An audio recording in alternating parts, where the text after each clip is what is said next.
Alohu.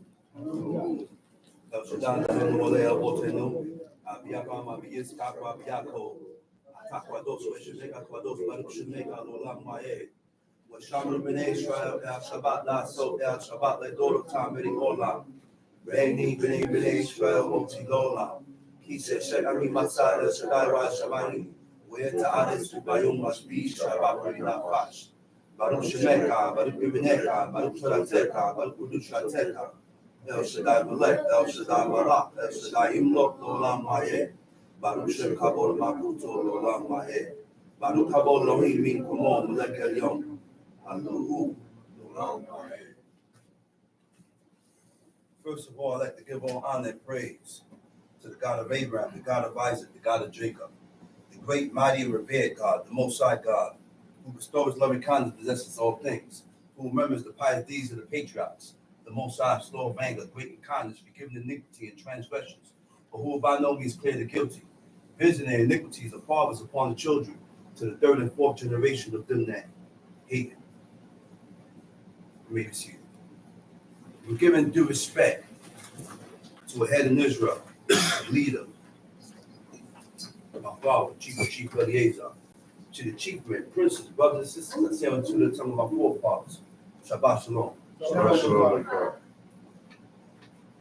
God has given us a way to regain his favor. Even though we don't have a priest to do the officiating, even though we don't have a priest to do the olah, which is the burnt offering, even though we don't have a priest to do a peace offering or sin offering, but there is still a way to regain the favor of God. And the only way now, today, in these days and times, to regain the favor of God is to stop offending God. Stop offending God. How do we learn how not to offend God? How do we know how not to offend God? Because the only way to offend God is to go against his covenant. His covenant is his agreement. His agreement between the nation of Israel and God was to keep his laws, commandments, and statutes. So when we go against the agreement, when we go against these laws, commandments, and statutes, we transgress. Right? Now, there is no offering for presumptuous sin. And in Genesis 6, God said that he will not strive with man. He will not punish man in his error, for he is but flesh. Right? This is an understanding God we're dealing with. God said that he's not going to punish you when you err, because he realized that you're flesh, you're a mortal man. Right? But when we violate the commandments of God, it ain't an error. It's not a mistake. That's why my father said it's dangerous. He said it's dangerous to know and learn these laws, commandments, and statutes, then turn your back on it. You know why he says it's dangerous? Yes, it's dangerous. Because now you are not sinning in error, because you know you're supposed to be observing the Sabbath day. You are not sinning in error because you have been taught and shown the laws and the commandments and statutes of God. So I chose my own wanton ways. I chose my own wanton ways. And I put God's laws to the side. There's a time coming up. A day is coming up. A day for man to afflict their iniquities, to afflict themselves for their iniquities, because of our iniquities. This is why we afflict ourselves. And the day is called Yom Kippur. Yom Day Kippur, or Kippur means day of atonement, a day to expiate, a day to relinquish and get rid of iniquities. But we need a high priest to get rid of these sins. We don't have a high priest to confess the sins of the nation upon the head upon the scapegoat. That's right. And who you think revealed these iniquities of these people to the high priest? God did. Because that was our connection between Israel and God, was through that high priest. And he confessed the sins of the people upon the head of the scapegoat. We don't have a high priest to do that. So when we fast, we are just afflicting our soul. That's the only way to afflict your soul. Okay? You can afflict your soul through fasting, putting on sackcloth, and humbling yourself. There's a humbling state that comes with fasting. There's a certain mindset that comes with fasting. How are you fasting and afflicting your soul, but you have this stubborn and unyielding spirit upon you? No, fasting brings about humility. It goes hand in hand. That's why King Saul said, King Saul fasted. He put sackcloth on and he walked softly. He walked humbly before God. And because King Saul did that, he drew the attention of God.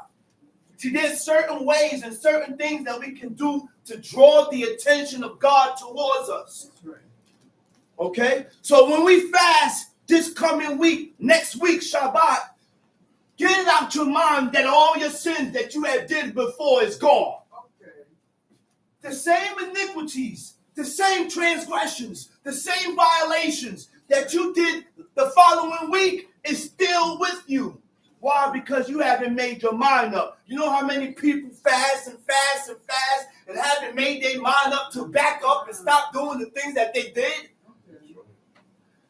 And this thing here only lasts for a few hours, a few days. And then the next thing, guess what?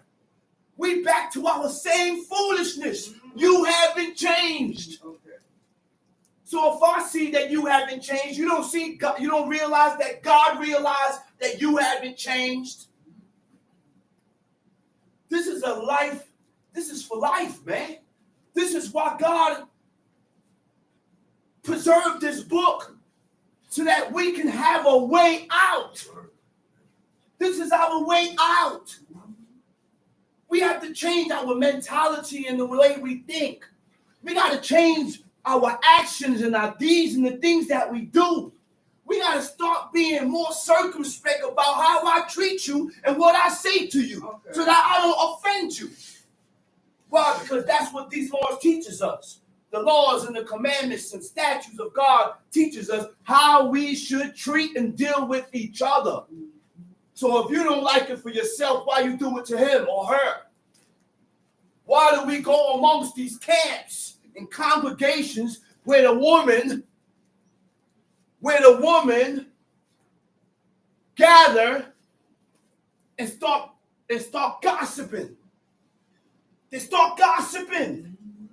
You know how many times I go amongst these camps and I hear about the woman gossiping about a person that just came? Now the person that just came don't want to come no more. Did God destroy and turn against one of these nations for not meeting the nation of Israel with bread and with water? Huh? Well, what nation was that? Moab. So if we think that's a light thing to turn people away from God by your treatment and the things that you do, then you got another thing coming. See, we don't read the book. We don't read the book to change our ways. We don't read the book and say, well, and put yourself in certain situations and say, man, I've done this. That's it. We don't read the book and do that. We don't read the book and say, well, I did this and I need to change it. Man, I did that before and I need to change that. Right. We have a problem acknowledging our fault with God. First, you got to acknowledge your fault with yourself. But we don't want to put our foot and put ourselves in the situation. When you read, it ain't for me. It's for you. Huh? When I forgive and when I forgive you, and I don't hold no grudge, it ain't for you. That's for me. I'm correcting my spirit. I'm ruling my spirit. So when you're able to forgive someone of the violation that the person did to you, that don't make them better. It makes you better. It makes you better. So we got to learn to put certain, that's why my pop said, yeah, man. He said, man, I know he did this. I know he did this. He plotted on me. He plotted on me. But guess what? He still found it in his heart to forgive and accept. And I don't know nobody more harder than him. That's right. Right. We his sons. You think you harder than your father? So you trying to tell me I can't find it in my heart to forgive a violation that a person did to you? Or it may probably not even a violation. Right. You say it's a violation. Okay. But there ain't no violation in the eyes of God. That's right. Learn to let go, man. So that God can let go of certain things with you. That's right. Learn to let go, man. And stop holding on and holding because you're only destroying yourself. Yeah. You're only destroying yourself. Yeah. That's why God said don't grudge. That's right. A grudge is something that you hold on to. That's right. Oh, he didn't do this. Oh, he didn't do that. Oh, she did this. So what? Yeah. So what, man? But all this that I speak about is explaining the ways of God. I said, that's the ways of God, man. Right. Like I said, every week, we're not scratching the surface, man. We're not even scratching the surface. Yeah. We're not scratching the surface. We think we are. We think we are. This is a life. This is for life, man. We're never going to learn and understand. We got to put it in our head that you can learn from anybody. Yeah. I don't care if he eat blood and fat. That's true. But he may say something that can be a message for me. That's right.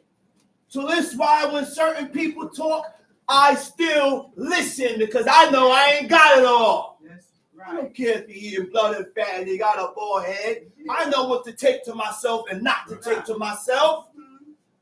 Don't you know that? Yeah. Oh, I ain't listening to him. He did this. I ain't listening. That's your problem. Yeah. I ain't listening to him. He did this. I ain't listen, man. That's not the way. Any reason not to listen. That's not the way, man. That's not the way. That's right. You know why that's not the way?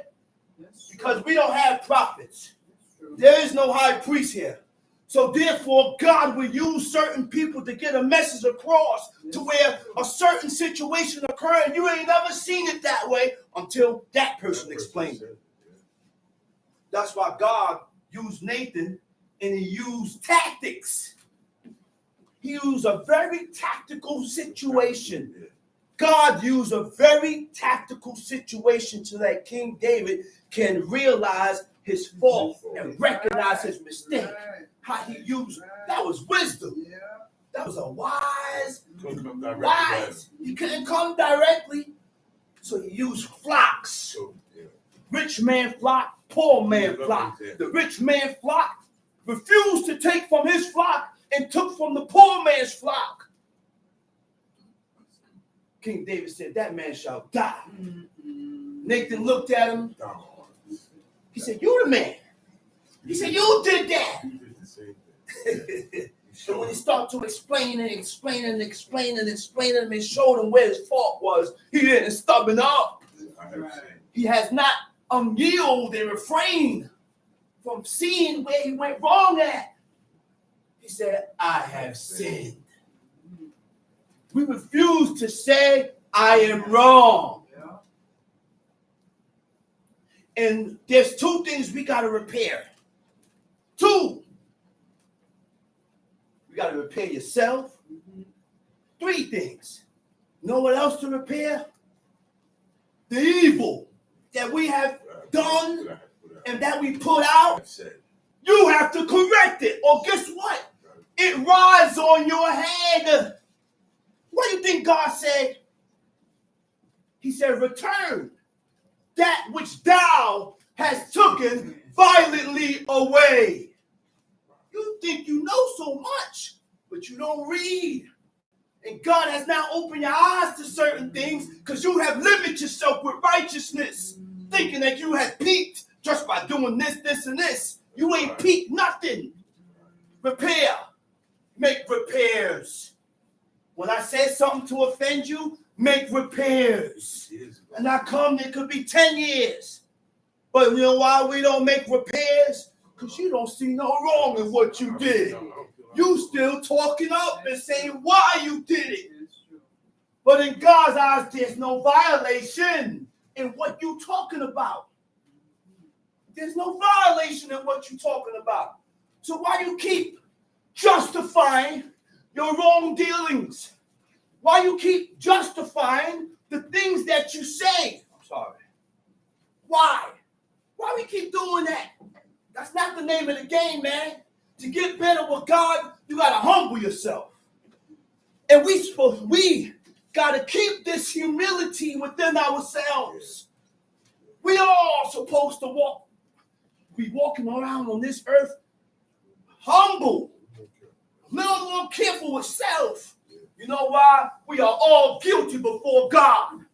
And when you are guilty before God by offending him, by violating his commandments, laws, and statutes, what King David did, he was humble before God for the rest of his life. And he ain't never forget his violations and the things that he did, even though he fasted or did what he did and God punished him. He said, well, God punished me for that violation. It ain't over. It's not over.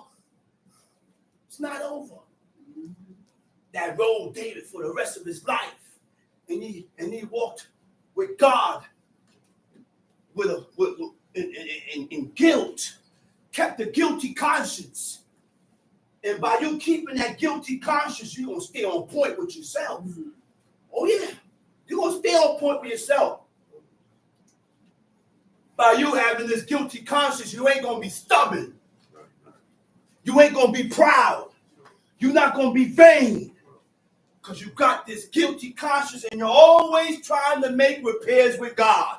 You're always looking to do things better with God. I think it's a game, man. It keeps you aware. I think it's a game. Let's go to Genesis. It's not a game, man. It's not a game. Genesis chapter 21. Got it? Genesis chapter 21. Uh-huh. And the Lord visited Sarah as he had said. Oh, my goodness. And the Lord visited Sarah, who? As he As what? said. As he has said, which means we're dealing with a God that keeps his word. Right. So if we're trying to emanate godly traits and we want to be holy because God said he's holy, then we got to keep our word. He said, and what? Read that again. And the Lord visited Sarah. Hold up. Wait a minute. That is the same word that's used in Exodus 20. Right? He said, visiting the iniquities. Right? Another part says, remember what? The Sabbath day. Huh? Remember the Sabbath day. So I want to go into to make sure that that word is the same word in here. Because the word that specifies and says remember is paquad. Right? And there's a reason why I got to go there. Remember, verse 8. No, Zakor. It says Zakor et Yom HaShabbat, which means remember the Sabbath day to keep it holy.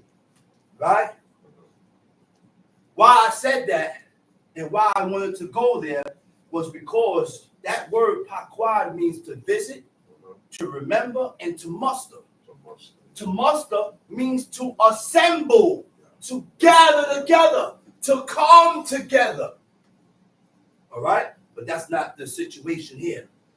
Right? So God visited Sarah and he remembered her. What did God remember? that he told Sarah that she's going to get a son in her old age. Huh? Why God didn't use Israel? Why? It was something. Number one, she was an Egyptian. And God did not want to build a nation from dealing with strange and foreign nations. Okay? Go ahead, read. And the Lord did unto Sarah as he had spoken. Verse 2.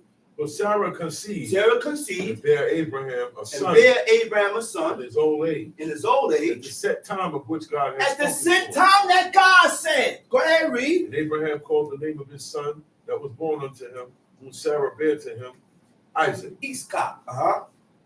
And Abraham circumcised his son Isaac, being 8 days old, as God had commanded. And Abraham circumcised his son Isaac, being 8 days old, as God has commanded him. That is the covenant between God and the nation. Every man should be circumcised. And if you're not circumcised, you need to go get circumcised. And they never explain why on the 8th day. But as you study and as time go on, God don't explain everything. It's just for our duty to fulfill and do what God has commanded us. Right? But there is a reason why. They said on the 8th day, there's something called a vitamin K that forms in the body or something. But I heard about the reason why. But God don't explain everything that he tells you to do. That's called blind allegiance. We don't need to question everything. We need to stop questioning everything, looking for a reason why. Why I'm doing this. Why I got to do that. What's this? Just follow God. These are the type of people that can't serve God because you need an explanation for everything that you do. You won't keep a job like that. Time sheet. And Abraham was 100 years old when his son Isaac was born unto him. And Abraham was 100 years old when his son Isaac was born unto him. And Sarah said, God hath made me to laugh, so that all that hear will laugh with me. And she said, who would have said unto Abraham that Sarah should have given children suck? For I have borne him a son in his old age. You know what that is? That's something special. A son in the man's old age, you're going to deal with that son different than the rest of your sons. Different than the rest of your sons.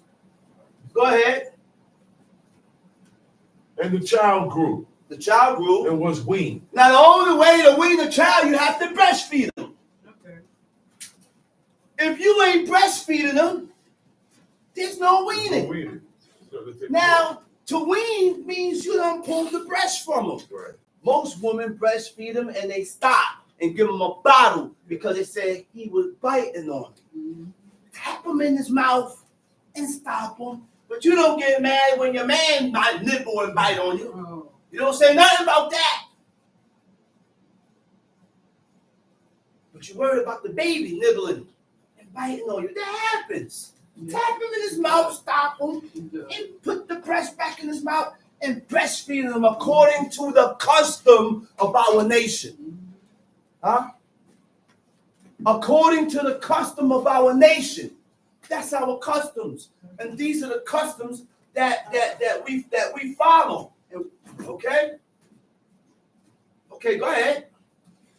And Abraham made a great feast. Abraham made a great feast. The same day that Isaac was weaned. We don't have a winning party no more.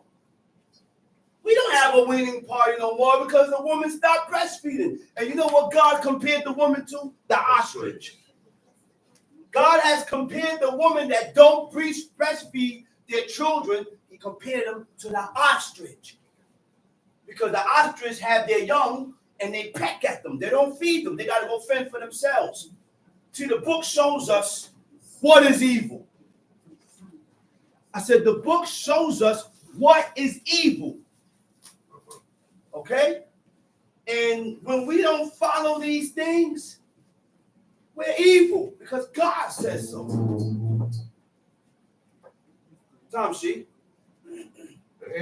And Sarah saw the son of Hagar, the Egyptian, which she had born unto Abraham, mocking. Mocking. Sarah saw the son of Hagar, the Egyptian, which she had born unto Abraham, mocking. Okay? So now what is mocking? Shabbat shalom. Shabbat shalom. Mocking, right? The word mocking in the Hebrew is zakak. Mocking is what? Contemptuous ridicule. Contemptuous ridicule. Contemptuous ridicule is the making of unkind jokes. Oh. Unkind jokes. Which means there are certain jokes that certain things that you shouldn't be joking about. That's right. There is certain things that you shouldn't be joking about. And when you joke about certain things that you should not be joking about, that's what you call mocking. That's correct. You don't mock a person about his ailments or things that he's going. You don't tease. You don't make jokes about these things. That's right. But we don't understand these things. And we want to talk about things. See, when we say things, we know the reason why we say it. We say it and only say it to offend, with the intent to offend or get under your skin. They call it throwing arrows. Okay? The making of unkind jokes as a way of showing one's scorn for someone. Tamshi. Wherefore she said unto Abraham, cast out this bondwoman and her son. Uh-oh. So now look what Sarah said. Sarah said, listen, she has realized that this bond, the son and the son was mocking. So what Sarah said? Sarah saw the son of Hagar, the Egyptian, which she had born unto Abraham, mocking. Verse 10. Wherefore she said unto Abraham, cast out this bondwoman and her son, for the son of this bondwoman shall not be heir with my son, even with Isaac. You know what heir means? To inherit one's estate. He ain't going to inherit the same estate and the same inheritance as my son. All right? Go ahead, read. And the thing was very grievous. Wait a minute. And the thing was very grievous in Abraham's sight because of his son.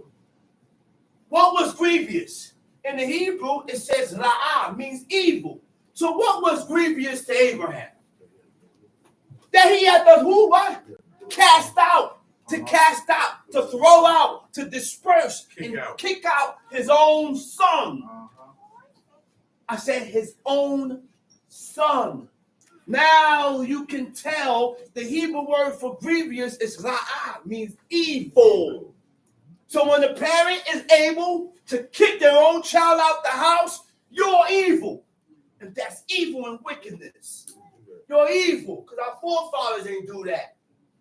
But Abraham felt away, and he wasn't going to do it. Why? Because of that's my son. That's my son. Now people say, Abraham felt away when he was going to kill Isaac, and they didn't say that. It didn't voice it and said that in here. Abraham didn't feel no way. You know why Abraham felt no way? Because God commanded him and told him, hey, listen, I want you. And his 100% trust, love, and honorability was to God. So when he told me, he said, listen, take your son, your only son, whom thou lovest. We're going to get into that chapter next. All right? Evil. Grievous means what? It's derived from grief, which means sadness, and it causes unusual, intense shock. It was shock. It was a sudden shock, man. I got to throw my son out. But he wasn't going to throw him out until God came to him and told him. Only God could have told him and told him to say, listen, get rid of him. Go ahead, read. Genesis chapter 21. Genesis chapter 21. Verse 11. Verse 11. And the thing was very grievous in Abraham's sight because of his son. And God said unto Abraham. Well, God said to Abraham. Let it not be grievous. Let it not be grievous. Because of the lad. Don't get all sad because of the lad. I know you sad because of your son. That's your son. Look also what? When it all boils down, this is my son. When it all boils down, this is my daughter. And people need to realize that. The only thing that will turn me against you if you violate my wife and my children. I'll turn on you. Yeah, I will turn on you. I can't allow that. That's my son. That's my daughter. Me and my son and my daughter is one. How am I supposed to react? Don't turn on my wife. Me and my wife is one. You don't accept my children, you ain't going to accept me. You don't accept my wife, you're not going to accept me. And you can't accept the father and don't accept the children. What comes behind that? We don't have our marbles are so confused today, man. Expect a man to continue rocking with you after you done denounced his own children. You out your mind, cotton picking mind. I don't care what my son done did. I'll chastise him and show him where he went wrong at. But you don't like it, but you know. Let's read it. And all that Sarah What verse you at? Middle of 12. Let's read it. Because Genesis 21, verse 12. Read verse 12. Let it not be grievous in thy sight because of the lad and because of thy bondwoman. And because of thy bondwoman. Right? Bondwoman is what? She wasn't a bondwoman. It said Amah means a maid servant. And God, what did God say in Exodus 20? He said, nobody, thou shalt not do no work, right? He said, thou, nor your son, your daughter, and then it goes into your maid servants and your men servants. Right. What is the job of the men and the maid servants? To serve. So on Shabbat, you should not be allowing people to serve you. On Shabbat, we shouldn't allow people to serve us because that's an occupation. I said that's an occupation. And on that day, the men servants and the maid servants cannot serve. So I'm not going to come to you with lemonade and pour water in your cup and serve you. You're going to go get your own. I got to get my own. Serve your own. We got to get our own. That's why when we have visitors and people come around and say, listen, brother, you got to serve yourself. I'm not going to serve you. There goes the plate. There goes the spoon. The food is there. Spoon is there. There we go. Take yours. The only one that does any type of work is the mother. The mother for the children. Only concerning the children. Only concerning the children. Things that you have to do. No, I'm not going to bathe my son. Because I ain't got to do that. I bathed him yesterday before sunset. Because bathing him also goes into, now if he's stool and Zohar, okay, she got to do that. You got to wash him because he got stool all over him, can urine all over him. You got to clean him up. I ain't going to have my kid walking around with Zohar all over him and fecal matter all over him. No, she has to do the work for the child. That's it. Tom Sheet. In all that Sarah had said unto thee, hearken unto her voice. God said, everything that Sarah said to you, hearken. He said, listen to what she said. Right? Because Sarah was a woman of wisdom. She had wisdom. She was a wise woman. And she received her wisdom and her strength from her husband, from following her righteous husband. See, sometimes when men do things, we have to be able to be circumspect and watch these men today, because most of these men today are not walking in the ordinance of God. That's right. Most of these men use the laws and the commandments of God for their own gratification.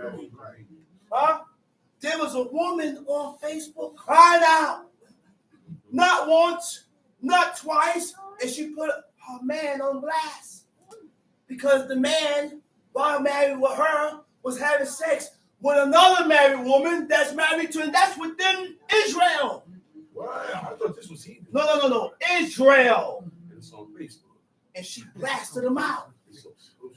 Put the man picture up, put the woman picture up, and blasted him out. Certain things ain't no coming back from. You're not King David, and you have not gained favor in the eyes of God to where God said, sent the Nathan. Do you see what Nathan told him?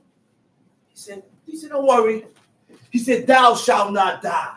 He said, your iniquity has been erased. But he punished them. Still punished them. He punished them, and God stirred up trouble within King David's house. So that's why Amnon did what he did. That's why Adoniah, and what's the other one? Absalom, Amnon, all his sons did what they did because God stirred up that trouble within their house. It wasn't Absalom to chase his father and kill his father. It wasn't Absalom to do that. But God stirred that up, visiting the sins and the iniquities of King David upon his household. Certain things ain't no coming back because God said the man or the child or a son or a daughter that smite their mother or their father, he said that person shall be put to death. That's right. God didn't say the parent that hit the child shall be put to death. God said the child that put their hands on their mother and their father shall be put to death. That's so right. you do not want to block yourself. You don't even want to curse them. And if you had a block on you, you would have did it. God saved you. You don't got a block on you in the heavens. Why? Because you didn't move on that. God saved you because certain things you can't come back from. You know how many times my pops put his hands on me? Grown man in my 40s. And all I did was hold my head down. Tears roll down. And I ain't block it or nothing. I held my head down. And whatever you want to do, bam, bam, bam, bam, he does it. You stuck your chest out? Yeah. And I held my head down. Yeah. In humility. And cried. This is the reaction the parent is looking from the child. For the child. Because God, this is the thing. Let's read it. Read it. Verse 13. Verse and also of the son of the bondwoman will I make a nation. So because he is thy seed. The difference, you have bondwoman. Shifka was a female slave. Alma was a maidservant. When it said, where it says Shifka at, it says that in Leviticus 19. They use different words, has different meaning. Female slave. Read. And Abraham rose up early in the morning and took bread and a bottle of water. Abraham rose up early in the morning and took what? Bread. And a bottle of water. And a bottle of water. And Did it say he made baked macaroni, lasagna, coconut rice and beans? Bread and water was a meal. But we have trained ourselves that that's not enough. We have trained ourselves that the consumption of fruits is not food. What? That's all you ate? That's all? Oh, man, you gotta eat. We train ourselves in that mentality. That's why it takes a certain type of mentality to serve God. And when you have acquired the mentality to serve God 100%, then you will accept bread and water. Then you will accept nuts and dates like our forefathers. You will begin to accept the things that our forefathers has accepted because your mind frame changed. You have changed your mentality towards this. You don't have this heathenistic mentality to where everything God said you disagree with. That's it. I said everything that God said you disagree, and then you begin to renounce. You begin to speak your mind. Your grievance against God.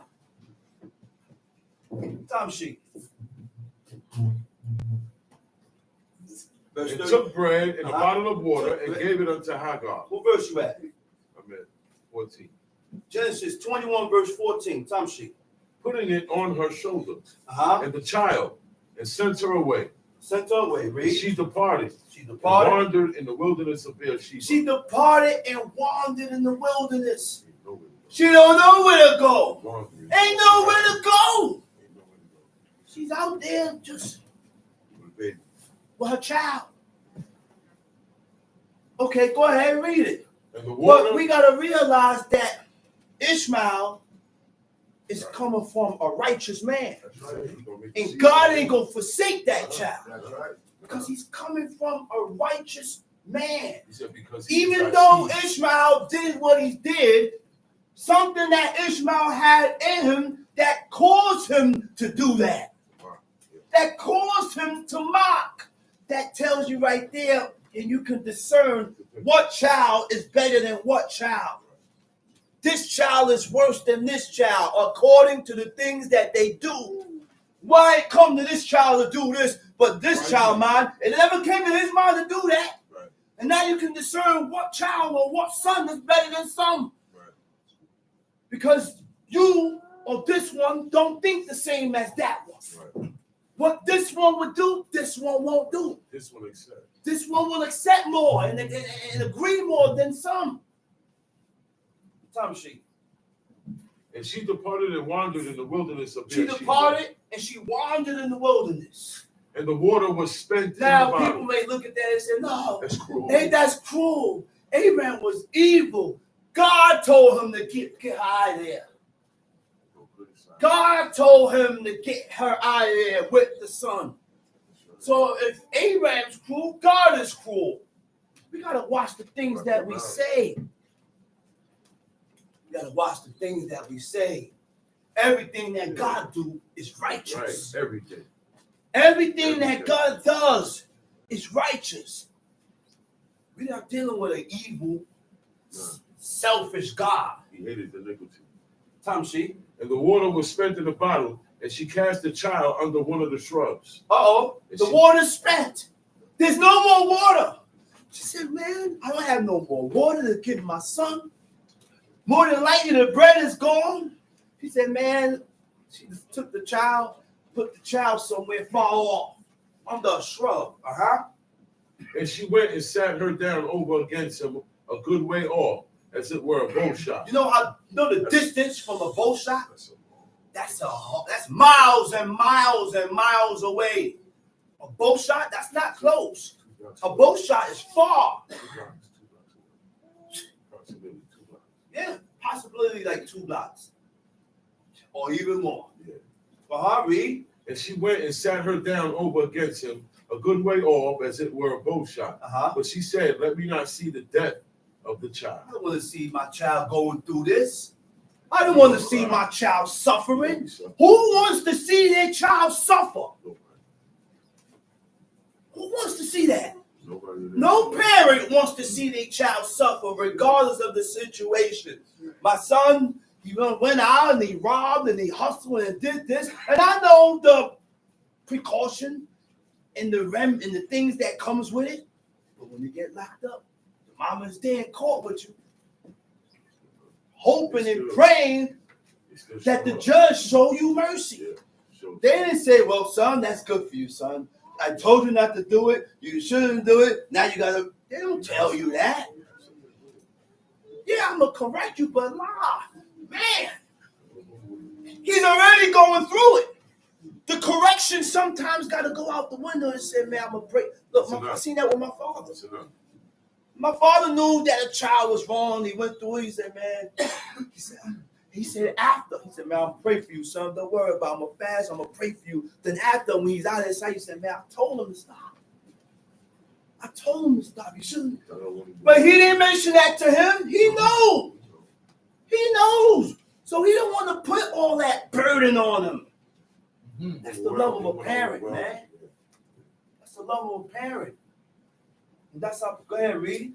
And she sat over against him and lifted her voice up and wept. Cried out, wept. Verse 17. And God heard the voice of the lad. And God heard, she cried. But God didn't hear her voice. I said, God heard the voice of the lad.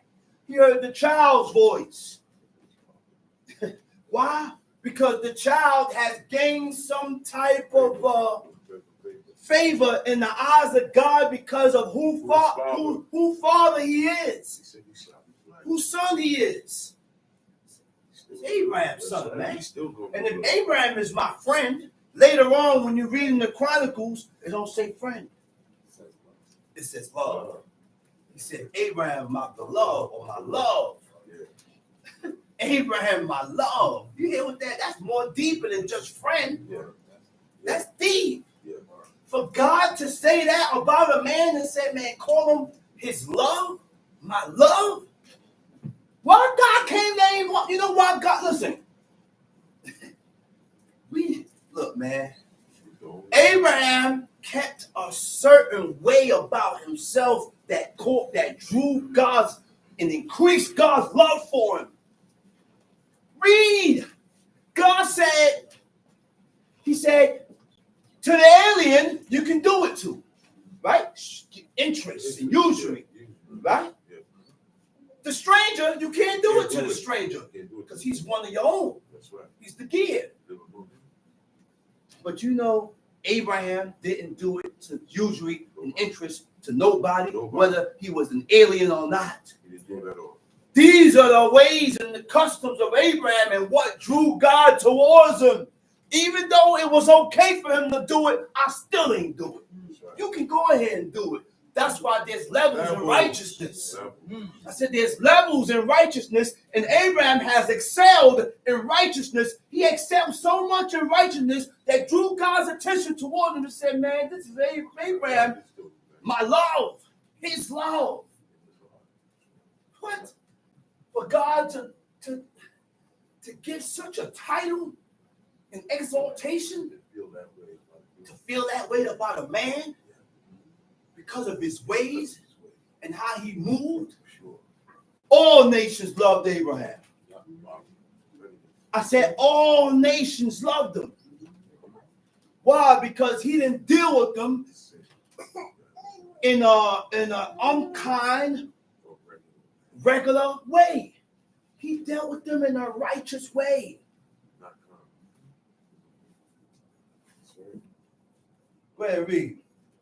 And God heard the voice of the lad. God heard the voice of the lad. And the angel of God called to Hagar out of heaven and said unto her, God, the angel of God called to Hagar out from heaven. Out from heaven. He didn't appear to her. She heard the voice of an angel out from heaven. Go ahead. And the angel of God called to Hagar out of heaven and said unto her, what aileth thee, Hagar? What aileth thee, Hagar? Fear not. Don't be afraid. For Fear God not. had heard the voice of the lad where he is. God has heard the voice of the lad.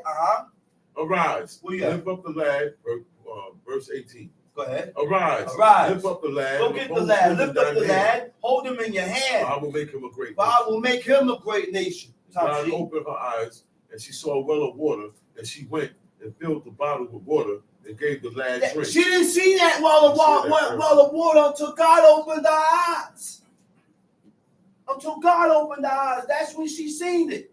She and filled the bottle with water and gave the lad drink. Genesis chapter 21, verse 20. And God was with the lad. God was with the lad. He was with the child. And he grew. And dwelt in the wilderness.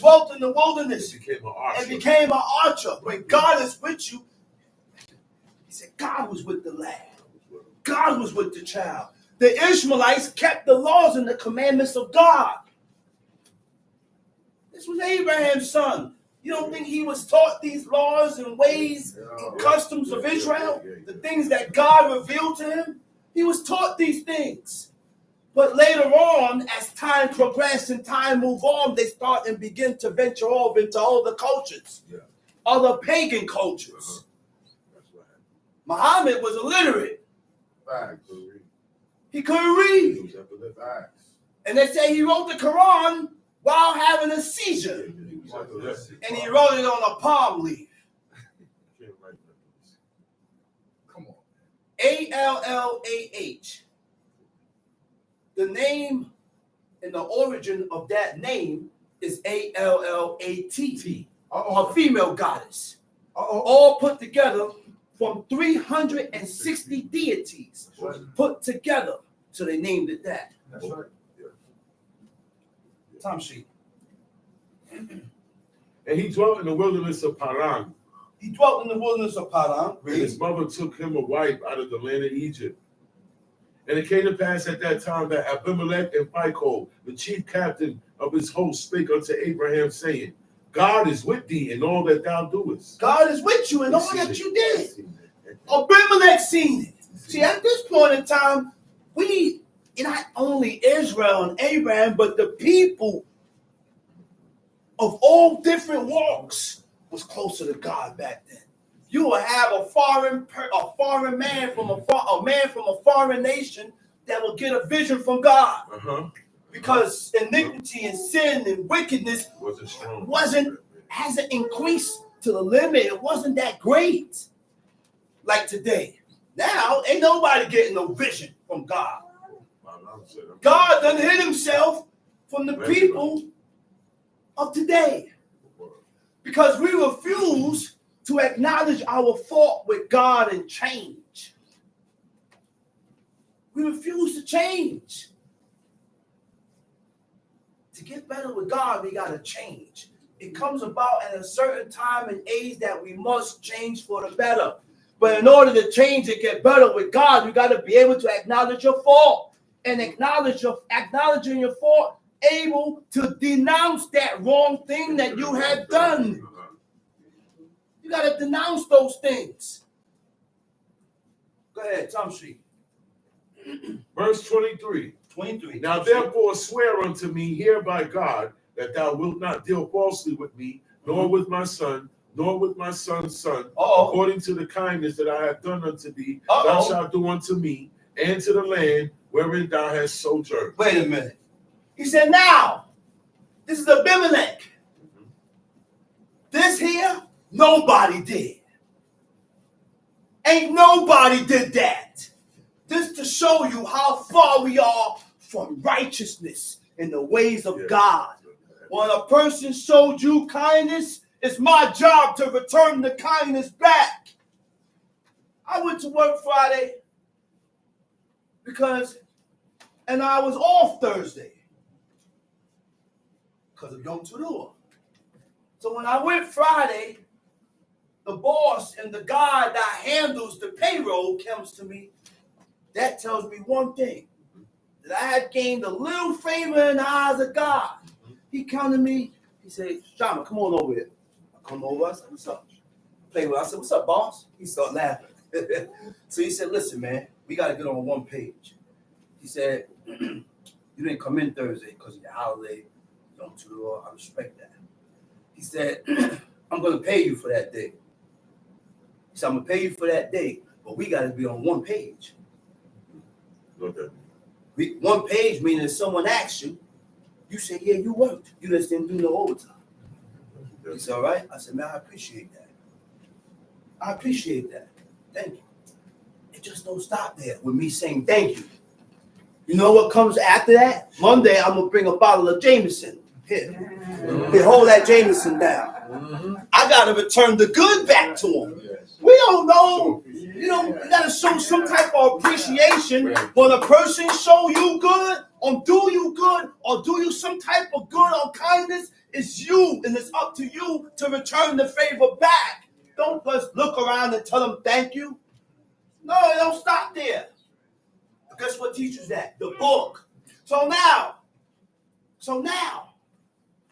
it also goes the other way. If this person have not, now we gotta be truthful with ourselves again. For any of this to work, we must be truthful with ourselves. We gotta be truthful with ourselves. And when we are truthful with ourselves, we can also realize and recognize that Chief Mikhail did not offend me.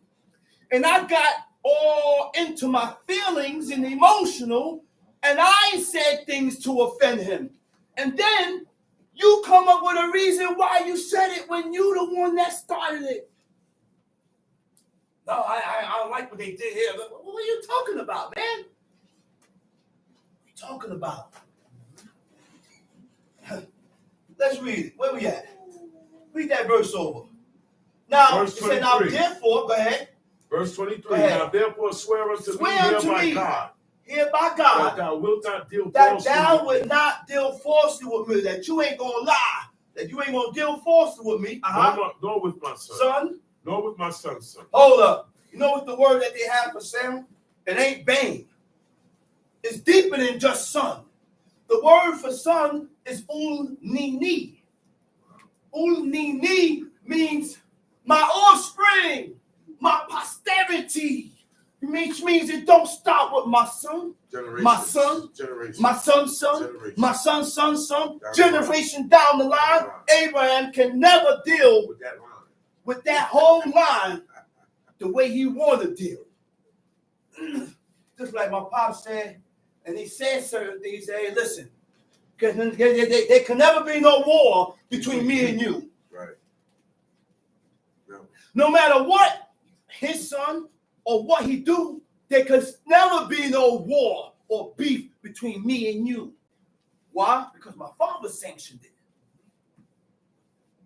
My father has sanctioned it. So now, guess what? You have to train yourself to let go.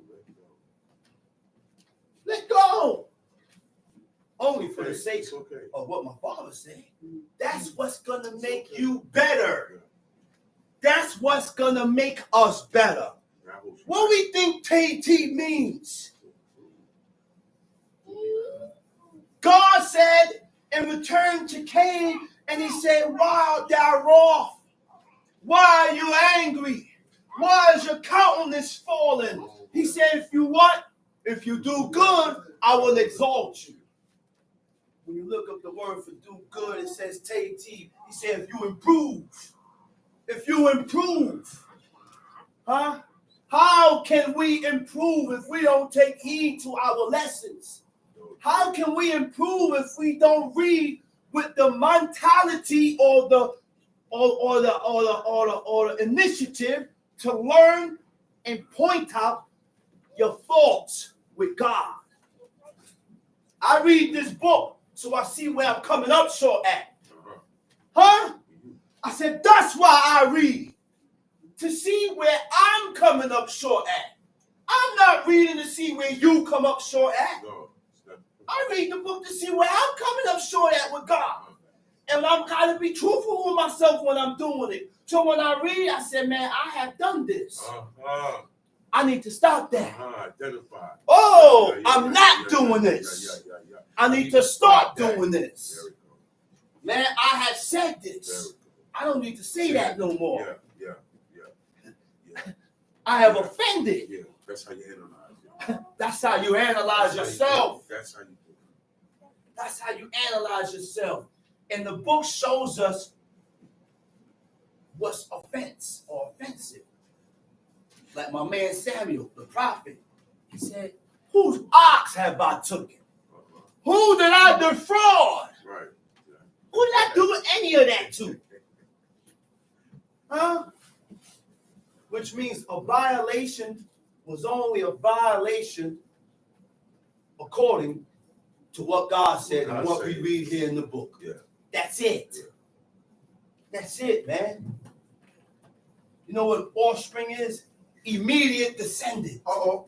Immediate descendant. That's my children. That's my son's my son's son. My son's son's son. Posterity is future generation, a future generation of people. Huh? Tom C. But according to the kindness that I have done unto thee, thou shalt do unto me and to the land. But according to the kindness that I did to you, I'm expecting you to return it back. He said, thou shalt do unto me. Thou shalt do it to me. Show me the same kindness I did to you. I never offended you, so I don't expect you to offend me.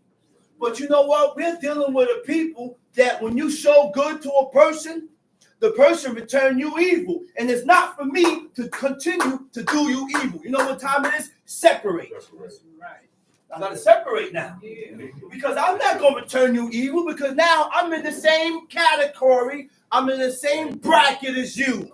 So I gotta still uphold my integrity and uphold my righteousness with God.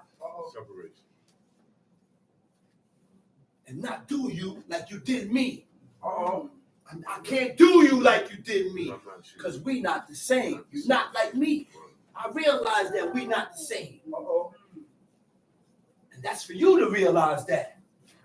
That's for you to realize that. Tom Sheep. Verse 24. And Abraham said, I will swear. And Abraham reproved Abimelech because of a well of water. He said, I will swear. He said, but Abraham reproved, he chastised Abimelech Because of what? Well of water. Because of the well of water. Which Abimelech's servants had violently taken away. Okay, so now Abimelech, you talking all these kind words, talking about I dealt with you kind and nice. He said, but your servants is violating me.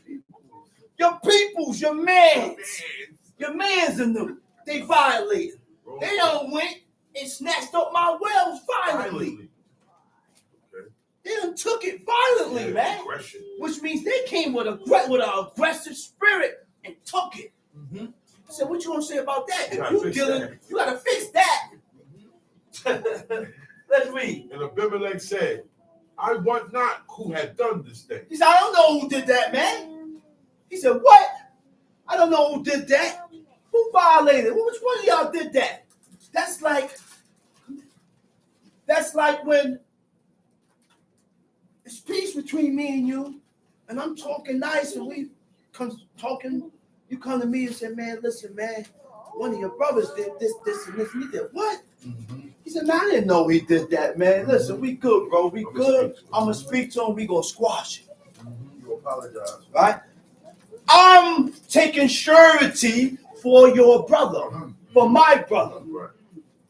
Now, I go to my brother and say, yo, man, don't do that, man. That's like we spoke. Mm-hmm. We good. It's peace. Stop. Chill out. It's not for you to get raunchy. No, stop. Easy. God says seek peace and pursue it. So if it ain't got to come to guns and war and fighting, then by all means, and we can squash it by talking, then that's what it is. Yeah. We wasn't the people of war. We was a people that presented peace. And we wasn't the people that stirred up no strife. We was a people that, listen, if we could squash it, we squashed it. Why? Because that's what the book shows. The priest, the high priest goes before, and he present peace. But if the other nation don't accept the peace, then the high priest move out the way and we merge. Now it's war. But the first thing we did was present peace. Where we at? What verse? Verse 26. Genesis 21, verse what? Verse 26. Mm-hmm. And Abimelech said, I want not who had done this thing. I don't know who did this thing. Neither didst thou tell me. He said, you didn't tell me. Neither yet I heard of it. They kept it away from him. Today, they ain't tell him, and they kept it away from him. Uh-huh. And Abraham took sheep and oxen. Abraham took sheep and oxen. And gave them unto Abimelech. Gave it to Abimelech. And both of them made a covenant. Abraham took sheep and oxen. It didn't say how many, but he took sheep and oxen, gave it to him, and they both went into agreement. They both went into covenant. Tom sheep. And Abraham set 7 ewe lambs of the flock by themselves. Uh-huh. And Abimelech said unto Abraham, what mean these 7 ewe lambs which thou hast set by themselves? Mm-hmm. He said, what is the reason why you're setting these 7 ewe lambs by themselves, Reed? And he said, these 7 ewe lambs shalt thou take of my hand, that they may be a witness unto me that I have digged this well. Uh-huh. Wherefore he called that place. He dug the well. He said, these 7 ewes is a witness that these are my wells. Yeah. All right? Can't say they're yours. Can't say it's yours. I done gave you these ewes. Right? Take them. You take this thing here. This is the agreement. Now put your people in check. That's the contract there. Yeah. I don't want to hear about none of your servants coming over here, taking my wells and doing all that. Listen, this is mine. This is mine. Now look, Abraham didn't even push up to get those wells back. Mm-hmm. They took them violently. He didn't bother them. He said, okay, keep them. Keep them. He said, I'm going to dig this. These are my wells. Gave them 7 ewes. Say, here. It's a covenant and an agreement to show you that these are mine. This is the witness here. Tom sheep. Wherefore he called that place Beersheba. Because there they swear both of them. Thus they made a covenant at Beersheba. Then Abimelech rose up and fight called the chief captain of his host, and they returned into the land of the Philistines. And Abraham planted a grove. Abraham planted a grove in Beersheba and called there on the name of the Lord, the everlasting God, And Abraham sojourned in the Philistines' land many days. When it says a grove, the Hebrew word for grove is ayin, aleph, shin, lamed. It's eshel. It means a tamarisk tree. It was a certain type of tree. It wasn't a grove. A tamarisk tree. Go on. Next chapter. Make it clear. Genesis chapter 22. And it came to pass after these things that God did tempt Abraham. And it came to pass after these things that God did tempt who? Abraham. Tempt Abraham. Okay? Now, the word for tempt is nasa. Right? Nasa means to tempt. It means to try or to prove. Now, when God tries you, what happens? It means to inflict on a person something that is hard to bear. Something that is unpleasant. Okay? So now God is going to try you with something that you're gonna feel. You're gonna feel a certain way about it. And God knew that he was gonna feel a certain way about it. Why? Because that was his son. It didn't say it was grievous or sad, but he got some type of way. Because he loved his son. God knew he loved his son. And if God come to you right now and tell you, listen, man, I want you to take your son on the Empire State Building, cut his throat and throw him off, you gonna feel the way. Yeah, you gonna feel the way. I'm gonna feel the way. I don't want to cut my son's throat and push him off the building. But God knew that it was going to be something unpleasant to him. So he told him to do it. See, this is why God tried him and tested him with his son. Because I want to see how I want to see your dedication. I want to see your loyalty. How loyal are you to me? How faithful are you to me? How dedicated are you to me? So he used his son to see if he was going to choose God or choose his son. All right? The word prove, it means to establish the truth or the validity of by evidence, by what you've seen, or by demonstration. That was a demonstration. That was a demonstration. All right?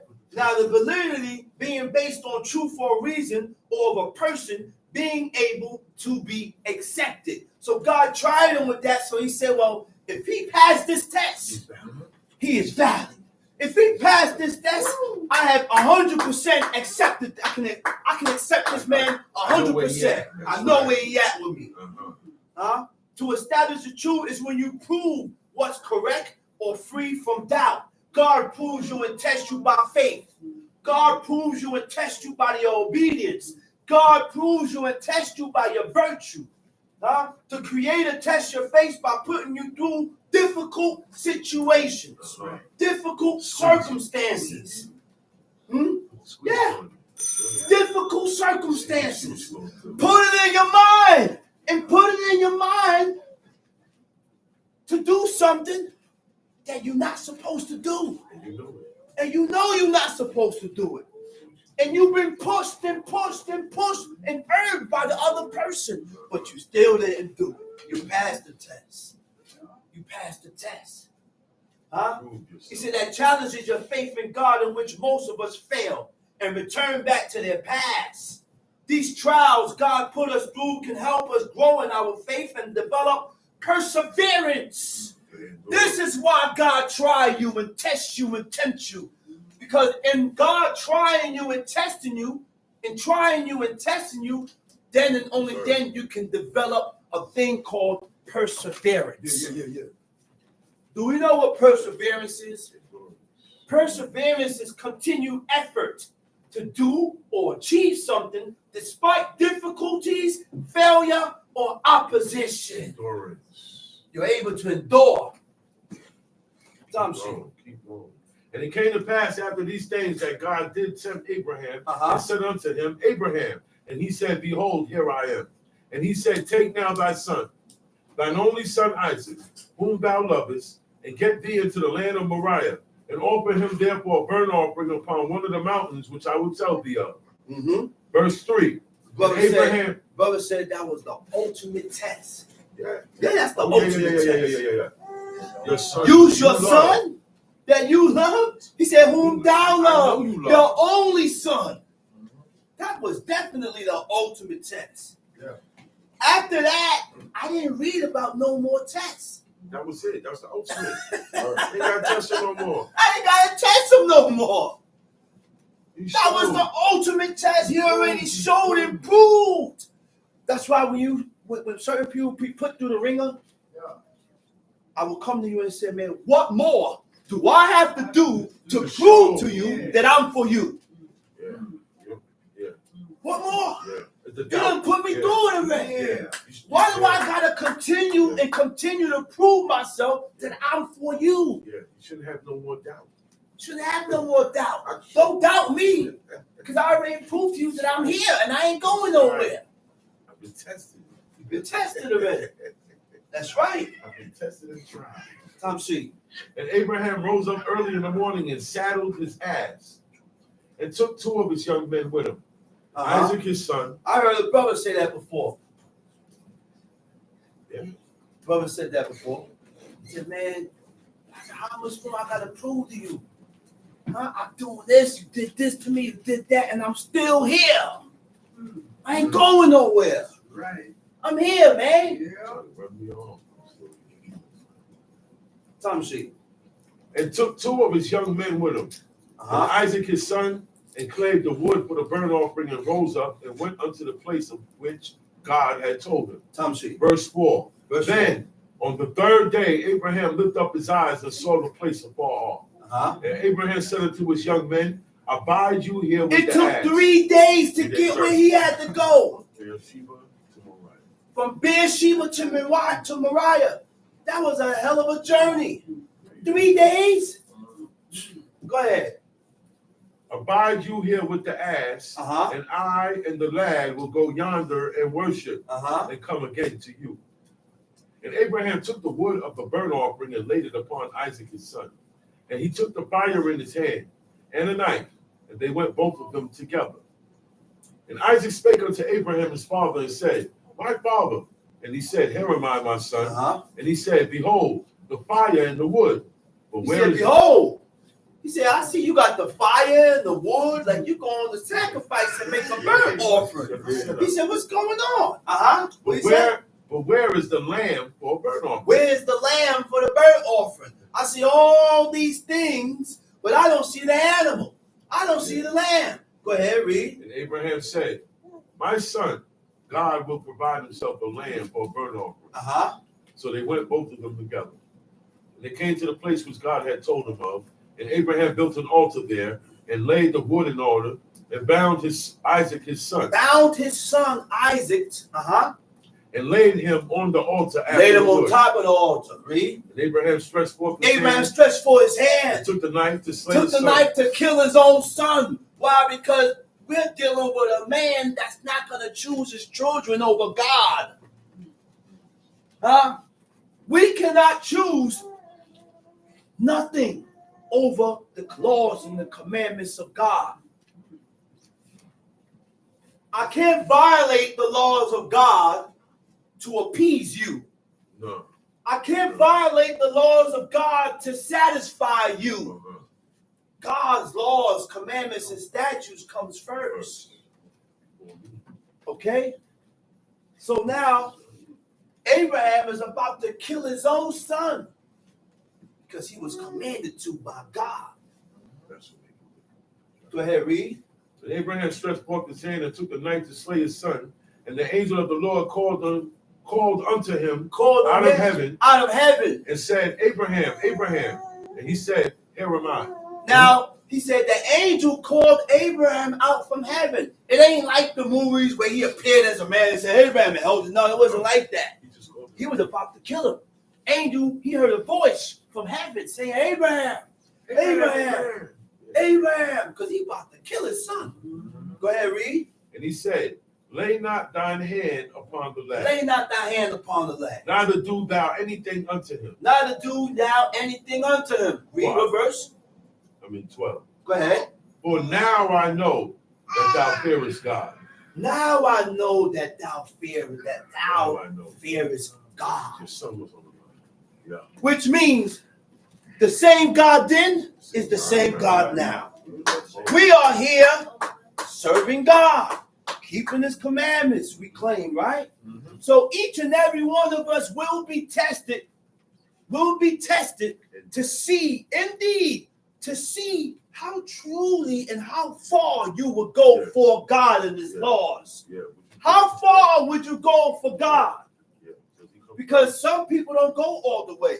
Some people have that and they can't move forward. They limit themselves because of whoever it is they're limiting. It's a cause why you're limiting yourself. Or because I can't do this or the other or this or the other. Right? Go ahead. Now I know that thou fearest God, seeing. Now I know that thou fearest God. Seeing thou hast not withheld thy son. That you didn't withhold your son. Thine only son. The only son from me. And Abraham lifted up his eyes and looked, and behold, behind him a ram, caught in the thicket by his horns.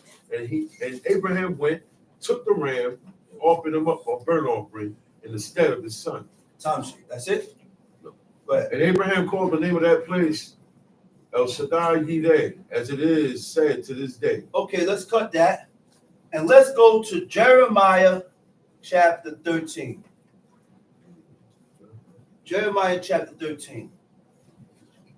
Again, next week, this time, this hour, we'll be into Yom Kippur.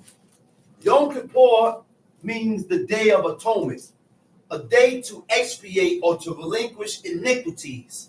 Now, the only way, the way we can get rid of these sins, we needed a high priest. Not because you fast means your sin is gone. Nope. People think because we fast, he said, and people say, I heard somebody say, he said, nowhere in the book says to fast. But the only way to afflict your soul is to fast. Yeah. How else can you afflict your soul if you can reveal that to me? That's right. Smarty pants. No other way. Tell me how to afflict your soul. Any other way, it'd be like the Hamites. The only way to afflict your soul is to fast, but that's what afflicts your soul. Your spirit becomes very weakened, at the same time strengthened.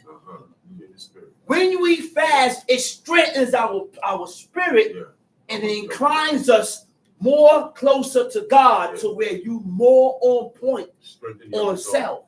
You're more on point with yourself and the things that you're doing, but it don't last. It lasts for an hour, maybe a day, and then the following day, you're back to your foolishness. So we need a high priest to get rid of these sins. We need that high priest to make that confession, to confess the sins of the people upon the head of the scapegoat. We don't got none of that no more. All that is gone. Why? Because we have fell from grace from God. We have fell from favor from God. So the things that brought us closer to God, God took it away. God took away the burnt offerings. God took away our appointed times and appointed seasons. That's why when we observe Feast of Unleavened Bread, it ain't on right. It's not on the right day.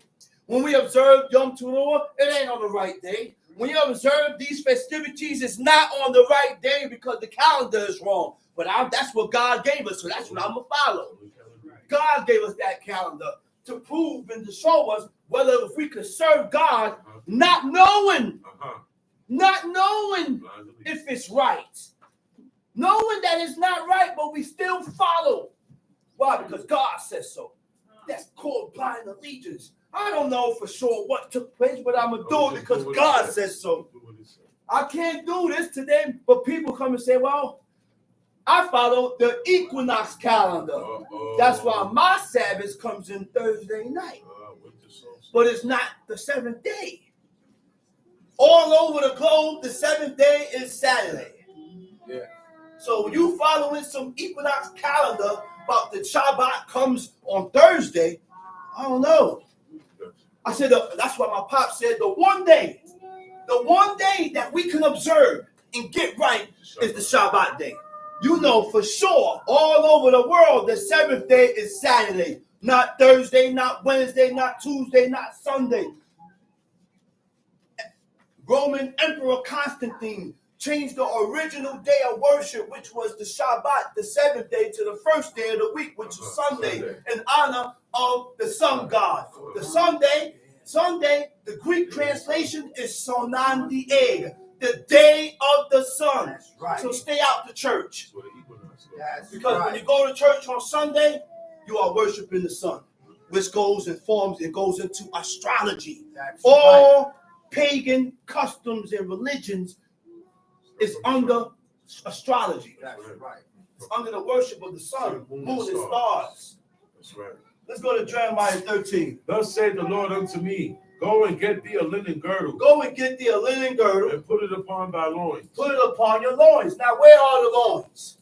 Your loins begins from your waist to the end of your thigh or hip. The top of your knee. The top of your knee. Your navel to the top of your knee. From the navel, which is your waist, to the top of your knee. That's your loins. Your loin area. Go ahead, Tom C. And put it upon thy loins, and put it not in water. Put it upon your loins and don't put it in water. Read. So I got a girdle, according to the word of the Lord, and put it on my loins. I got a girdle according to the word of the Lord, and put it on my loins. And the word of the Lord came unto me the second time, saying, take the girdle that thou hast got, which is upon thy loins, and arise, go to Euphrates, and hide it there in the hole of the rock. Now, people say, I came over a little post, and the post said that nowhere in the book said that a woman shouldn't wear pants. There we go. So I told the sister, I said, well, sister, can you show me anywhere in this book where our woman wore pants? They wore pants, right. No, they didn't wear pants. I said, that answers your question. So why you? Because she said, because there's women pants, they don't say that. In Hebrew, you have a feminine and masculine word. When you are referring to men, it says Elohei Hem. When it's referring to woman, it says Elohei Hang. Final noon. Okay? Miknasayim has a final mem. You don't have a feminine word for Miknasayim. Miknasayim means pants. Oh, okay. Go ahead. I was about to ask you what Miknasayim means pants. Miknasayim means pants. The men wore pants. It said, not shall a man put on a woman's garment. It was God did not accept mixing. He didn't accept nothing mixed. They didn't mix nothing. They didn't mix the holy seed. They didn't mix and mingle the seed that you plant. They didn't mix material. Nothing was mixed. It was always a separation. That's why there's always a separation with the utensils and the spoons and the cups. A man's cup and a woman's cup has to be separated because a woman can't use what belongs to a man. A woman can't use a man's tool. A woman can't. Look, they even had where they slept at separated. That's why Leah said, I hire you, Jacob, with my son's mandrakes. Therefore, you shall come unto me. But she never went into his tent. Now, today, it takes money to do that. It takes money to do that. And don't have a lot of children. You really can't do it. Because all the room is going to be occupied. Everything's going to be occupied. So I got to sleep in the bed with my woman. I'm in the bed with my woman. So I got to share the same bed because of money situations. But everything was separated. Yeah. That was the setup. Tom Sheet. The word of the Lord came unto me the second time, saying, take the girdle that thou hast got. Take the girdle that thou hast got. Which is upon thy loins. Arise, go to Euphrates. Hide it there in the hole of the rock. So I went and hid it by the Euphrates, as the Lord commanded me. Right. And it came to pass after many days that the Lord said unto me, arise, go to Euphrates, and take the girdle. Years done passed. He said, after many days. He said, go on back to Euphrates. Go ahead. And take the girdle. Take the girdle from thence, which I commanded thee to hide there. Then I went to Euphrates and digged. And took the girdle from the place where I had hid it. And behold, the girdle was marred. The girdle was marred. It was profitable for the girdle was profitable for what? For nothing. For nothing. Wait a minute. What is the word for marred?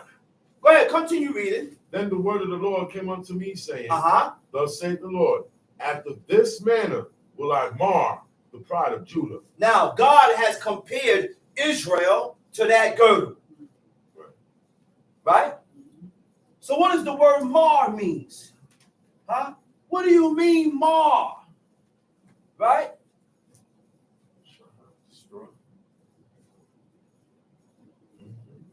Huh?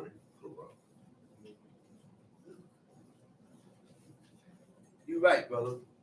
You are 100% correct. And I ain't mentioned that. I should have mentioned that. Keli geber. Keli is utensil or tool. Geber is masculine. Masculine things. Men things. Things that belong to men. Right? I'll be moving fast and I ain't really get into the explanation. But the chairs, men chairs, everything was separated. Everything was separated. Okay? So now what was marred? The word for marred is shakat. All right? Shakat. Right? Shakat means ruined, destroyed, or corrupted. Right? What does ruin mean? To damage irreparably. The opposite of irreparably is to repair. Can't be repaired. You cannot be repaired. Can't be fixed. You cannot be fixed. To repair means to commit yourself to God. Which means if God has ruined you, you're never going to commit to God. Right. How do you show committance to God? When you begin to do the things that you know to be lawful and right without backing up. Huh? To return and make good with God. To commit means what? To bind or obligate yourself. And when you bind yourself, you go into contract. You go into contract. And when you go into contract, you will start and begin to make vows. You go into contract. All our forefathers went into contract. Look, Jacob went into contract with God. He said, if you bring me to this place, safe and this and this and this, he said, I will give up what? A tenth. He said, I'll give up a tenth if you do this for me. God did it for him, and that's what he did. It's all a deal between you and God. Oh, Lord God, if you deal with me and deliver me from this, this, and this, and this, he said, I will do this. I will give this to you. And guess what? More than likely, God going to come through to see if you're going to keep your word. He come through. He do his part first. Now it's your turn. Keep your word. Keep your word now. That's what God is looking for, man. He's looking for when people bind themselves and start making contracts and obligating yourself towards God, that shows belief. That shows and proves that you believe God to say such a thing. When a person do things like that, that shows belief. And guess what? Belief is counted as what? Righteousness. Righteousness. To obligate means to restrict yourself. To obligate, when you obligate yourself to God, you restrict yourself to the confinement of the laws of God. You restrict yourself to the confinement of the laws of God. That's when you draw the line and say, I'm not doing that because God said don't do it. I can't do that because that's a violation. I can't move that way because I'll be offending you. Now you begin to restrict yourself and put restrictions on yourself. Right? So when God ruins you, he subjects you to frustration, which is to induce feelings of discouragement. Nothing goes right. I said to induce feelings of discouragement. God begin to discourage you from this way of life. Nothing goes right. You begin to lose interest from living this way. To destroy means what? To ruin the structure or condition of your structure is also your mental condition. How you begin to think. The thoughts that comes up. To corrupt is what? To change from what God has set up. Time sheet. Verse 8, then the word of the Lord came unto me, saying, thus saith the Lord, after this manner will I mar the pride of Judah. He said, after this manner, will I what? Mar. Will I mar? The pride of Judah. The pride of Judah. And the great pride of Jerusalem. And the great pride of Jerusalem. This evil people. This evil people. Which refuse to hear my words. Which refuse to hear my what? My words.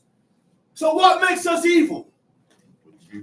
How can you detect who's evil? When you don't hearken to God. That's right. Simple and simple. Plain and simple. Simple. You mean to say I'm evil? Yes, you're evil. Clear cut. That's what makes us evil. Because it's better for us not to know than to know and not do. That's right. People think they escaped the hand of God. People that. think, well, I'm leaving. Go ahead and leave. I live a good life now. Go ahead and go. Everything's very divine. But it's your duty to remember God, whether you're here, there, or wherever you're at. But people tend to leave and forget what they was taught.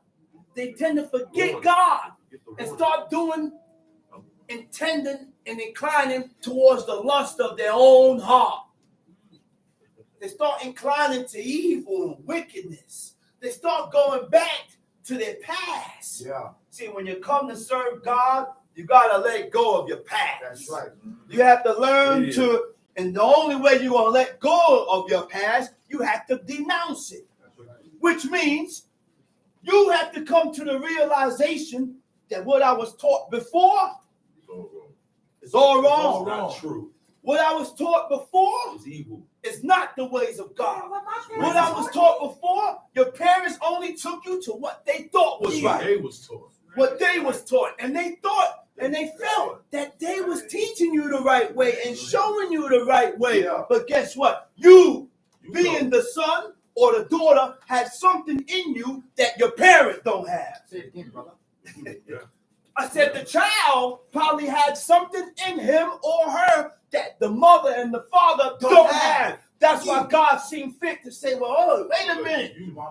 He said Jeroboam was evil. He said, but he looked, his son. He said his son was a baby. And he seen that the baby had good in him. The good in him was the determination to serve God. And if I kept that baby alive, the father's gonna corrupt him. His own father gonna corrupt him. That's right.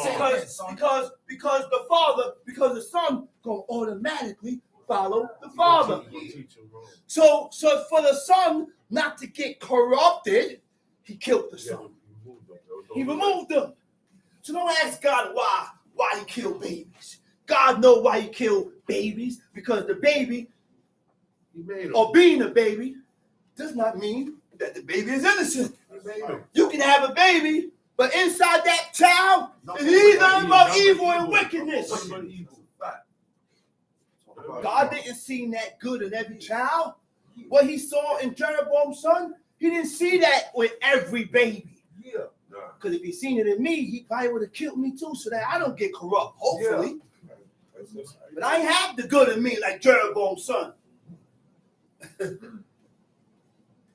Let's read it. Where we at? Verse 10. This evil people which refuse to hear my word. Again, what makes you evil is when you refuse to hearken to what God said. How do you know you refuse to hear the God's word? When you continue to shave and boil your face, say you're evil because you refuse to hear the word of God. When you continue to eat swine, you're evil because you refuse to hear the word of God. Yeah. When you do things contrary from what the book says, you're evil. You're evil because you refuse to hearken to the word of God. So that's when we know who's evil from who ain't evil. That's right. Say it again, brother. Stop doing the things that we know to be lawful and right by God. Then God won't look at you and say you're evil. That's right. It's kind of simple, man. Which means that's a job within itself. Yes, I have to be on point with myself. Yes, I have to take heed to myself and stop taking heed to you. Yes, sir. God said to chastise you and rebuke you, so that I don't receive the same thing that I don't suffer on his account. Yeah. So I got to rebuke you and tell you where you're going wrong at. And after I rebuke you, I leave you alone. I don't stay on it and stay on it and stand on it because now it done passed rebuke. Now you're taunting me. Now you're afflicting me now. It's not a rebuke no more. Pull me to the side. Or if I don't have to pull you to the side, I can say it in front of the people. Right? Certain things I got to pull to the side. Certain things I got to do openly. But according to your wisdom, you should know what is necessary. Stop trying to big yourself up in front of people and down other people. Why are you down him? He know he wrong. And he came to you for help. And you use what he told you to. Come on, man. That's not righteousness, man. You have yet to figure that out. You have yet to go to the person and say, man, that what I did to you, I did this, and you came to me for help, and I threw it in your face, and I voiced it, and I let everybody know. I made a campaign about it, and laughed about it, and joked about it. What's wrong with us, man? You say sorry, you got. What's wrong with us? Why do we do things to bring other people down? That's evil. That's evil and that's wickedness. Come on, man. We got to get it right. We got to get it right, man. And that's when you know how people stand and where you at. Go confess that to the person you offended. Yeah. Go to the person and say, man, I'm sorry, man. Brother, I'm gonna let you say, what you sorry about, man? He said, man, remember that time you came to me and you said this and this and this, and I went and I said it and I voiced it and I let everybody know and I threw it in your. You wrong, man. You wrong. That's not right. That's when you swallow your pride. Swallow your pride and humble yourself so that you can be better with God. That's right. Because that's what strengthens you. Those are the things, when we do things like that, it gives us strength to push for righteousness. Now you have passed another hurdle to where God can look. He said, now you're ready for me to reveal this to you. Because you're past this hurdle. And you did this and this and this. So let me open your eyes towards this. He doesn't open your eyes to nothing else. You got to prove yourself in this now. The proving in the test, in the trial, never stop. It never stops. The proving goes on. To the trial of life. The proving goes on. He will continue to prove us and test us. Let's read. This evil people which refuse to hear my words. This evil people which refuse to hear my word. Which walk in the imagination of their heart. They walk in the imagination of their heart. The word for imagination in the Hebrew is shirirut. Shirirut. Shirirut means stubborn. To be stubborn means difficult to manage. Difficult to manage. It also means unyielding. And when you're unyielding, it means unwilling to change a decision, unwilling to change your opinion, unwilling to change your demands. That's called a hardened heart. I said that's called a heart that was hardened by God. Who did God harden? Pharaoh. He hardened the heart of Pharaoh. So now have you ever looked in the mirror and asked yourself, why I am so unyielding? Why am I unwilling to change my decision? Why am I unwilling to change my opinions? What is stopping me from changing my decisions and my opinion? Did God harden my heart against doing the thing that is lawful and right? We need to ask ourselves that. Why am I not seeing the wrong that I'm doing? Why am I not acknowledging the wrong that I'm doing? Did God harden my heart against doing the thing that is lawful and right by God? That's deep. That's heavy. We need, look, man. And when God hardened your heart, you know what that means? That's it. That's destruction. You're on your way out. Being destroyed. You're on your way out. Because if Pharaoh would have been let the nation go, most of his people wouldn't have died in that Red Sea. That's right. Most of them people, most of his army and him would not have been drowned in that Red Sea. But God hardened his heart. And he hardened his heart. And he hardened his heart to keep him from acknowledging and listening. Why? Because there's certain things that we do in life, there's no coming back. There's no coming back. Because Pharaoh said he's God. He used to come out before the sunrise during the Nile, in front of the Nile, and thinking he raised the sun. Thinking the sun came up because he came out. Look, man. Go ahead, Tom Sheep. Read verse 10 over. Verse 10 over. Tom Sheep. This evil people which refuse to hear my words. Which walk in the imagination of their walk heart. in the imagination of their own heart. The stubbornness of your own heart. Those are the stuff. You know it's talking about the heart? It ain't actually talking about the heart. Your mind and the way you think and the things that you conjure up in your mind that is against God. God feeds you that and he increase it in you so that you can continue to follow that to destroy yourself. Huh? Go ahead. This evil people which refuse to hear my words, which walk in the imagination of their heart and walk after other gods. And walk after other gods. Akare, to go after. You know what go after means? To go after other gods. It means to have the same view as the common people. You are not the common people. We are not supposed to be the common people. We are not common. You know what makes us not common, not the same? Stop taking heed to these laws, commandments, and statutes. And you are not common. I am not common because I have a different view and perception about certain things that you don't agree with.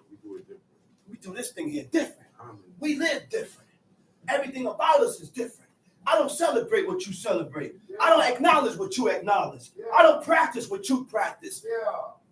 Come on, man. My traditions are not the same as your traditions. An inherited pattern of thought. That's what a tradition is. An inherited pattern of thought. And that inherited pattern of thought is passed down information from the parents. So that's why when the child accepts certain things, that's because of the training of the parents. The child was trained to accept that. And he was trained not to accept that. Let's read it. Which walk in the imagination of their heart and walk after other gods to serve them to worship them. Walk after who?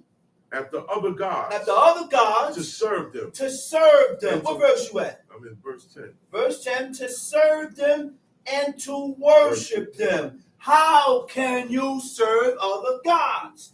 When we serve other gods, guess what happens? We start and begin to comply to their demands. We comply, and to comply means to agree. Oh my goodness. So when you start celebrating things and celebrating certain things that you don't read in the book, you're serving other gods. Watch your celebrations, man. Watch the things that you celebrate. Because when you celebrate things that you don't read in the book, you're serving their gods. That's right. That's why you ain't gonna die if you don't celebrate your birthday. Happy birthday, man. But I ain't read nowhere in the book where we celebrated birthdays. Because the celebration of birthdays is the uplifting of pride. That's the heights of pride. I said that's the heights of pride. And you, in order for you to serve God, you have to relinquish and get rid of pride to serve God. And you, in order to serve God, I got to relinquish and get rid of that vanity. Because these are the things that distance you away from God. Let's read it. It also means, hold up, to go after, to have the same view as the common people, to resemble or be like the common people. I said to resemble or be like the common people. We got to start wearing our robes, people. We got to start wearing our garments, people. We can't continue to go out and look like John, Henry, and Joe. Yeah. Because we are not John, Henry, and Joe. We are not John, Henry, and Joe. And we ain't Shabbat garment wear. Huh? And we don't wear our robes just on Shabbat. Yeah. And ask me if I wear my robe every day. Ask me. Yeah. You wear your robe every day? No, I don't. I don't wear it every day. But that's not going to stop me from talking about it. Yeah, talking. Yeah. I said that's not going to stop me from talking about it. And if you talk about it, I'm not going to see you talking about me. I'm not going to get angry at you. Why? Because this is called healing. That's healing. Not me going to a shrine. I'm healing. You know what's healing? The laws of God are healing. Hearing the things that needs to be done and relinquish it, eradicate it, and start doing it. Yeah. Start doing it. That's my healing. That's my healing, man. So I'm not going to stop talking about it because I ain't doing it. Yeah. I wear it sometimes. I don't wear it all the time. I need to start wearing it sometimes. Yeah. And honor my father. Yeah. Honor the commands of my father from the grave. Yeah. Yeah, you can honor your parents from the grave. Okay. Remember the commands and things that they command of you and start doing it. And start doing it. Let's read. Guards. Verse 11. Verse 11. But as the girdle cleaveth to the loins of a man, so have I caused to cleave unto me the whole house of Israel. He said, as the girdle cleaved to who? To the loins of man. He said, I have caused you, O Israel, to cleave to me. Join me, man. And the only way to join God is to take heed to his laws, commandments, and statutes. We break that connection. We break that connection with God when we go against. I said we break the connection with God when we go against. Let's read. So I have caused to cleave unto me the whole house of Israel, and the whole house of Judah, saith the Lord, that they might be unto me for a people and for a name, and for a praise and for a glory. That they might, that they might be unto me for a people and for a name and for a praise and for a glory, but they would not hearken. You see the status we will be in with God if we hearken to God. He would have glorified us. He would have picked us up. He would have exalted us. Yeah. Go ahead, read. Therefore thou shalt speak unto them this word. Therefore, he said, because you ain't hearkening, Israel, because you can't hearken, he said, I need you to go speak this word to them. Read. Thus saith the Lord God of Israel. Thus saith the Lord God of Israel. Every bottle shall be filled with wine. And they shall say unto thee, look what they asked. Do we not certainly know that every bottle shall be filled with wine? Man, we already know that the bottle will be filled with wine. He said, why are you telling us that? I know this already. Don't that sound like people today? Yeah, I said that. Why you keep saying this over and over about Tay Teeth, son? You told me this already, son. You can't. But you ain't improving. You ain't doing better. So I need to continue teaching you and showing you about Cain when it says Tay Teeth. Maybe I'm going to keep talking about it until it's engraved in the loins in your brain. Maybe that message is just for you. Because God wants you to improve. So he put it in this person that every time you hear talking, he keep talking about Tay Teeth. We don't look at things like that. We don't have things like that. We get mad when things is being repeated. But we got to read the book repetitively. I got to continue to read Genesis, Exodus, Leviticus, Numbers, and Deuteronomy. If I don't read no other book, I got to read those first 5. I got to read that verse 5 because that's what God has commanded the people. God commanded the king to read that law every day of your life so that you may learn to fear God, so that your heart don't be lifted above your brethren. Those two. Huh? Because if you don't fear God and pride sets in, you ain't going to do his law. You're going to do any and anything to suffice yourself. You're going to do every and anything to appease yourself. What you see, you can't have all the time. I said, my sight and whatever I see, I can't have all the time. That's why the brother said we got to learn to abandon and forsake your senses. We got to learn to forsake our senses because we see things, we desire it, and we go after it. And it could be a man's wife. Huh? It could be a man's wife. And guess what? That was deep what my brother said. He said the adversary tempts us through our senses. What you see, what you It's unclean. And you shouldn't be eating it. But because I desire flesh, and I don't have time to go hunting and get this flesh by live and kill it and do the proper way, I go to Met. Met food and buy my meat. I go to any supermarket and buy my meat. One brother said he go and buy his meat by the kosher store because the Jews prepares the meat according to the standards of God. Well, listen here, brother. You're just taking the chances with your life because the Jews there's a thing called bitula. It's a Yiddish word. Bitul is a tincture of swine, like a drop in the ocean. They can eat that. That's why they eat mozzarella cheese. Cow cheese is not safe to eat here. Let's understand this here. So the only cheese I eat is from Ireland, and it's named Cabot.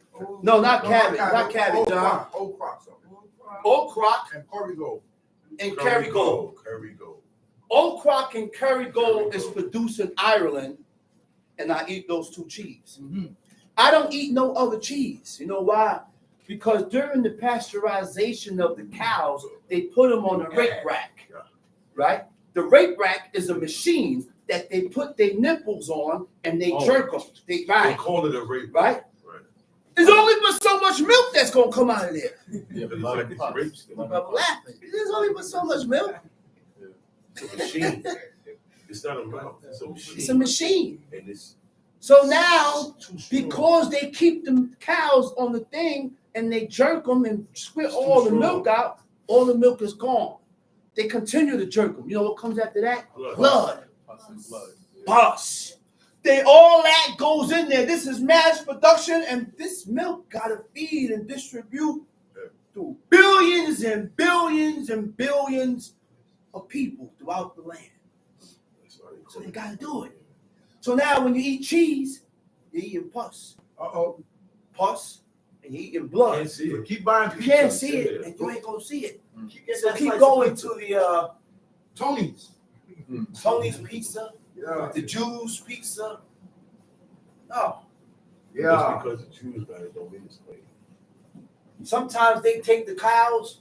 When you have, I seen tapes, CDs, where they take the cows be all injected with hormones. He's sick. He could barely walk. They take him, they slaughter him. They drag him to the slaughter. And this is called mass production. Do you think all these stores, we have a McDonald's in every location? Down south, upstate, in the country? You think all that is meat? I said, do we really think all that is meat? Where are they getting all this meat from? They say it's horse meat. Where? Don't you think that certain things is included in that meat to sell? They found horse meat in McDonald's. They found horse meat in McDonald's. Same thing, like sometimes I wonder about you eat so much chicken. Chicken is number one meat on the planet. Yeah. Where they getting all these birds from? Yes, exactly. Exactly. Where? Where they getting all these birds from? Dropping from the sky. Exactly. They hybrid them with the good birds. That's why no birds are good. That's what keep them going. Cabbage is unclean. Yes, it is. Cabbage? Cabbage cheese is Cabbage unclean. cheese. Oh, Cabbage oh, cheese. All that stuff is unclean. The only cheese we should be eating old crock or Kerrygold. Why? Because those cheese or goat cheese. They don't do that with the goats so far. No, it's not matched with nothing. No. Where we at, Chief? Verse 13. Verse 13. Then thou shalt say Jeremiah unto them, 13, verse 13. Then thou shalt say unto them, Thus saith the Lord, Behold, I will fill all the inhabitants of this land, even the kings that sit upon David's throne, and the priests and the prophets, and all the inhabitants of Jerusalem with drunkenness. And I will dash them one against another, even the fathers and the sons together. And I will dash them one against another. You know what's the word for dash? The word for dash is napat. Noon, pay, sade. Right? Napats. Napats mean what? To disperse. Napats means to scatter. Napats means to fling away. And that's what God did. He dispersed us and scattered us all over the world. All because we refused to hearken to his laws, commandments, and statutes. That's why during the dispersion, it came up that a white man and a black man from Vietnam War, one was sick and needed an organ transplant. They did the test and they found a match. How in the world they found a match between a black man and a white man? Can you explain that? Which means we all come from two people, Adam and Eve. That's it. Adam and Eve. So stop hating people because and despising people for their color. Because he's white. Stop that, man. God said, I am a God for who? For all. Before it wasn't like that. God said, I am the God of Israel. That's it. But we changed that. We made God have to change that. Yeah. Because we rejected God. He said, I ain't going to be called that no more. He said, I'm a God for all. He said, then he started changing. He said, my people shall hear my voice. That's right. A stranger will not follow. So you could be black as tar. Black as tar, because this ain't no black nation. That's right. This ain't no black nation. Right. This is for anybody that wants to serve God. That's it. That's what this is for. Anybody that wants to serve God is accepted. And we are obligated by God to treat this person like one of the homeborn. You don't ill-treat people because of their complexion or how they is or they look different from you. You don't do that. You make that person feel at home. Yeah. Person come to your congregation, everybody outside and leave the person in the room by himself or herself. You see it. Then you separate yourself from the woman, from the people that come. What y'all doing? There's a lot of gossiping going on in these camps, people. There's a lot of division and gossiping going on in these camps. Nothing but. And guess what? The heads are not heads because they don't correct it. That's right. You ain't no head if you don't correct it the right way. That's right. You can't be a leader if you don't correct it the right way. That's why most of these camps that come about, if the leader of Bene Zakin was around, his name is Nasi Yaakov, The head knock. the head knock of all Hebrews. Yeah. He was the one that came here from Ohio and instituted this Israelite thing. Because people used to call themselves black Jews or Moors. Yeah. And he instituted that. Yeah. Bene Zakin. He showed them the He instituted that. Yeah. Nasi, the prince. That's correct. That was he was Showed the them prince. the Yeah. That's the He right. instituted Israelites. Yeah, that's right. Hebrews. He instituted that, man. Facts. And if he was around, A lot of things will be going on. seeing all these different camps, this camp come about. What's all these camps coming around? Some camps wouldn't exist. There was only a certain amount of camps. You had Bene Zakin, you had Hashaba, Quahal, Beit Shalom. You count them on one, maybe two hands. You Benny Adad. That's it. Now you got different. Oh, this is the house of Abraham. Or this is this one. Everybody want to open up camps. Everybody is self-proclaimed. Everybody want to open up camps. Make themselves teachers, self-proclaimed teachers. When the teachers should be initiated by a person, by certain people. Everybody can't come up on this beamer. That's right. Say it again. This is not a spot for everybody to come up for. Yeah. This ain't no game. Yeah. This ain't no game, man. Well, go up there and let me hear what you got to say. Man, sit down. Man. Sit your butt down, man. First of all, ain't no bald head coming up here. Say it again, brother. Say it one more time. First of all, ain't no bald face coming up here. Facts. Okay. First of all, you want to continue eating blood and fat, and you eat your blood and fat sitting there. That's right. Yeah. Talking about.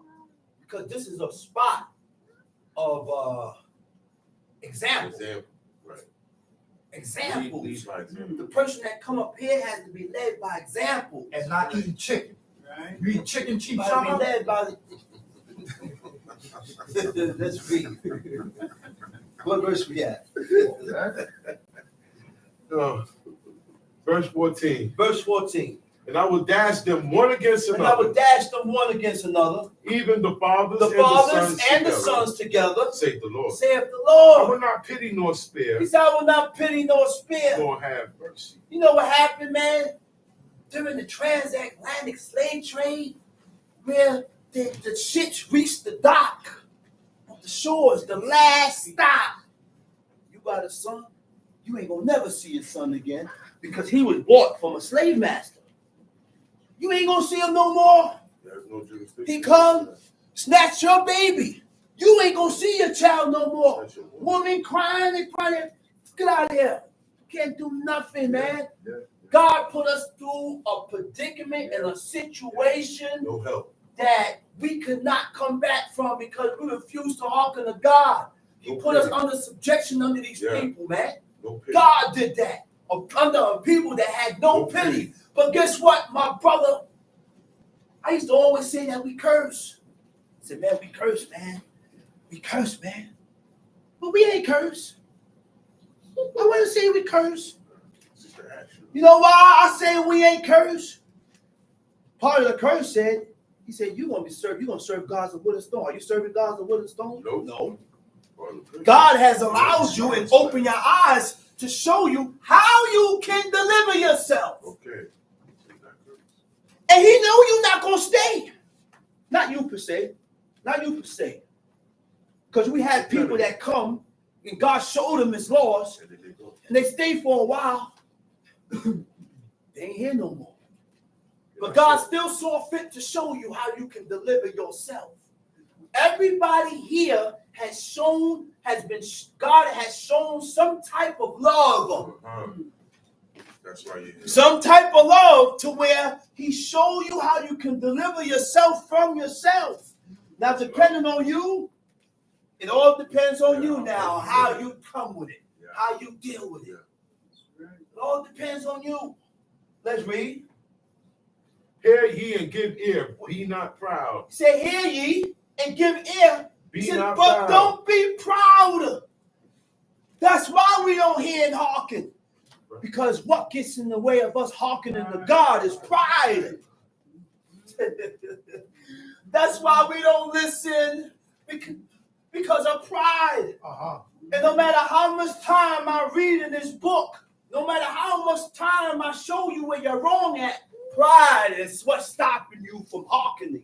That's right. Pride is what's stopping you from opening your ears. That's right.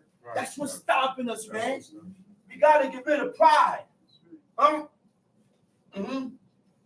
Verse 16. Verse 16. Give glory to the Lord your God. Uh-oh.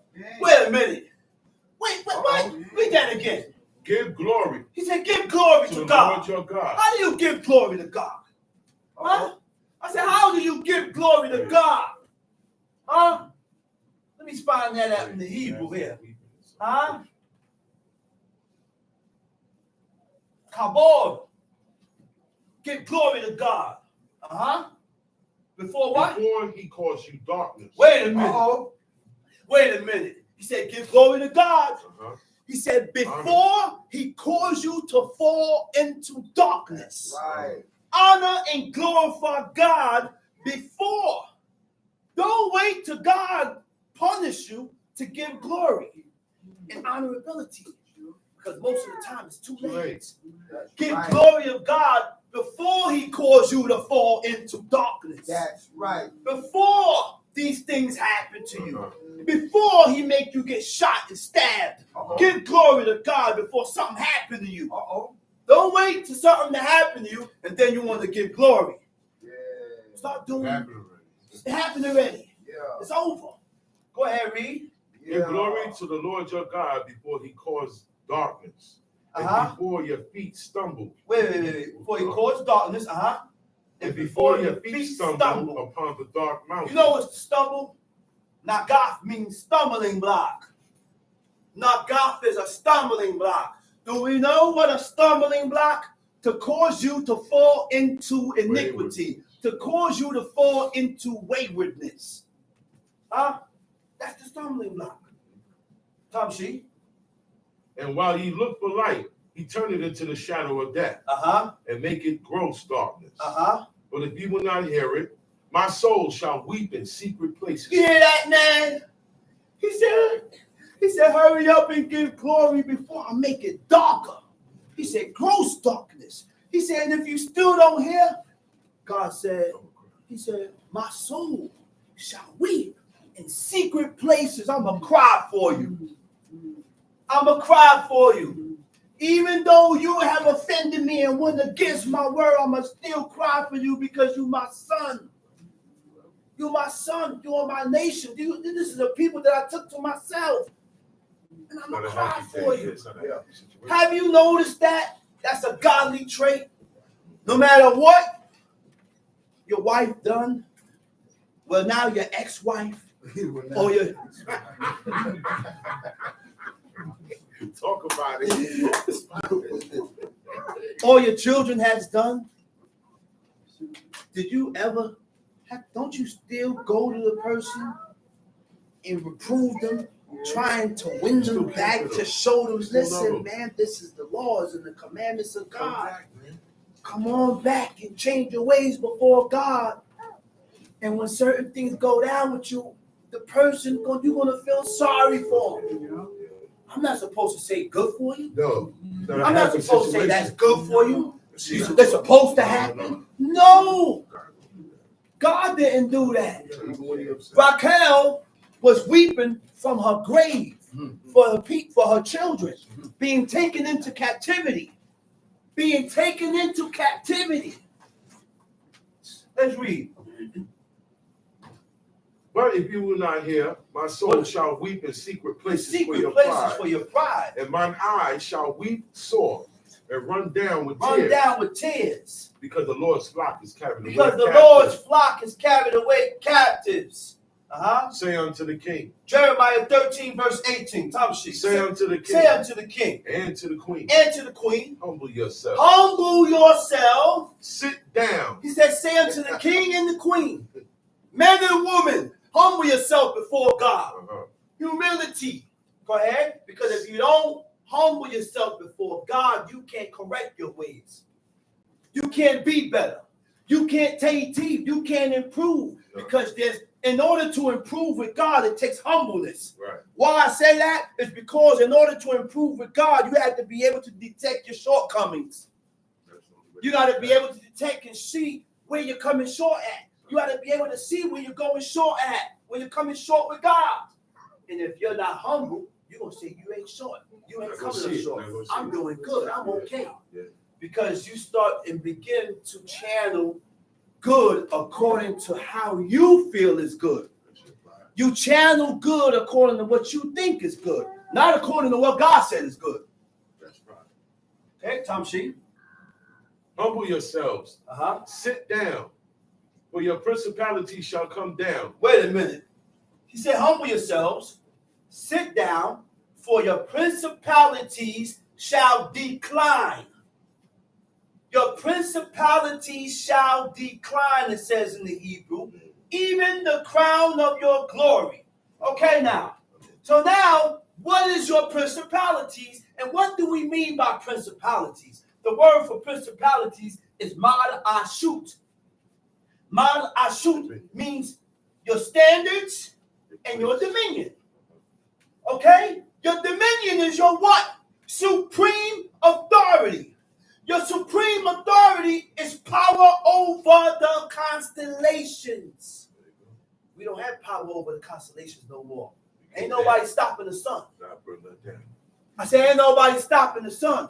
When God created everything, sun, moon, stars, animal, creeping things, fishes, we even had dominion and power over the sun. That's right. We even had dominion and power over the moon. That's right. That's why Joshua was able to stop the sun. That's right. Huh? That's why Joshua was able to stop the sun, because he was at war on the 6th day. And stop the moon. Huh? And the He was battle at of war Action. on the 6th day. The Shabbat is coming in. He said, nah, we ain't gonna make no, I can't war and keep going to war. Shabbat coming down. He said, stand down still. Stop the sun and the moon. Everything held up. Everything see. That's when you right with God, when you have power over everything that God created. Yeah. Everything that God created, you have power with. That's Right? The standards.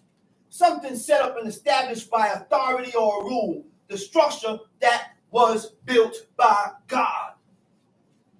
Let's read it. The cities of the south shall be shut up, and none shall open them. Judah shall be carried away captive, all of it, and it shall be wholly carried away captive. Verse 20. Lift up your eyes and behold Lift them up your eyes and behold them. that come from the north.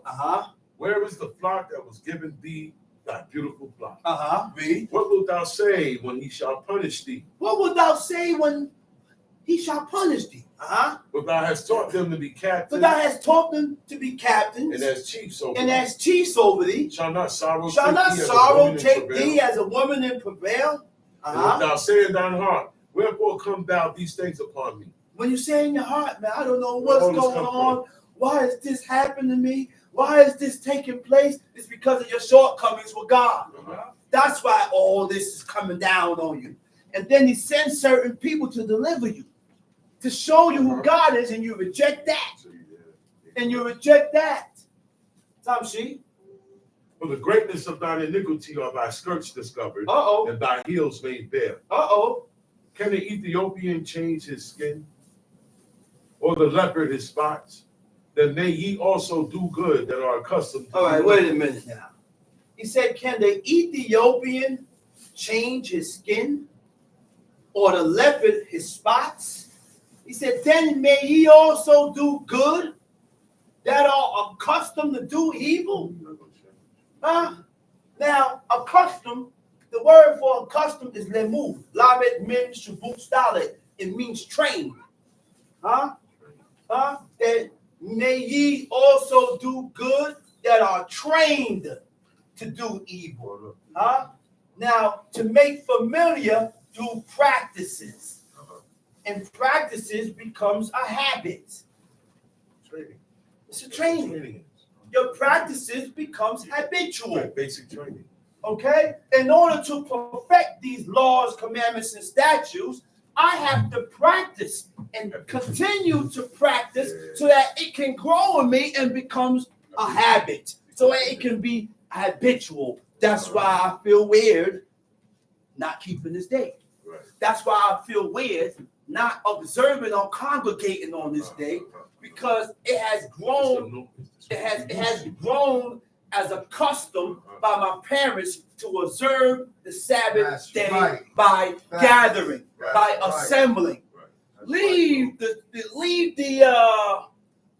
viewing, the streaming for people that live far away, that cannot congregate. But if you can get to a congregation, by all means, congregate and fulfill the commandment and the laws and the statutes that God has commanded us with. That's right.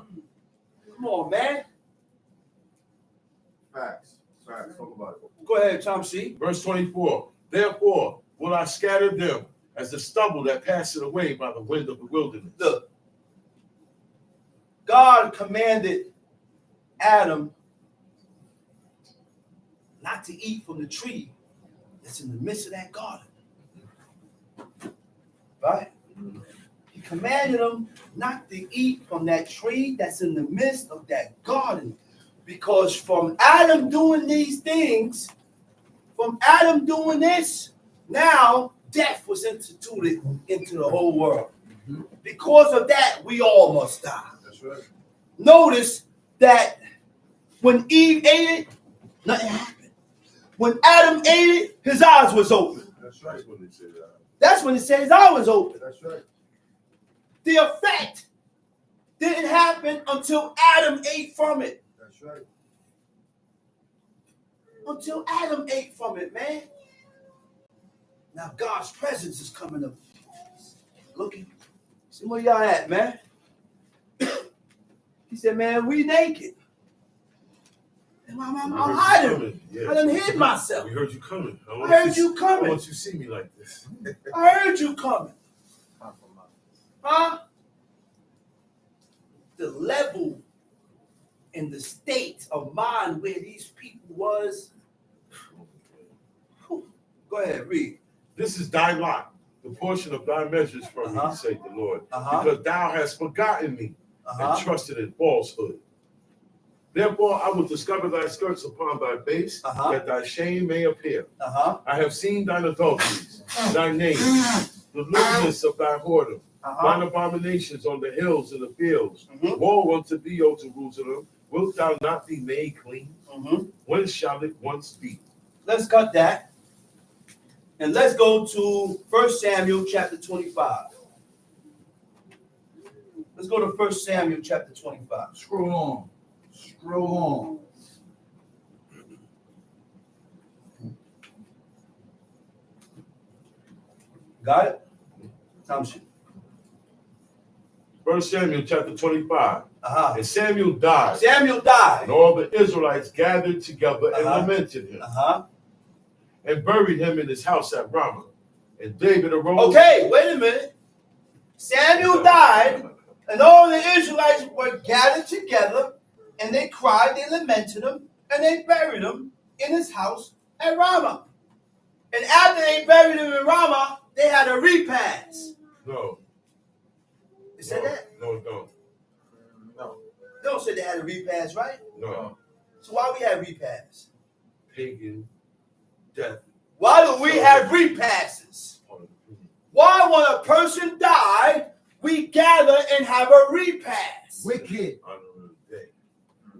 Don't we see the God is showing us a godly way, but we want to add on to our, we want to add on.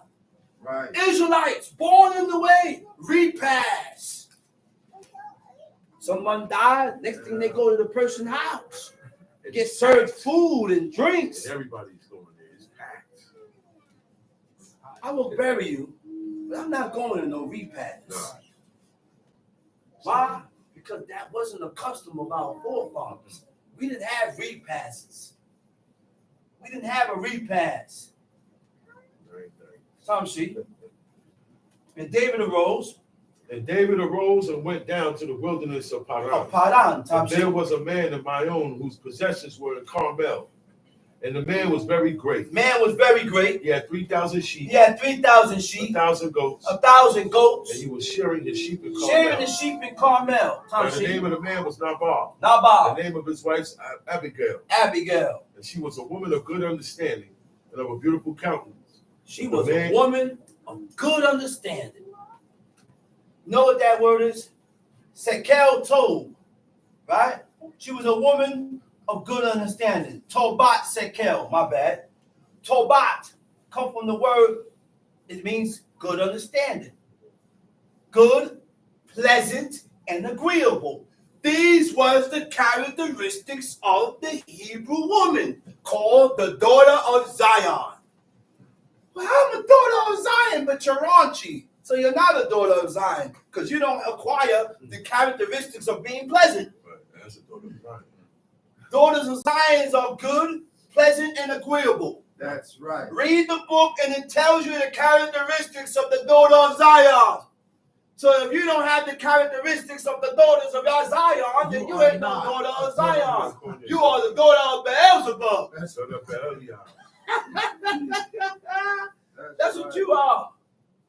And the same thing goes for you, God-forsaken men. Don't think I'm going to come down on a woman and not you guys.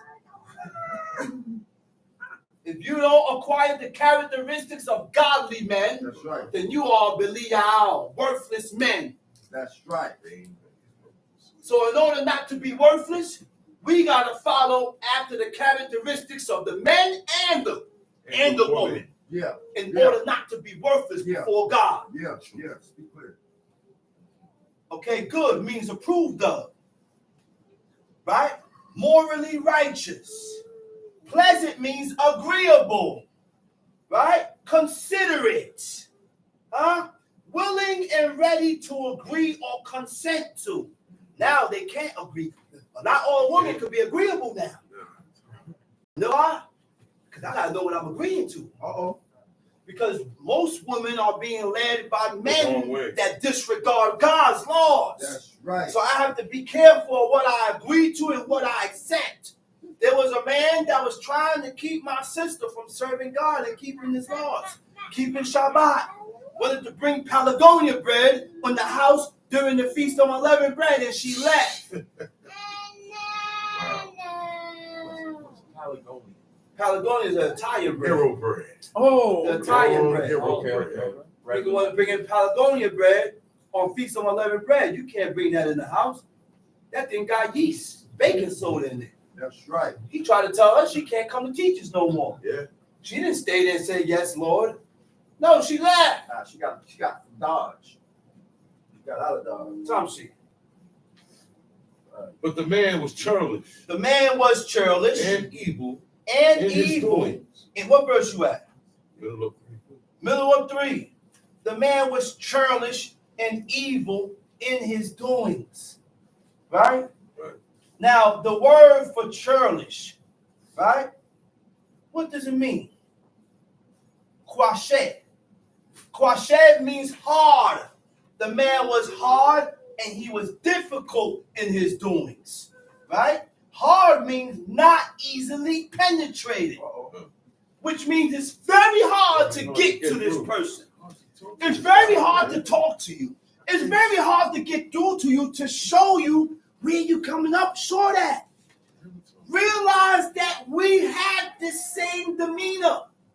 I ain't like that. I'm not going to put myself in that. I'm not a person that you can't penetrate and show me where I'm wrong at. No. But we have people like that. It's very hard to show them where they came at and the things that they done that was wrong. It also means lacking consideration, compassion, incorrigible. So I have to be more considerate. I got to be more compassionate. And he was incorrigible. Incorrigible means incapable of being corrected, which means you can't correct them. You can't tell them nothing. You don't want to hear it. You can't serve God. Difficult means hard to deal with. Tom Sheet. Now the book shows us a way that we shouldn't be. We shouldn't be that way. We shouldn't be hard and difficult. That's right. Tom Sheet. But the man was churlish and evil in his doings, and he was of the house of Caleb. House of Caleb. And David heard in the wilderness that Nabal did share his sheep. And David sent out 10 And young David men. heard in the wilderness that Nabal did share his sheep. Tom Sheet. And David sent out 10 young men. 10 young men. And David said unto the young men, get you up to Carmel and go to Nabal and greet him in my name. Greet him in my name. And thus shall you say to him that liveth in prosperity, peace be both to thee, and peace be to thine house. Peace be both to thee, peace be both to thine house, and peace be unto all that thou hast. I want something from you. So in order for me to get what I want from you, I got to grant peace. I can't come to you with an attitude, feeling entitled to something. I want something, so I need to humble myself. I need to humble myself. while I'm coming to you to receive. Right. Go ahead, read.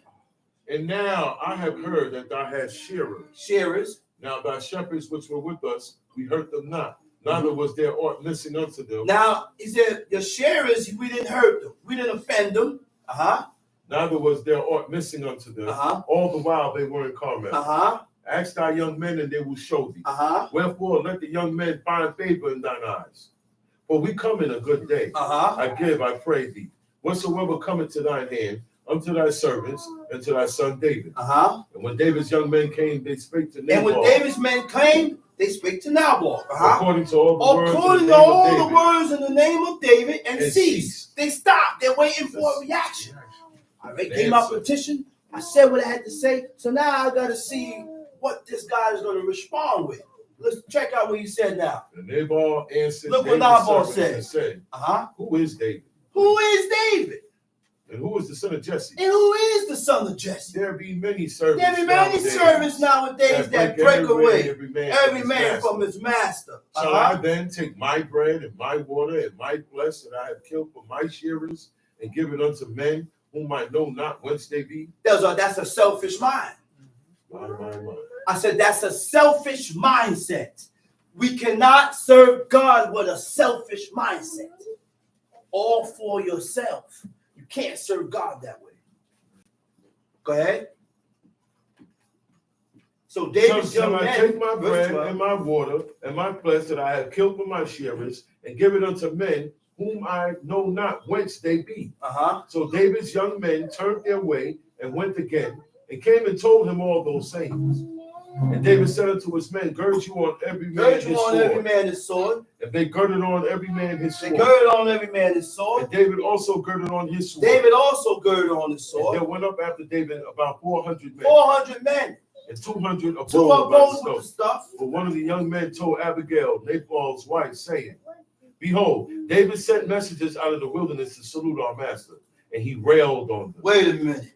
What is rail? What do you mean by rail? Right? To rail means to scream at.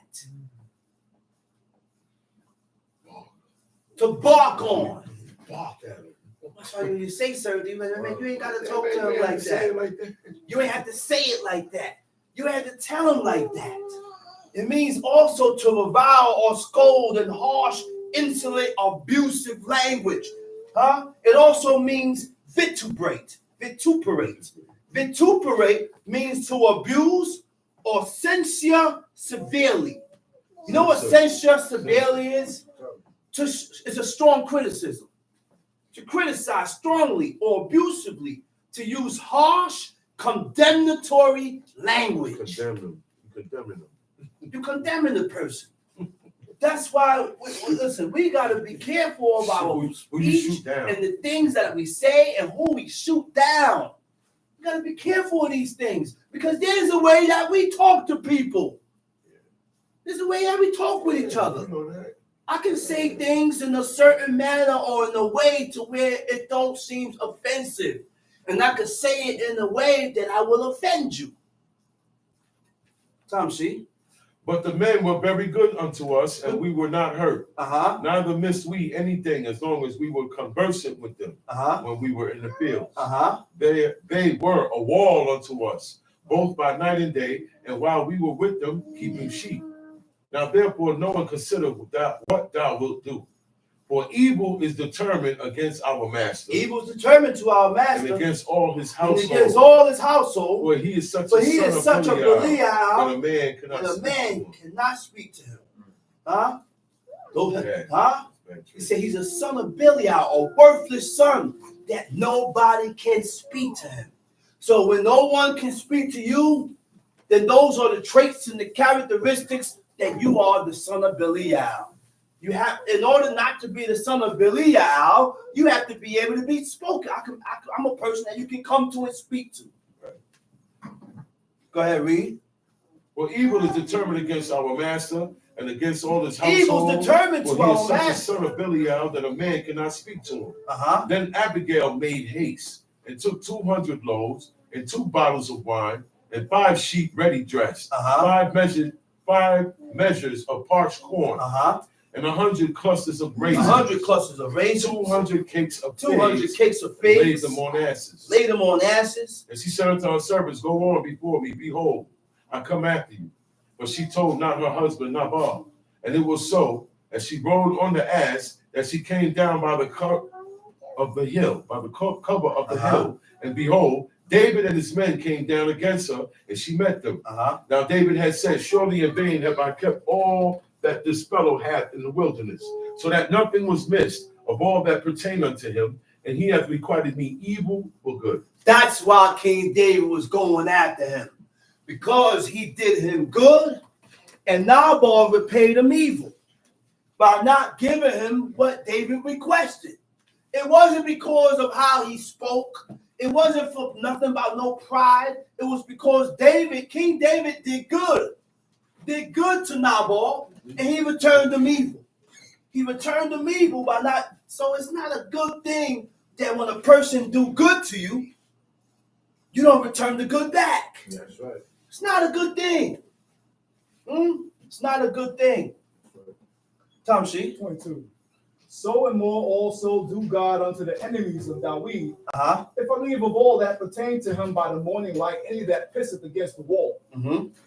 And when Abigail saw David, she hasted and lighted off the ass, and fell before David on her face. She hasted, lighted off her ass, and fell before David on her face, which means she prostrated herself. The same thing that Zipporah did. People say, oh, Zipporah took the foreskin and she threw it at Moses. No, she didn't. Because when you go into Hebrew, the word for cast, it doesn't say cast in the Hebrew. It says shakat. It means to bow down or to prostrate. So when she said what she said, she prostrated and she reached for Moses' feet. And then she said what she said. We didn't have women like that. We didn't have raunchy women that are going to take something and throw it at her husband. Zipporah didn't do that to Moses. Tom Sheep. And she bowed herself to the ground. Bowed herself to the ground. Tom Sheep. And fell at his feet. Fell at his feet. And said, upon me, my Lord. Upon me, my Lord. Upon me let this iniquity be. Let thine handmaid, I pray thee, speak in thine audience. Let thine handmaid speak in thine audience. Tom Sheep. And hear the words of thine handmaid. Where we at? 25. Tom Sheep. Let not my Lord, I pray thee, regard this man of Belial, even Nabal. For as his name is, so is he. Nabal is his name, and folly is with him. But I, thy handmaid, saw not the young men of my Lord, whom thou didst send. Tom Sheep. Therefore, my Lord, as the Lord liveth, and as thy soul liveth, seeing the Lord hath withholden thee from coming to shed blood. God stopped him from coming to shed blood because King David was going to wipe everything out. But when you have gained favor in the eyes of God, that's when God will guide your feet in the correct, right direction. He will stop you from doing something that's contrary from his laws. The setup of the offerings was not set up yet. Abel has gained favor in the eyes of God. But Cain was not in favor of God. So the correct idea of what to offer up came to Abel. That's why he offered up the flock and the blood and the fat. But it was Cain's idea to offer up an offering before God. Why? Because they realized that iniquity was in the earth. They realized that what happened in that Garden of Eden. So when Cain offered up fruits, he realized that he didn't get a reaction. But when Abel offered up his offering, Abel received a reaction. How do God accept offerings? When fire come down from heaven and suck up the offering. How do I know this? Because that's how God showed that he accepted Abraham, also King Solomon. King Solomon, when he was setting up that prayer and he had the offering, and at the end of his prayer, fire came down from heaven and sucked up that offering, that shows that God accepted King Solomon and his offering.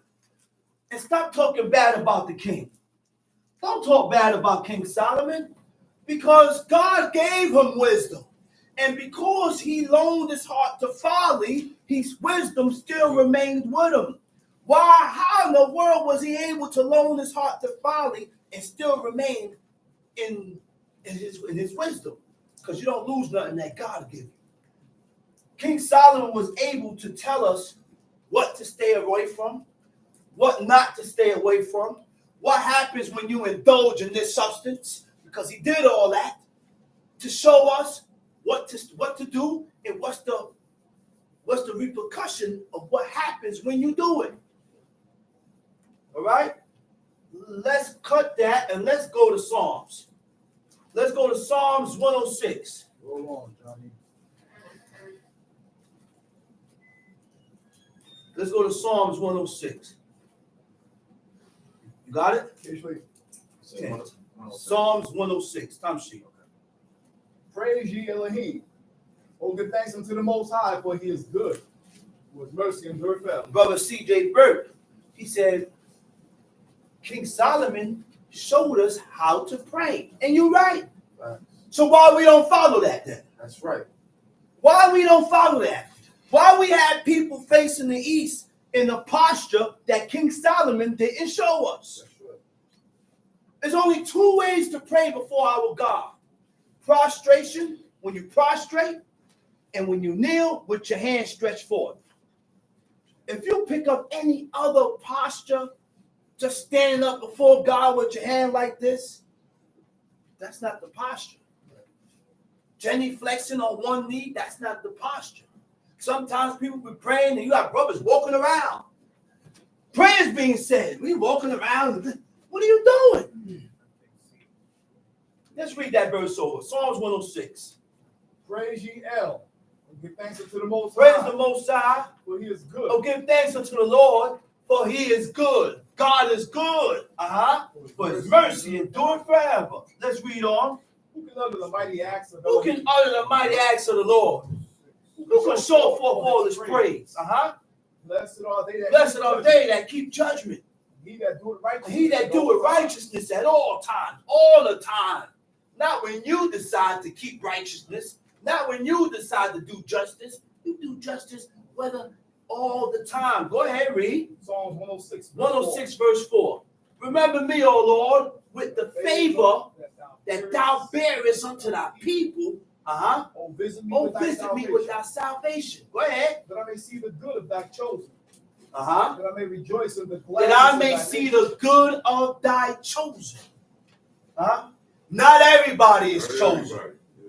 Not everybody is accepted. Right. Because it takes a certain amount of righteousness and determination for God's laws, commandments, and statutes to be chosen and accepted. Go ahead. That I may rejoice in the gladness of thy nation. Uh-huh. That I may glory with thine inheritance. Uh-huh. We have transgressed. We have sinned with our fathers. We have committed iniquity. We have done wickedly. What is iniquity? What is sin? Sin is an inherited pattern of. Not that. Sin it means to incur guilt upon. Sin means moral evil. Sin means to incur the displeasure of God. To incur means what? To incur is to become subject to some kind of consequences as a result of one's own actions. So there is a consequence that comes when we violate the laws of God. There's a consequence that comes with that. Okay? What is moral evil? Moral evil is evil caused by humans towards each other. When I do evil to you and you do evil to me, your morals is not right. You become immoral when you do things to a person that's evil. That's right. Sin includes a failure to do what is right according to the laws of God. But we can also sin by offending people according to the laws of God. It is violence, lovelessness towards other people, and ultimate rebellion against God. Sin corrupts the heart. Sin corrupts the mind and causes to be inclined towards evil. When it corrupts your mentality and how you think, now you have forward thoughts. Forward thoughts separates you from God. Okay?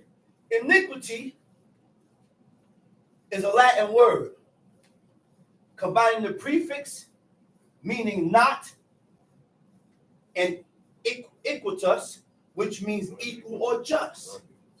You know what iniquity means?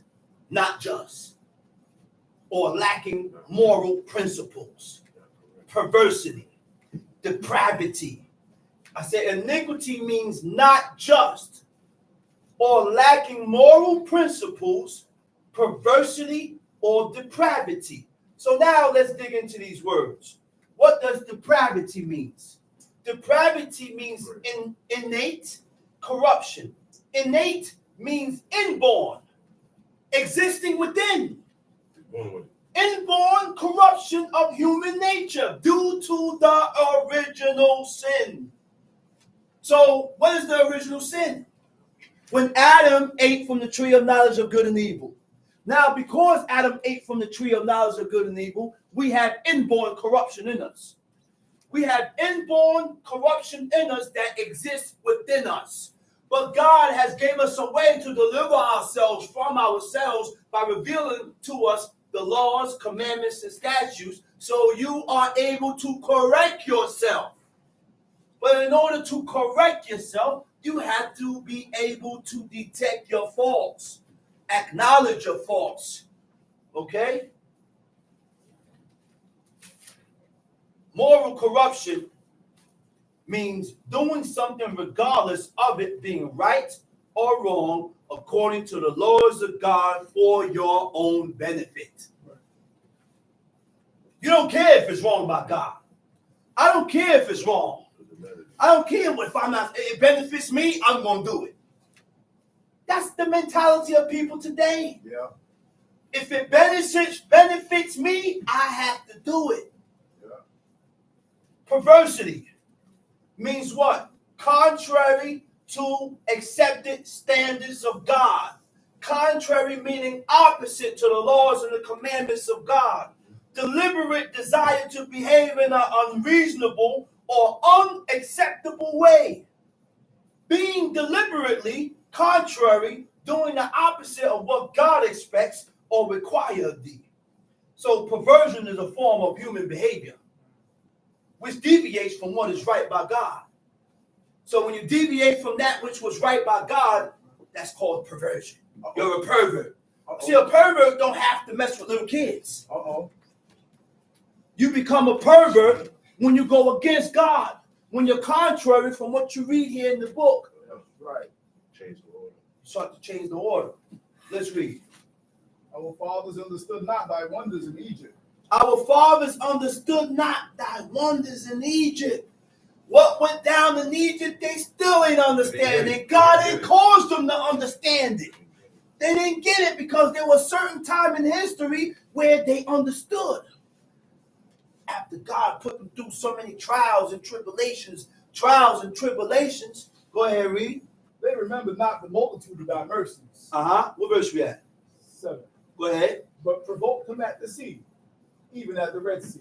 Nevertheless, he saved them for his name's sake, that he might make his mighty power to be known. Wait a minute. He said, nevertheless.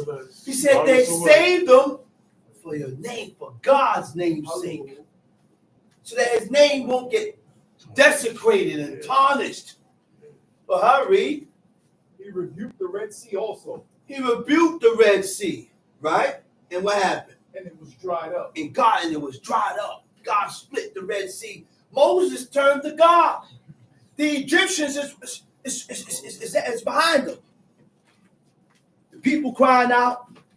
Moses cried out to God. God went to Moses and said, what are you crying to me for? You got it. He said, you get the staff. You get the rod. And you go split the sea. Go ahead. He said, I have made you a God in the eyes of the people, That's why God dealt with him so hard and so severely when he didn't sanctify the name of God at the waters of Meribah. When the people kept complaining and complaining and complaining and complaining, and God hated complaining. He hated the murmuring. But because of their murmuring, he gave them water. Because of their murmuring, he made the bitter water sweet. Because of their murmuring, I fed you manna. I didn't destroy you for your murmuring and complaining. So he didn't sanctify the name of God. And when he didn't sanctify the name of God, even Aaron felt it. They both died. They could not go into Jerusalem. Moses begged God, and he begged them, and he begged them. God looked at him and he said, don't ask me this no more. Don't come to me no more about it. He said, I'm going to take you up. I'm going to put you in this mountain. He said, you're going to see the land, but you ain't going to go in there.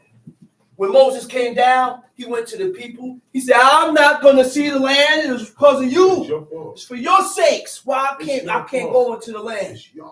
He said, when y'all go into the land, I know y'all going to forsake God. You're going to serve gods of wood and stone. You're going to do this. You're going to do this. You're going to do the other. You're going to do this. Because y'all already showing it now. Y'all showed it to me. That's why my pops used to say, he said, get your strength now while I'm alive. He said, get your strength now while I'm alive. Because you're going to need it. You're going to need it. Go ahead, read. So he led them through the depths, as through the wilderness. Uh-huh. And he saved them from the hand of them that hated them. He saved them from the hand of them that hated them. Uh-huh. And redeemed them from the hand of the enemy. Uh-huh. Read. And the waters covered their enemies. Uh-huh. There was not one of them left. Now, scientists found shields and swords and chariots in the bottom of the Red Sea. Mm-hmm. They found that. Scientists found that. Go ahead, read. Then believed they his words. They sang his praise. They soon forgot his works. They waited not for his counsel. They soon forgot his works. They waited not for his counsels. But lusted exceedingly in the wilderness and tempted God in the desert. Why I say they forgot God's work, the work of God? Because that's what caused them to lust. Because you forgot the things that God did for you, and you lusted after things that you ain't had no business lusting. You lost trust in God that quick. Go ahead, read. He gave them their requests, but sent leanness into their soul. And sent leanness into their soul. What I mean by what is leanness? Leanness means to cause them to incline towards their tastes and desires. That's why they gorged the flesh and hoard their mouth and swallowed everything like that. And then ere it was chewed, what God did? He said, I slew the fattest ones. Those was the gluttons. Read. They envied Moshe also in the camp, and Aharon, the saint of the Most High. Aaron, the saint of God. Aaron, the Holy One of God. But we want to talk junk against these people. These people whom God done gave a title to. Yeah. Look at this one. It said, man, holy. It said, this is my saints. This is my people. This is this one. This is that one. This is my love. This is my what? And we want to talk against these people. These people that we read about, they know how to serve God. We read about these people so that we can learn how to serve God. We read about these things so that we can learn how to attract the attention of God. But we do completely opposite.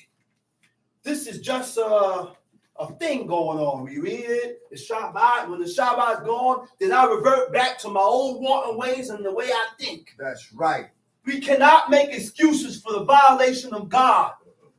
Hey, brother, why you bald your head? Well, man, my head. It was uneven. It was uneven, or this happened, or this. That's the most famous. I said, do you think God accepts what you say? No.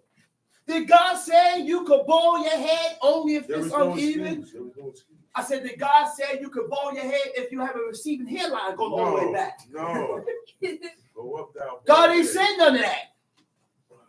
So you just got to deal with it. You got to deal with that. You got a Jefferson, just deal with it. Deal with the Jefferson. Deal with the You're Jefferson. gonna get it. Deal with the Jefferson. deal with it. Why? For the sake of the keeping of the laws of God. Wear a turban. So you ain't got to show your head. The only one that's going to see that receiving hairline is your wife. And let's hope that she won't leave you because of it. Because just hope that she won't leave you because of it. Let's read it again. The earth opened and swallowed up Datan. The earth opened up and swallowed who? Datan. Dathan. And covered the company of Abiram. And covered the company of Abiram. Why did the earth open up? This was a new thing. Yep. I said this was a new thing because they wanted to get into offices that they was not supposed to get into. Talking about God spoke by us. Yeah, but we should be able to get into the offerings and do. No, listen here, man. He said God already chose a specific tribe to do this. Everybody got a job. But they took their job lightly. They took your job lightly, man. They took their job lightly and wanted to officiate and set up incense. Wait a minute. Did I just say set up incense? Yes. Yes. And God killed them for it. Wait a minute. 250 princes. Yeah. That's what because they sent up incense. When the incense is only supposed to be sent up by the high priest, the Levites. When they did it, they got. Was it a specific incense? No. Don't we should know that it's the same instance now? Wasn't like the combination of the incense, wasn't it like only supposed to be prepared by like the high priest and only burned in the temple? It was like a special combination. Yes, yes. And I remember reading it said like you're not supposed to copy it. Right, but that's talking about when you said to copy it. That's talking about the oil that's made. He said, don't make nothing such and put it on because that's only for the high priest. Incense is incense. Right. Frankincense and incense is incense. So these incense and frankincense was only burnt and done during the sacrifices. When you read the book, you only read about incense and frankincense being done during the sacrifices. While the fat being burned. While the fat is being burned, because it's a soothing aroma. It's a sweet smelling aroma that goes up to heaven and God smells it. God loves that smell. God loves that smell. Okay? Go ahead, read. And the fire was kindled in their company. The fire was kindled in that company. The flame burned up the wicked. They made a calf in Horeb. What verse you at? 19. Go ahead, Tom sheet. And worshipped the molten image. They made a calf in Horeb and worshipped the molten image, which means they have not let go of their past. We have not let go of our past. When you come to serve God, you have to come in simplicity of heart. Yeah. In simplicity of heart means you come to God with a clear mind, with no hang-ups about your past. Let go of everything, denounce everything that I was taught, and come to God with a clear mind so that I can accept and not compare. That's called a willing so you can accept the things that you was taught and not compare. That's right. Go ahead, read. Thus they changed their glory into the similitude. They changed their glory into the similitude of what? Of an ox. Of an ox that eateth grass, Tom sheep. They forgot El, their savior, which had done great things in Egypt. Wondrous works in the land of Ham. Wondrous works in the land of Ham. Terrible things by the Red Sea. That's in Egypt. That's in Egypt, Tom sheep. Therefore he said that he would destroy them. Had not Moshe and his chosen. Therefore he said that he would destroy them had not Moses, his chosen, stood before him in the breach. In the Hebrew it said he stood before his face. It said Moses stood before the face of God. And he stood in the breach. The breach is the opening. He stood in the opening that Israel caused through violation of the commandments of God. So Moses stood in the breach and he spoke to God on behalf of Israel and on behalf of his name. He said, if you destroy these people, they're going to desecrate your name. The people are going to talk junk against your name. So the only reason why he saved them is because of his name, for his name's sake. So I delivered you and I left you alone. Go ahead, read. To turn away his wrath, lest he should destroy them. Yea, They despise. They despise the what? Pleasant The land. pleasant land. Go ahead. They believe not. They believe not his word, but murmured in their tents. but murmured in their tents. Hearken Not to the voice of the Lord. Therefore, he lifted up his hand against them to overthrow them in the wilderness. To overthrow them, to cause them to fall. Tom she. To overthrow their seed also among the nations. And to scatter them in the land. They joined themselves also to the deities. They joined themselves all to the deities and idols. Read. And ate the sacrifices of the dead. And what? They joined themselves also unto Baal, Now, Baal Peor just means Lord. Baal is Lord. Peor is the opening. When it says the opening, it's talking about the woman's vagina, the woman's part. Lord of the opening. And there are certain things and certain acts of sexual acts that is included in worshiping this idol. Homosexuality, lesbianism, anal sex and oral sex, orgies, masturbation, all these things that is done is in honor and worship of Baal, Baal, Peor. That's right. Okay? He said, and ate of the sacrifices of the dead. What is the sacrifices of the dead? Dedicated to idols or the dead, which is funerals. Funerals. In honor of the dead. In honor of the dead. And if you don't believe me, go ahead, continue reading. 29. Go ahead. Thus they provoked him to anger with their inventions. Thus they provoked them to anger with their inventions. With their inventions, they provoked them to anger with the things that they did. So, And the plague broke in upon them. The plague broke in upon them. Wait a minute. The plague has broken the barrier because we broke down our own protection. Because we broke down our own protection and brought our protection down, then the plague was able to see through. It could come in there. It's the breach. Notice when Job went to when Job, he said, Job, exude evil. The word for exude evil means to turn away from evil, to depart from evil, which means acknowledge that the things that you're doing is evil and stop. Acknowledge the things that you're not doing and start doing it. That's right. So Satan said, you think Job is doing this for nothing? But Satan couldn't penetrate Job because God didn't allow it. He had a barrier. He had a protection around him. He had a protection around his wife. He had a protection around his household. He ran a protection around his children. Everything that came from Job was protected because of his godliness and righteousness. So, same God then, same God now. The Father can protect his house by how much righteousness he is doing and what he's doing to be accepted by God. You can protect your house by how you live 100% in your righteousness with God. That's a fact. So when something happened to my son, I have to look at myself.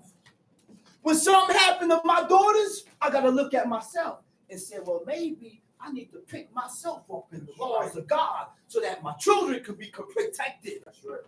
So that my kids can be protected. That's right. Because we're dealing with the same God. We're dealing with a God that don't change. That's right. And I don't want my kids to hear to bear my sins. Yeah. Tom She. Then stood up Phinehas and executed judgment. So the plague was stayed. Then stood up Phinehas and executed judgment. The Hebrew word for executed judgment is Wayipalel. Wayipalel means to intercede, to intervene on behalf of God. That's what he did. He intervened on behalf of God. I'm gonna cut that. It's 2 o'clock. Go ahead. And that was counted unto him for righteousness. And it was counted to him for righteousness. Unto all generations. Unto all generations. Forevermore, they angered him also at the waters of Meribah. How do we anger God at the waters of Meribah? We complain. There's no water around, but we continue to complain and complain and complain and complain and complain. So that it went ill with Moses for their sakes, because they provoked his spirit, so that he spake unadvisedly with his lips. He said the wrong thing. You can also say the wrong thing and condemn yourself. Be careful of the words that you say, because when we say things contrary and forward to God, you condemn yourself in the spirit. That's right. They did not destroy the nations concerning whom the Lord commanded them, but were mingled among the heathens and learned their works. When we mingle,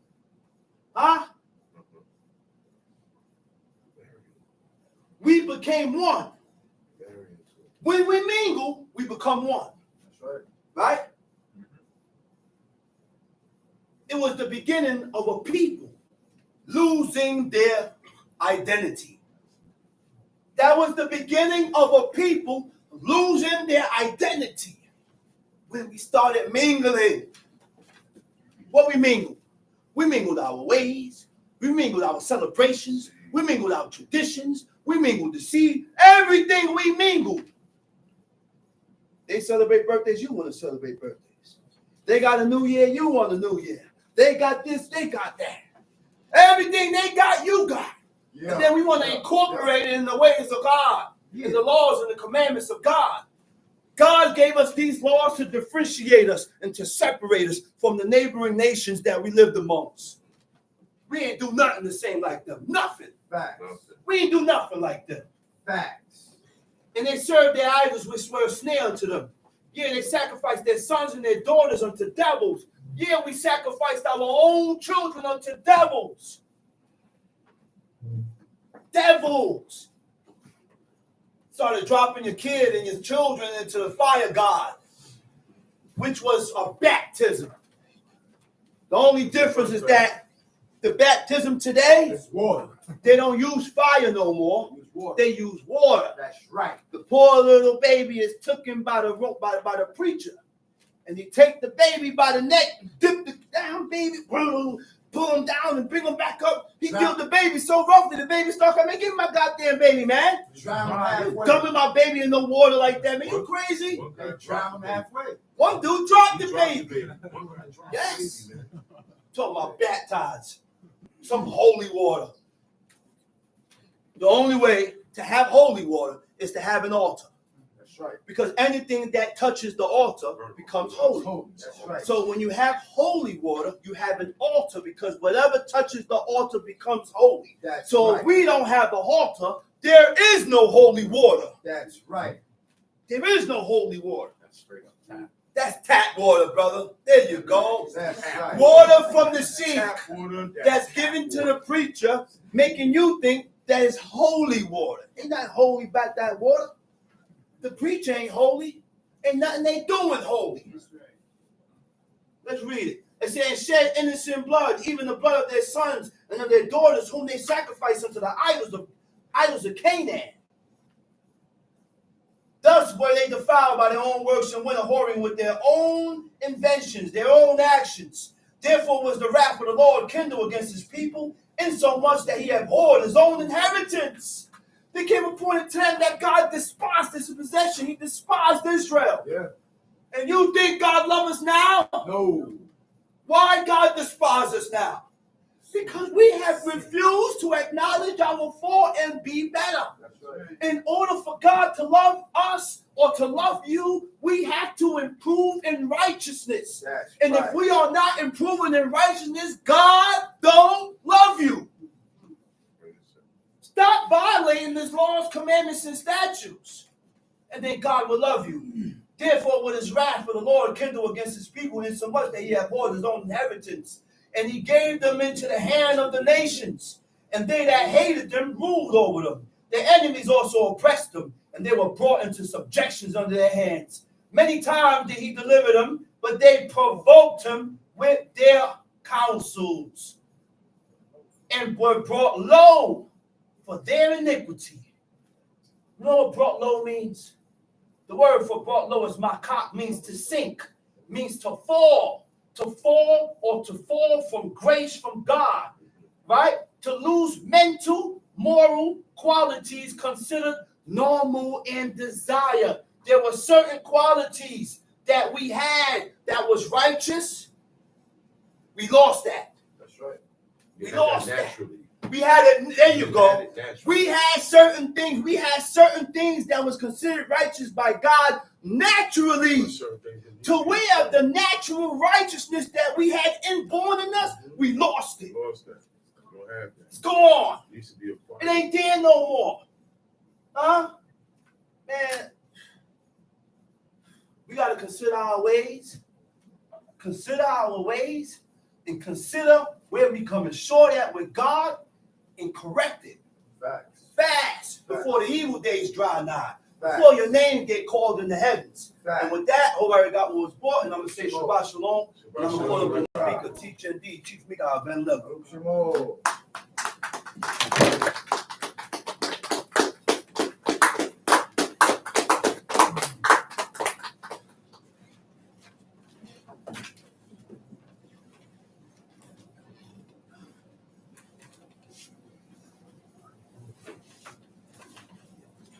Giving all praises to the God of Abraham, the God of Isaac, and the God of Jacob. Oh. Giving all due respect to my father, to my teacher, and my leader, Chief Eleazar, Ben Dodo of the tribe of Lewi. Giving all due respect to Chief Men, Prince Men, mothers, brothers and sisters, visitors. I bid you out of tongue of all fathers. Shabbat Shalom. Shabbat Shalom, Lekara. At this moment, I would ask if you would rise and repeat after me.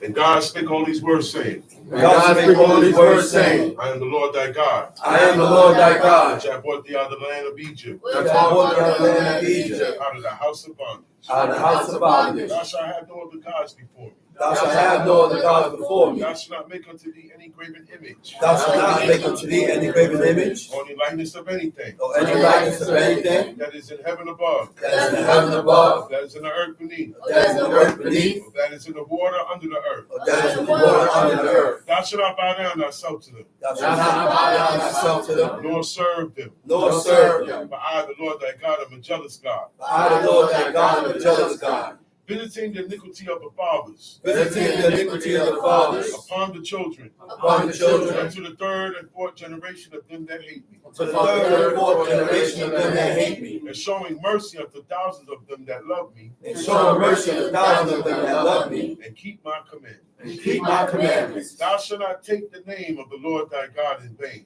Thou shalt not take the name of the Lord thy God in vain, for the Lord will not hold him guiltless that taketh his name in vain. for the Lord will not hold him guiltless that taketh his name in vain. Remember the Sabbath day, Remember the Sabbath day, to keep it holy. to keep it holy. 6 days shalt thou labor, 6 days shalt thou labor, and do all thy work. and do all thy work. But the seventh day is the Sabbath of the Lord thy God. But the seventh day is the Sabbath of the Lord thy God. In it And in it thou shalt not do any work. thou shalt not do any work. Thou, Thou, nor thy son, nor thy nor son, thy daughter, nor thy nor thy daughter, manservant, nor thy nor thy manservant, maidservant, nor thy nor thy maidservant, cattle, nor thy nor cattle, thy stranger that is within thy gates. nor thy stranger that is within thy gates. For in 6 days the Lord made heaven and earth, For in 6 days the Lord made heaven and earth, the sea, the sea, and all that in the midst, and all that in the midst, and rested the seventh day. and rested the seventh day. Wherefore the Lord blessed the Sabbath day, Wherefore the Lord blessed the Sabbath day, and hallowed it. and hallowed it. Honor thy father and thy mother, Honor thy father and thy mother, that thy days may be long upon the land which the Lord thy God giveth thee. that thy days may be long upon the land which the Lord thy God giveth thee. Thou shalt not murder. Thou shalt not murder. Thou shalt not commit adultery. Thou shalt not commit adultery. Thou shalt not steal. Thou shalt not steal. Thou shalt not bear false witness against thy neighbor. Thou shalt not bear false witness against thy neighbor. Thou shalt not covet thy neighbor's house. Thou shalt not covet thy neighbor's house. Thou shalt not covet thy neighbor's wife, Thou shalt not covet thy neighbor's wife, nor his manservant, nor his manservant, nor his maidservant, nor his maidservant, nor his ox, nor his ox, nor his ass, nor his ass, anything that is thy neighbor's. nor anything that is thy neighbor's. Shavu. And all the people saw the thunderings and the lightnings and the noise of the trumpet and the mountain smoking. And when the people saw it, they removed and stood afar off. And they said unto Moses, speak thou with us, and we will hear. But let not God speak with us, lest we die. And Moses said unto the people, fear not, for God has come to prove you, and that his spirit may be before your faces, that ye sin not. And the people stood afar off, and Moses drew near unto the thick darkness where God was. And the Lord said unto Moses, thus thou shalt say unto the children of Israel, ye have seen that I have talked with you from heaven. Ye shall not make with me gods of silver, neither shall ye make unto you gods of gold. An altar of earth thou shalt make unto me, and shalt sacrifice thereon thy burnt offerings, and thy peace offerings, thy sheep and thine oxen, in all places where I record my name. I will come unto thee, and I will bless thee. And if thou wilt make me an altar of stone, thou shalt not build it of hewn stone. For if thou lift up thy tool upon it, thou hast polluted it. Neither shalt thou go up by steps unto mine altar, that thy nakedness be not discovered thereon. Shalom Aleichem. Shalom Aleichem. We're going to move straight ahead to, what was it I just showed you? Second Kings? Second Kings, chapter 21. Right. As soon as you get it. Chapter 33. Second Kings, chapter 21. 21? Yeah. Okay.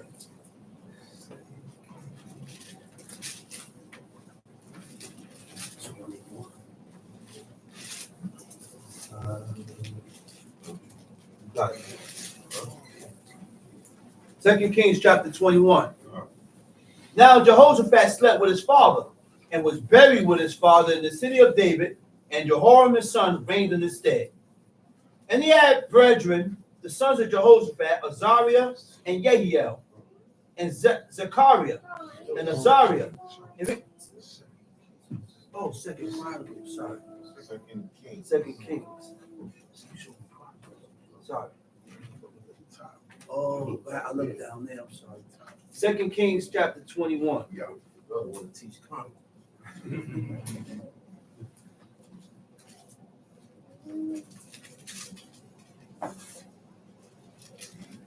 2 Kings chapter 21. Manasseh was 12 years old when he began to reign. This is the same King Manasseh that we read about. This is his personal history. The Most High. All right? Right. And reigned 55 years in Jerusalem. Very long time. 55 years. Very long time to rule. All right? Who was his mother's name? And his mother's name was Hepzibah. And he did that which was evil in the sight of the Lord. Now, the book narrates to us, okay, what kind of a person this is. And there's only two kinds, evil or righteous, right? And anytime the Old Testament narrates to us, it tells us about a person, it tells us first whose side that person on. It tells us if that person serves God or not, okay? We always get a clear description of the type of person that we're going to be reading about. We read about Nabal, right? But before we read about him, they gave us a description. This guy is churlish and evil. This guy here, he's right and exact before God. Okay? One woman stepped up and said, thou knowest that my husband, he's dead now, that he is real truly a servant of the Lord. Didn't a woman in this book say that? That's right. So it's always had to be made a fact. That's right. Okay? Oh, let him in. I said, wait. This guy is purely evil. All right? We got to watch him when he's around. He likes to steal. Yeah. What's wrong with putting that out there? He got thick fingers. She's promiscuous.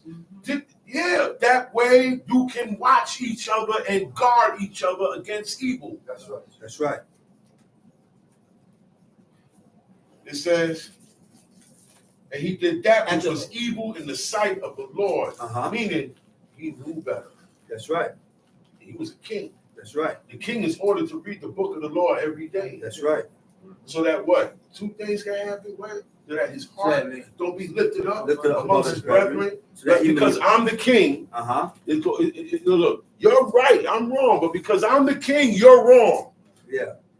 That's what it means. No good. By your heart being lifted up amongst the brethren. Because I'm the king, I don't care what y'all suffering. As long as I'm not suffering. Yeah. That's what it means when your heart is lifted up amongst the brethren. That's right. Because you have authority over these people. You have a leadership. You have you have power. You say go, the shooter's gonna go, the warrior's gonna go, the soldier's gonna go. So you can't lead them into a brick wall. Put it like that. You can't lead them into evilness and waywardness. David didn't do that. So when David went up Mount Olivet to pray to God, right? And he covered his head when he went to do it. So that told me I cover my head when I pray to God. It don't say that in the book. The ways of these people are going to be depicted in the narration. You got the command. It don't say happy birthday in the book neither. It don't say thou shalt celebrate your birthday. That's right. It don't say a bunch of things in there, but you do it. That's right. But I noticed you only use that quote when you want to down something. That somebody is saying, hey, God said we supposed to be doing this. Well, they don't say that in the book. We got to get off that mentality. Now we got everybody's a Levite. That's right. Everybody's a Levite now. And that means everybody's a teacher. We ain't got no students. Yeah. Wow. And that's what I see today. Everybody's a teacher. Everybody know the book, but they're not doing the commandments. Self-made leader. So that means there's a lot of pride in the air. I know already, Ak. Yeah, King Ak, I know Ak. Yeah, I studied that, Ak. So how come I stopped eating what I was studying, and you kept eating what you were studying? Somebody studying is wrong. How me and you studied the same topic, and I see the paganism, and you don't? Something is wrong. That means you're not fit to lead. You're not fit to teach. Not everybody. It's not something that you pat your back on. Moses didn't want the job. It's not an exciting job. No. You are responsible for what you show and tell people. You are responsible as head of the house. That's right. You are responsible as a chief man, as a prince man, as a leader. That's right. What you say, people are going to be, you know what? Oh, yeah, man, what he said is correct. But what I said is wrong, but you don't know that because I know more than you. And I put it to where it's good. You can eat it. Just eat it well done. They ate their stuff well done all the time, but they had to get the blood out. That's right. Everything is well done when they ate their flesh. That's right. They never took it off before the time. That's right. Okay? That's right. Not cool. We have to learn also how country people live. Maybe you can understand some of these commandments that God gave these people. Okay? Most they lived in the country, in the field. They were agricultural. So a lot of the commandments gonna go with it. Your work was an agricultural work. You didn't work in the office. You didn't shuffle papers all day. Today, that's work because it's something you get paid for today. But back then, that wasn't. Those jobs a job did not exist. Yeah. Because what you're working on, you're gonna own when your father leaves here. That's right. So you helping to hold down your father so that it's enough when he died. Yeah. It's enough when he died. He had all his sons. Jacob had all his sons out there. And they were working. The oldest wasn't doing the youngest job, and the youngest wasn't doing the oldest job. That's right. That's why everybody gets out of this guy. His head is lifted up and his chest lifted up because he's doing your job. And you're the one in charge, but he's doing the one in charge job. So now the one in charge can't say too much to me because I do your job. You see what's going on? Yeah. Everybody is out of place. Township. And he did that which was evil in the sight of the Lord after the abominations of the heathen. After the abominations of the heathen. Whom the Lord had cast out before the children of Israel. But he built up again the high places which Hephzibah his father had destroyed. See that? Hezekiah destroyed. Hezekiah destroyed the high places. The high places where the children of Israel snuck. They snuck and went and served idols and ate unclean. See, whenever they worship to these idols, there's a meal prepared. Yes. Okay? There was an animal being cooked. Yes. And that animal that's being cooked in worship to this idol, this is called the sacrifice of the idol. That's right. So when you go to a repast and you eat the food, it is the sacrifice of the day. That's right. Because everything is in honor of the day. A funeral is a procession or a march or a parade in honor of the day. All parades are in honor of the day. That's right. That's why you see That's right. dead people. That's right. What's that day in Latin, the Latin world? Day of the Dead. What do you see they promote on Day of the Dead? The same thing you're going to see at Halloween time. Skeletons. Okay? Evil-looking creatures. What kind of a day do you like to celebrate that's going to have evil-looking creatures? Everybody dressed up evil. Right. Masquerade is also no good. Masks are no good. A mask and a memorial of someone's death are together. They're called matzebas. See, there's a lot of shit, but we do this to so you don't forget the day. That's an excuse. That's an old pagan excuse. That's right. You're never going to forget your day. That's right. I don't care. You don't have to have the person's name tattooed on you. You don't have to have their picture on the wall. Right. You don't have to have no plaque in commemoration. You don't have to gather on the day of that person's death. That dead nigga on my chain. You don't have to go visit the grave. But people visit the graves. That dead nigga I'm on going to my find it chain. because it's in here in the prophecy where God talked thumbs down on visiting graves, man. They're not supposed to go out there and do that, man. Okay? That's not how you remember. Dead man Okay? cheating. All right? That is not anything considered today. If this was this dead man's possession or whatever, you don't keep it as sentimental value. What sentimental means? Senti means to feel, emotion. I am emotionally attached to this because this was my father that died, my mother that died, my friend, a loved one died. And I hold on to the connection and memory of that person through an artifact on this planet. You cannot do that. Okay? Say it again, bro. All right. Robes and wear it. Say one more time. No, we wear the robes. You don't take the robes in. Nobody can't touch this robe. Just put it away. It's just Bahama robe. No, we wearing the robe. We gonna put it to use. Yeah. The same way he put it to use. You see the difference now? Yeah. Oh, this my man, he died. I'm keeping it. No, don't touch this. Put it here. And you put a picture next to it. You made a shrine. Once you have a picture anywhere, you have a shrine. It said, Mika had a house of gods. Did that sound like it was a good thing? No. You got a shrine around You know how you can have a house of gods? Pictures, statues, plaques, certificates of the day. Okay, no, I ain't got a picture of him out. It just got here the day he was born, Obituary. and the day he was dead. Obituary. Leave that alone. The card, that little obituary card. See, that's why I don't go to funerals no more. Sunrise and sunset. I don't go to funerals. Look, hurry my day. We don't have the service. That service is a ritual. That's right. We don't have Shabbat services. Okay?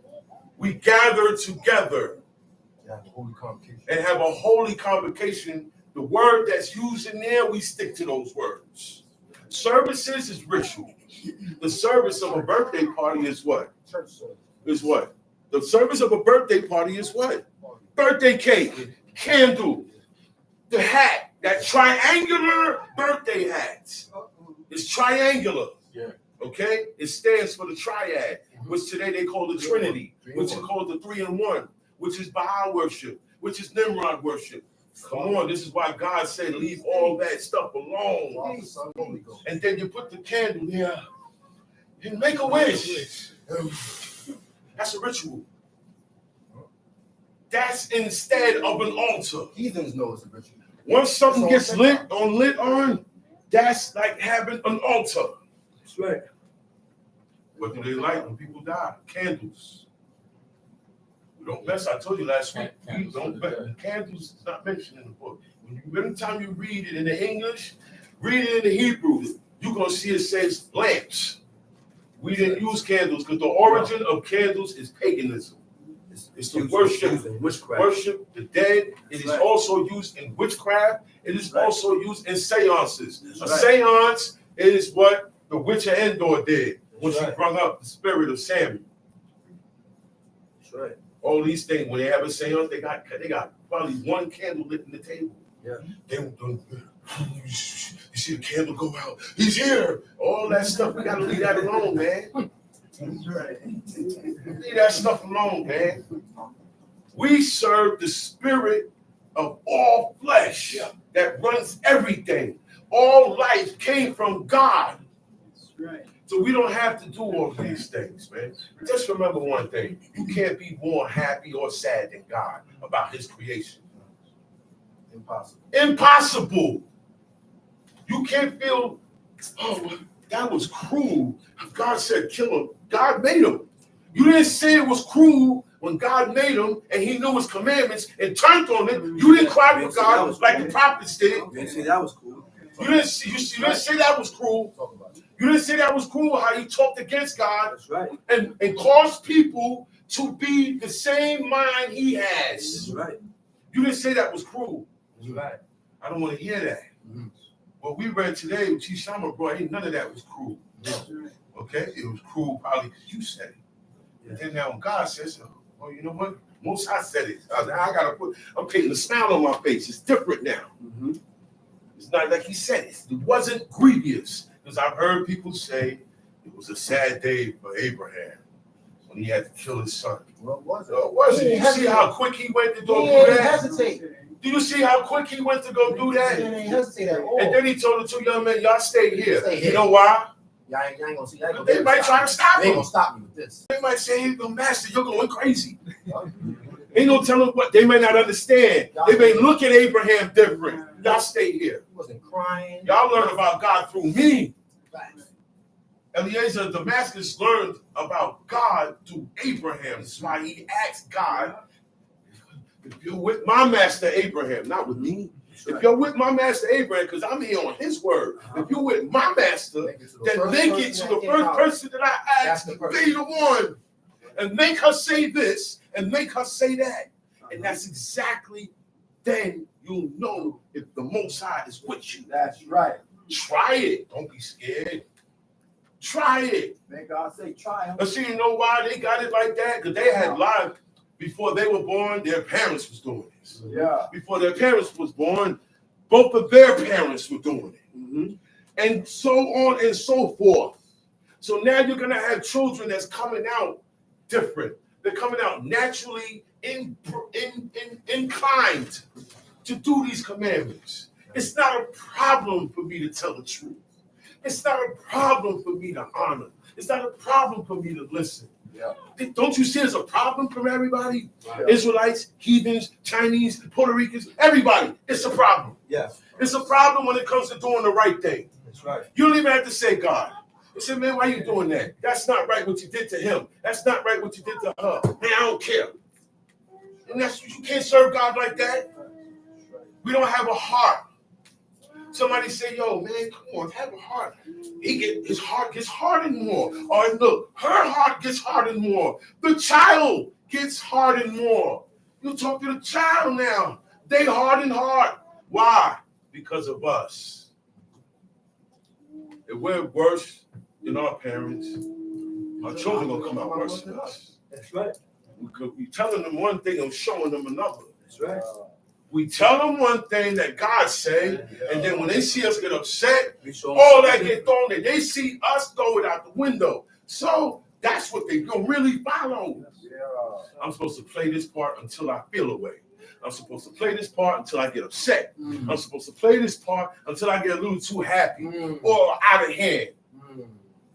That's what we show them, man. We got to show them the same thing that we we tell them not to do, we ain't supposed to be doing. That's right.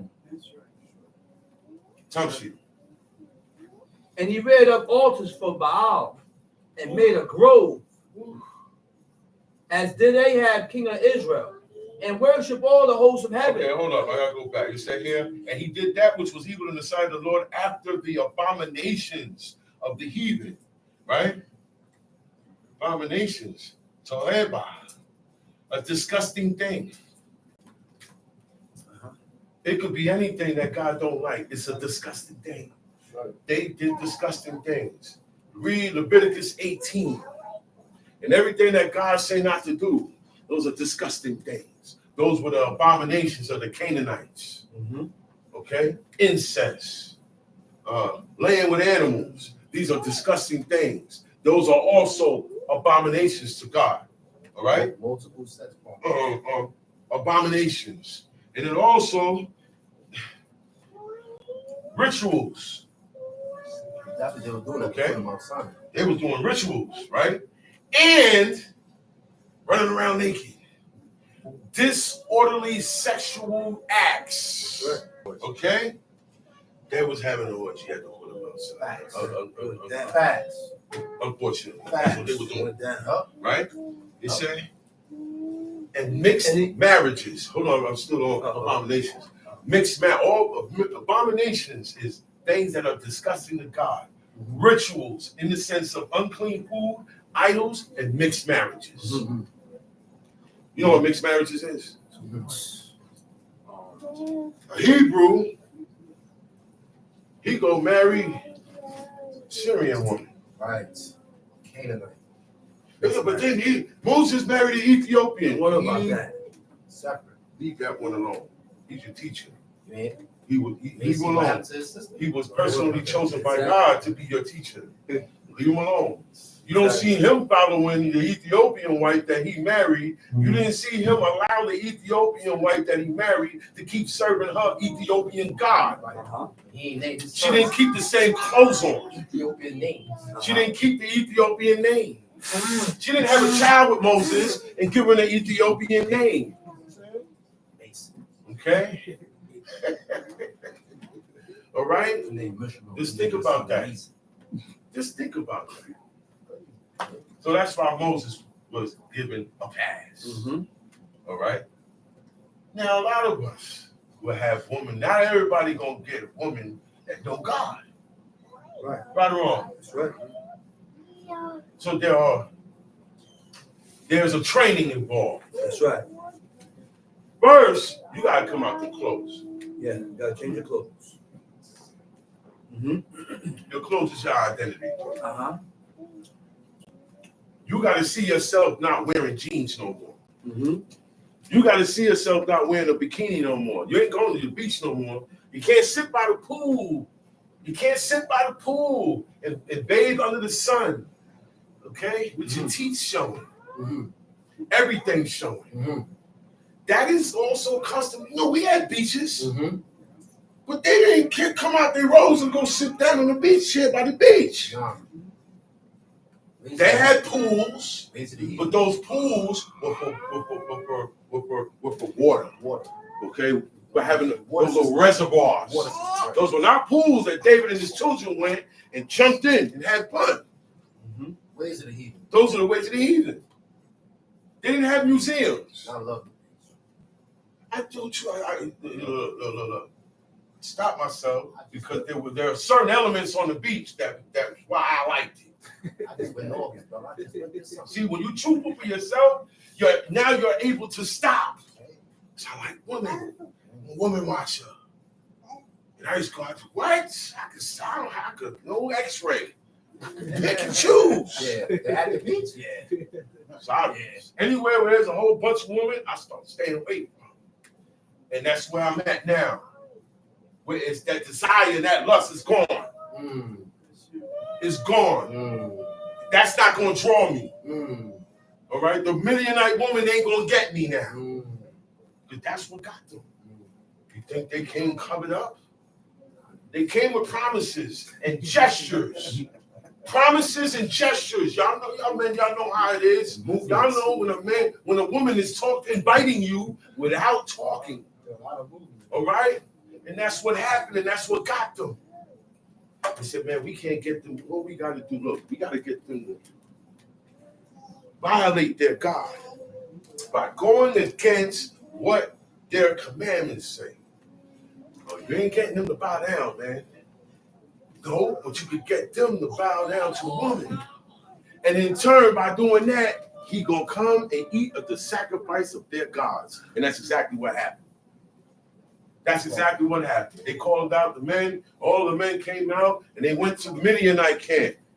They left the Hebrews camp, went over there, and ate of the sacrifice.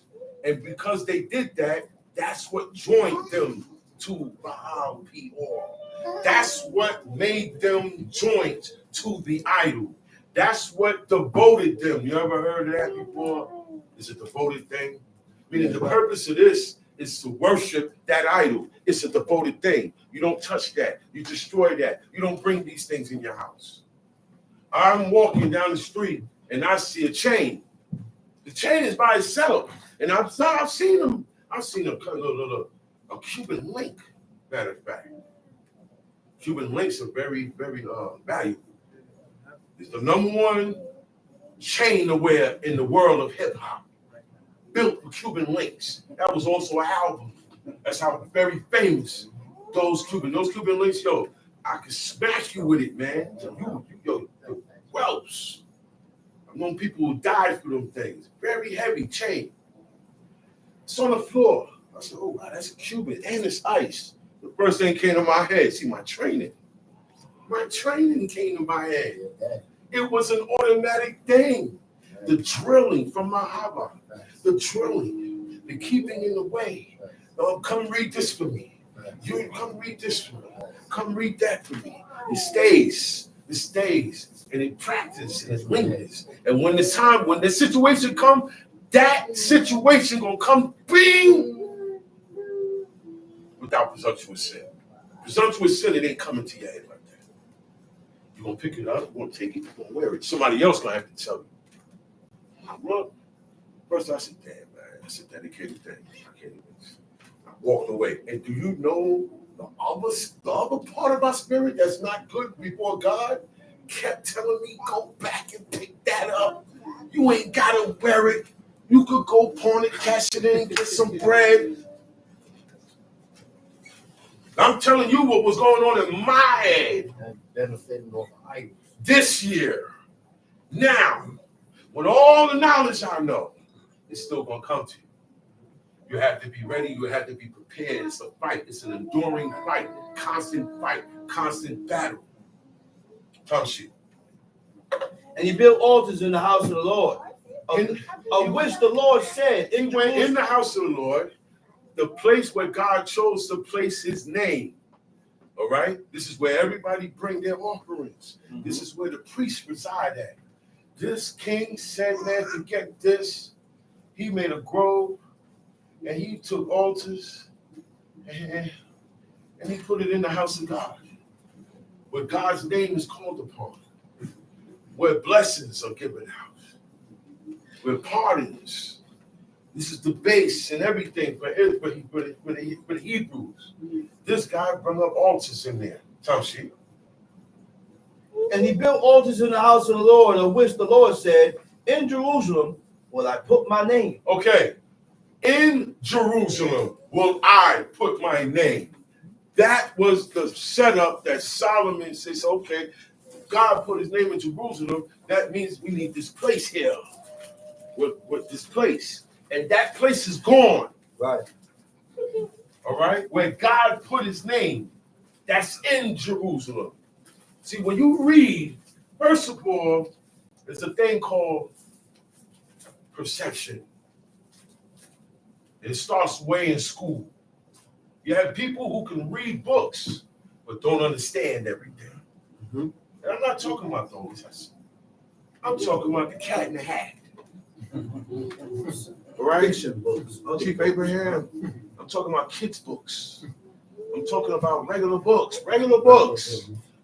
That's why they gave you book reports to see how well you understand what you're reading. Right. Most people did not understand, Chief Abraham. Most of the people in your class did not understand what they were reading.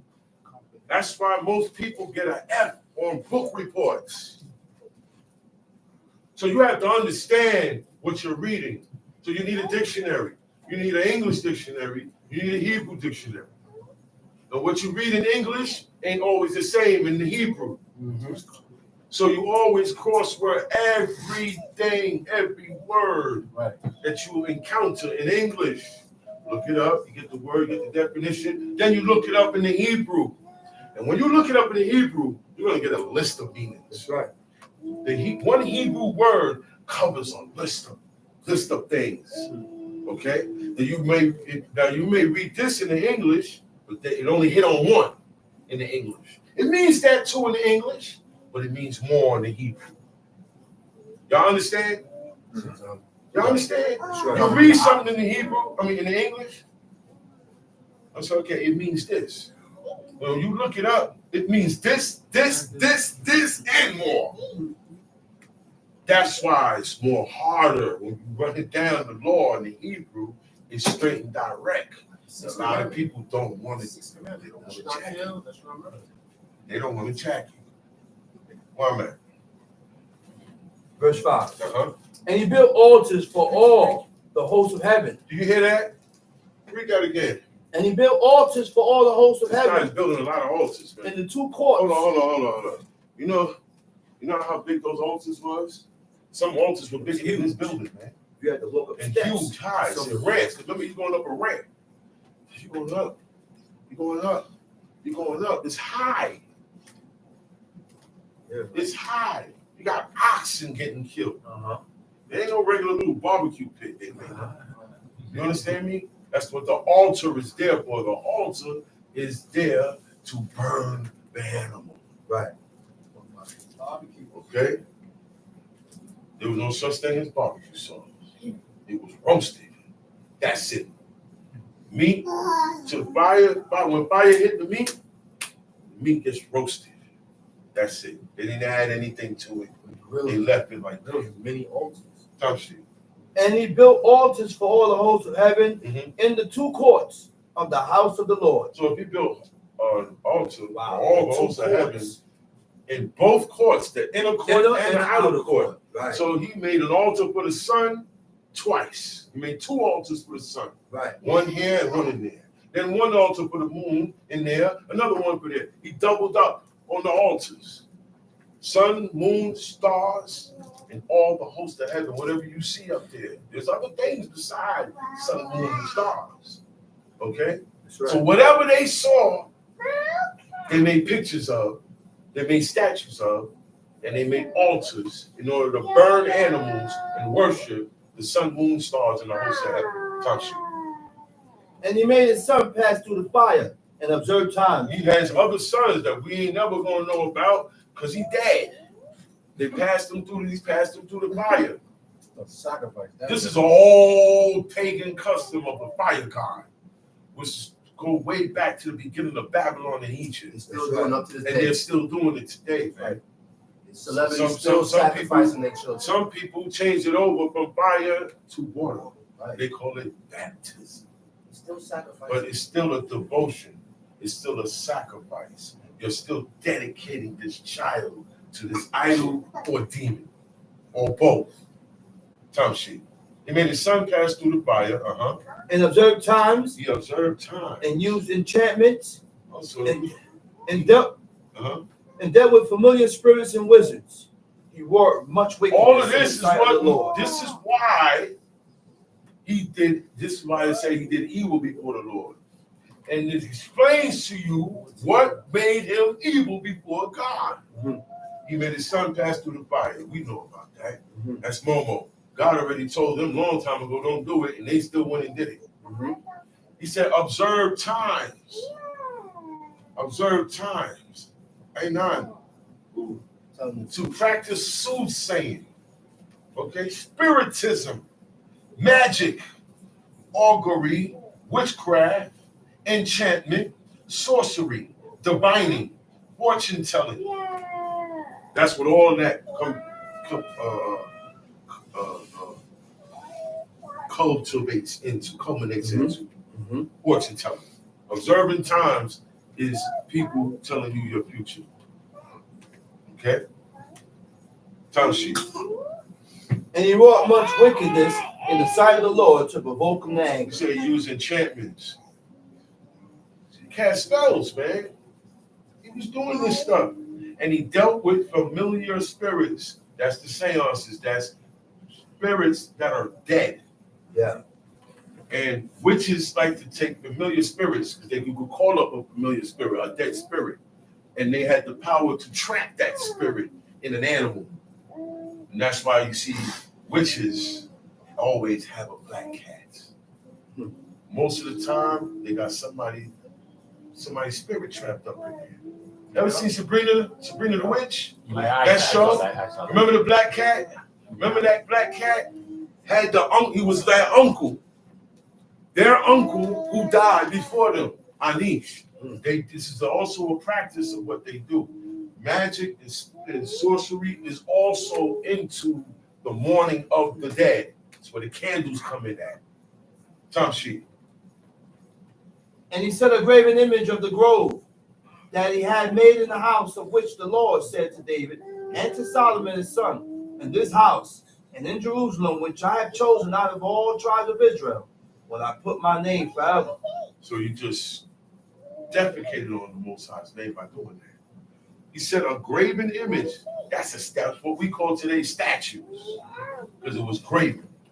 It was chiseled out, hammered out, the fashioned, right? He said he put that in the house of which the Lord told David, the same house that thousands of years before God told David and Solomon, this is the house in Jerusalem which I chose out of all tribes to put my name forever. My name stays here. We're not even moving. No more locations. That's what he meant when he said that. This is going to stay here. That house is supposed to still be there. The burnt offering, that altar, is supposed to still be burning now. But it's not, because you see what our kings did, and the people followed after. Tom sheet. Neither will I make the feet of Israel move any more out of the land which I gave their fathers, only if they will observe to do according to... He said, I will not make their feet come out of Israel no more. I'm not going to cast them away. Nobody's going to be able to come and take them and grab them up and take them to another land. That's what he means when he said that. You guys ain't coming out the land no more that I gave your fathers, only if they will observe to do according to all that I have commanded them. That's the deal. You can stay here. You can live here if you follow the rules. That look, you can stay in the place that I gave your fathers. You can keep this. But you got to do what your fathers did. Yeah. What makes you think you're going to get it any different than your father did? What makes you think they was going to get it anything different if they didn't follow David in his footsteps? It said, walk after David. God told every king that he spoke to, right or wrong. Right. Walk, so long as you, look. All you got to do, you don't have to know nothing. You see that guy? Do everything he do. That's what God said. Do everything that guy do. That's how you follow after someone's steps. It's not too much to ask. Right. Because it's right there in front of you. Right. You don't demonstrate it. She don't demonstrate it. So you got to do is walk in their footsteps. Tell she. And according to all the laws that my servant Moses commanded them. 2 Kings chapter 21, verse 9. But they hearkened not, and Manasseh seduced them to do more evil. He seduced them, meaning he talked them into it. So I talk you, your mind is bent, and you wasn't going to do it until I came and talked you, convinced you. She was convinced. She was convinced to partake and eat of that tree. He convinced her. That's what seduce is. He said, yo, man, he came in, he seduced her out of her pants. He didn't grab her and took her out. Just talk. Look, words and what you allow penetrate into your brain. Sweet words. Can get you. Promises. Why you think a man tell his woman, I don't want you talking to no other man? That's why you don't give him the time of day. How you doing? Hi. What time, excuse me, miss, you know what time it is? Keep walking. Keep walking. Keep walking. Go ask one of them Jewish girls out there what time it is. See if they actually tell you what time it is. See if they tell you what time it is. The gentrification that's going on around here, right? Ask any of a person of a gentrified state. We're not racist, but you have people coming from different parts of the world, right? Mm-hmm. Go and ask them what time it is. Go ask the woman there. They don't pay you no mind. But that's how we got to be with ours. I don't want you marrying none of them. Well, guess what? We're not going to marry none of y'all. That's not racist. Mm-hmm. That's sticking to your kind. You had different tribes of black clans in Africa, and they didn't intermarry. That clan stayed over there with that clan, they both were black clans. Y'all understand where that's coming from? Right. Tough shit. But they hearkened not, and Manasseh seduced them to do more evil than did the nations whom the Lord destroyed before the children of Israel. And the Lord spake by the servants. He said he seduced them to do more evil. See, so when you violate God's commandment and you know better, you are worse than the heathen. Stop pointing fingers. Stop pointing fingers, man. Leave those people alone. They're doing what they're supposed to be doing. We're not doing what we're supposed to be doing. This here tells me that when you do the things you do that you're not supposed to do before God or man, you are worse than the same ones you look down on. You think you better than them, but you're not, because you're doing the same thing they're doing. They don't even know God. They don't know God, you do, so you worse. That's why it's a evil. Tough shit. Because Manasseh, king of Judah, had done these abominations, and had done wickedly above all that the Amorites did. He did worse than the Amorites. He took the Amorites' worship and exceeded past them in theirs. That's what Israelites are famous for. Mm-hmm. Following people and doing what they're following better than the people they're following. Mm-hmm. That's bad. It's not a good thing, man. It's nothing to stick your chest out on. Mm-hmm. That's what monkeys do naturally. Yeah, the animal, the monkey. See what you do. What a monkey see, what you do. And that's what we do. Not even, that's what we do. The pagans. I want a birthday celebration like that. I want to be a pagan. So we want a king like the other people around about. Yeah, definitely did. All right, I'm gonna use that example. And that was light. It wasn't. They didn't say we want an idol like them, right? We want to celebrate a day like them. They just said, "Yo, we want a king." They notice we don't have a king. Okay, so we want a king like them. We had nothing like them. That's why we didn't have a king.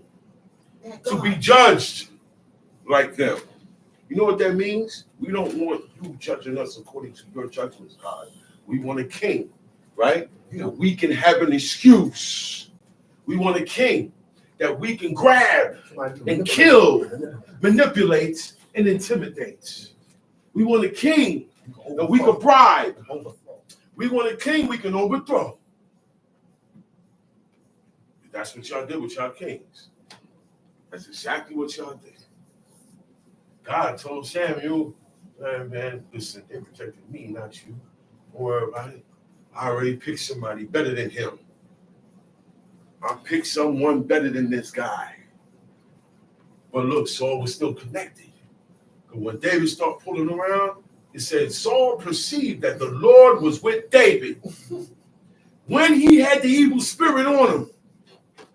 Yo, these people were so close to God, certain things can't be explained correctly.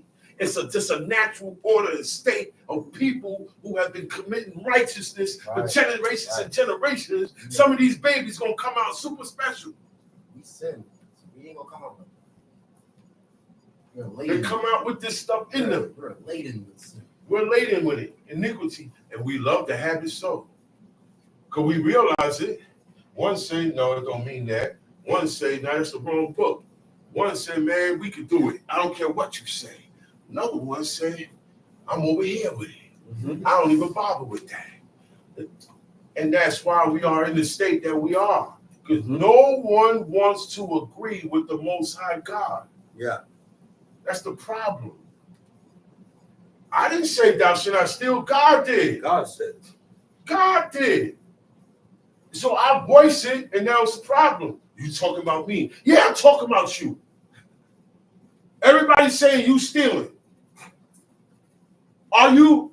No. Well, how come? How come we demonstrated and you were the one that wound up with it? We put something out there to see. And now you the one got it. You stole. It's not a because we will make you think that you saying the wrong thing about God's law. But you blowing us up. So we'll make you think you're saying the wrong thing.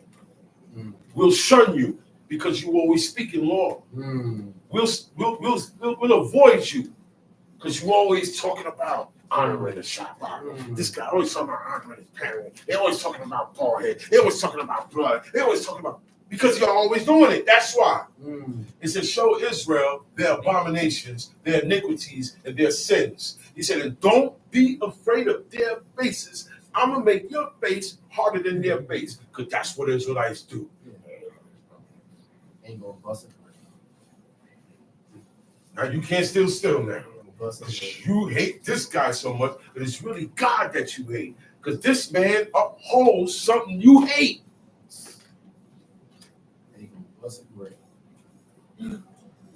That's what he had to tell the prophet. The prophet's like, yo, you sending me amongst them people, they're going to kill me. He said, don't worry about that.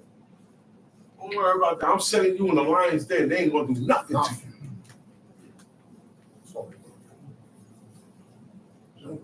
Yeah, verse 11. Because Manasseh, the king of Yehuda, had done these abominations and had done wickedly above all that the Amorites did, which were before him, and had made Yehuda also to transgress with his idols.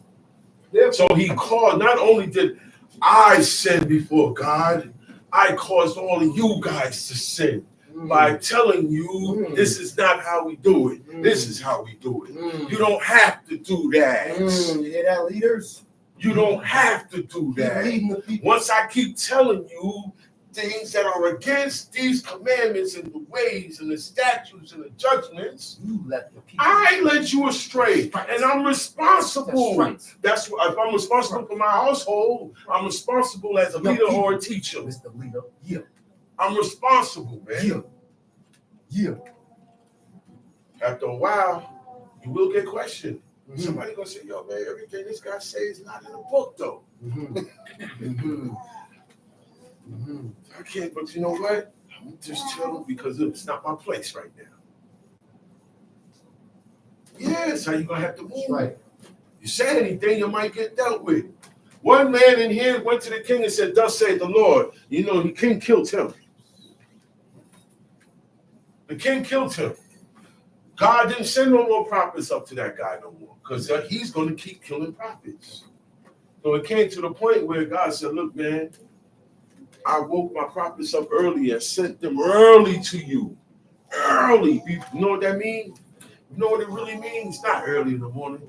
Before you violated. I sent them to you. The prophets are warnings. The prophets come with warnings. Thus saith the Lord, do this and I will hold this back. But if you don't, I will, and you get to know what your punishment was. Back then, you knew what the punishment was. Sometimes you had a choice.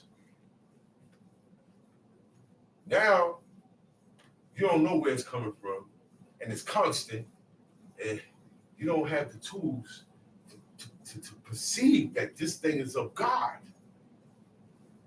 And the reason why this happened is because of the works of my own hands. Yeah. Why is this all coming upon me? Well, what's this? What did I do? You got to talk to God, not me. You didn't do nothing to me. I'm not doing it to you. You got to speak to God. You need some therapy. This is your therapy. You don't have to go and spend thousands of dollars to go see these people and sit down about yourself, your mentality, your marriage, your relationship. None of that. This is the therapy right here. That's the rapist. Therapist, the rapist. Just tell. The rapist. If they don't rape you, they're going to rape your pockets. Some going to get ripped off. Why they do this? Why all these extracurricular, all these psychiatrists, all this stuff exists? Where it come from? But people don't serve God no more. And once people stop serving God, other things come into play. You don't need no counselor. Abraham and Sarah didn't need to go to no counselor. Moses and Zipporah didn't need to go to no counselor. The man, the Levite, whose wife departed from him and went to her father's house, their father didn't even counsel them. This is your counsel. You stick by what God said.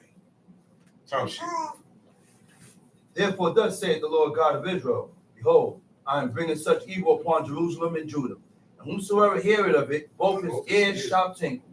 And I will stretch over Jerusalem the line of Samaria. So now, because he got everybody following him, where it's being done at, God is going to hit it up.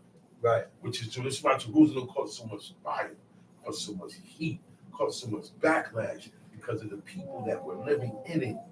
They brought the hotness there. They brought the wrath of God there. Where before God's name was put there. Right or wrong? Okay.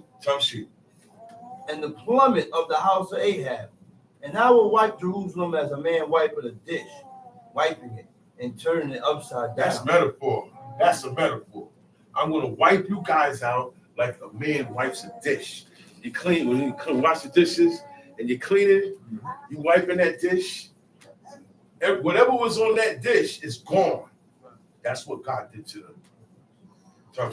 2 Kings chapter 21, verse 14. And I will forsake the remnant of thine inheritance and deliver them into... The remnant.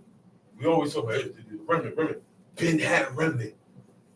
Ben had remnants. After every wrathful God attack, there was a remnant.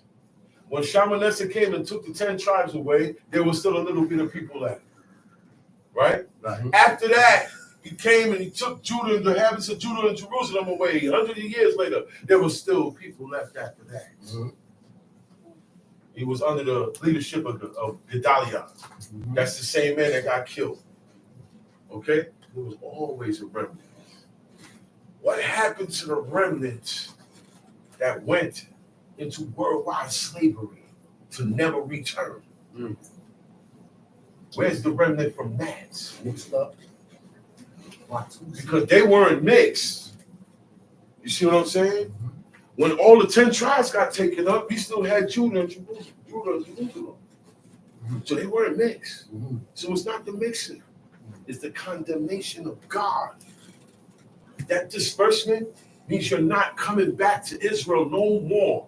You are going to go and live and die in the land of your enemies and pine away. Most of you are going to pine away. You know what pine? You pine away before you die. You know what pining away is? When you ruin yourself before God. We read what ruin is. When you corrupt yourself more and more before God, then you die. That's pining away. You're wasting your spirit away. But guess what? While you're pining, you got money. While you're pining, you got what? You got a mansion. You got cars. You got a BM and a Mercedes-Benz. Okay? All right? So it's not about the money, man. It's not about the money. And I will forsake the remnant of mine inheritance and deliver them into the hand of the enemies, And they shall become a prey and a spoil to all their enemies. Everybody that see them, they're gonna see a bit. They're gonna see a bit. Oh, those guys, yeah, bring them here. Put some of them to work. We put them to work. We can do what we want to these guys. Why do I feel I had the jurisdiction to come and take all these people and put them on ships and spread them all over the place? Because God gave me that. And He gave me the power to do it. How were they able to do it without a battle, without war? That worldwide slavery went down without no war. They just came, picked them up, and took them out. Why? Except for our God had left us to be a prey to these people and took what? What He took? The courage. The courage to fight. You know, God could take that from you like that. That's right. Oh, yes. Because He said, look, the mighty man among you, he going to become weak. The mightiest man, when he see this, he going to say, oh, no, I can't do this. And he had 10 armor bearers. I don't know, nobody had more armor bearers than Joab. That means he had more weapons than everybody. Nobody, I said, man, 10 armor bearers. Everywhere he went, he had 10 guys with him. Who got my sword? Yo, give me my sword. Yo, Archer. No, give me the big sword. That's a lot of stuff, man. And then look, at a certain time, because he was out of place, and he betrayed. He was warrior, that's right. He took cities, aka the city taker, Joab. He had to tell David, man, if you don't hurry up and come here, I'm gonna name him after me, man. And I'm offering you the honor first. And that's what we did. If I conquer this city, if I conquer Brooklyn right now, it's gonna be named Mikael. Or if I have a son, I'll name the city the name after my son. Right. Sodom and Gomorrah was sons of Ham. Sons of Ham, that's right. I have a son, and his name is Kedar, right? That's the name of the city I could name it after my son or me. But then I got somebody over me. So I'm gonna consider him first. I'm gonna consider my master first. Hey, you wanna come? And look, did he not come? David Kada, he said, yeah, let me get up and go get this man. He went down there, and they had the king, the Ammonite king. He was a big dude because that crown was very weighty. We couldn't get that crown. It was like a piece of iron around their head. I wrote down the value of it and everything. It's in the millions. How much time was it? David sat there. They took the king off of this crown. They put it on him. When that happens, you die. Yeah, that king got to go. Did not God tell them, yo, kill Agag too? I'm gonna kill all of them. I'm gonna kill the people up, but kill the king. He's the worst one. He's the head of everything that they got going on. Jump sheet. Because they have done that which was evil in the sight, and have provoked me to anger, since the day their fathers came forth out of Egypt, even unto this day. It's a long time you've been provoking a person. He said, from the day that y'all came out of the land of Egypt, from that day up until that time, we in 2 Kings 21. Thousands of years later. And God said, you've been provoking me. You've been getting on my nerves. You've been messing with me. You've been insulting me. You've been offending me from the day that y'all came out up until now. Mm-hmm. So don't you think sometimes, all right, long suffering, but there's a time where it stops. There's a time when the mercy stops. There's a time when the pleading stops. There's a time when you're not pleading with your son no more, your daughter no more. Mm-hmm. There's times when you're going to get upset. Mm-hmm. There's times you can say, hey, man, and you being horny behind this? Mm-hmm. And you giving me lint? And you giving me attitude? Mm-hmm. Because that's what we did with God. After a while, it wasn't just the doings. After a while, it was doings. Then they started talking, complaining, mouthing off. Oh, Moses, kill him, get Aaron, kill him. Whoever stand up for God, whoever is saying, thus saith the Lord, they always wanted to kill them, their own people. We're talking about each other, man. I'm not talking about nobody outside of it. Because like I said, when we don't stick to these commandments, we are worse than the Hamites. We are worse than the Canaanites. Okay? All the people that you like to look down on, you're worse than them. Because God said if I'd have went to any of these people, they would have listened. What's your problem? Your father's listening. What is your problem, man? What is your malfunction? What you complaining about? You ain't did no sacrifice. You ain't been through nothing. You ain't proved yourself with God yet. And you're complaining. And then you want to follow everybody else and expect me to accept that. You want to go pray to idols of stock and wood. And then when I bring the Babylonians in, you want to pray to me. Too late. Nah. Look, anybody would feel that way the way God feels. We feel that way with each other. It's betrayal. I did all of this for you, and you ran off with them? That's right. I'm incarcerated. This old elder dude, right? They was having a discussion about something, and the young dude was trying to debate with him, and he said, man, why you always debating with me and I feed you? You get that? That's right. You always opposing me, but I feed you. When you need soups, you got soups. Whenever I eat, you eat. That's right. You gotta watch that, man. You gotta watch. That's why God said, don't hate. That's why God said, don't hate the Egyptians. That's right. Okay? Because you was a stranger in their land.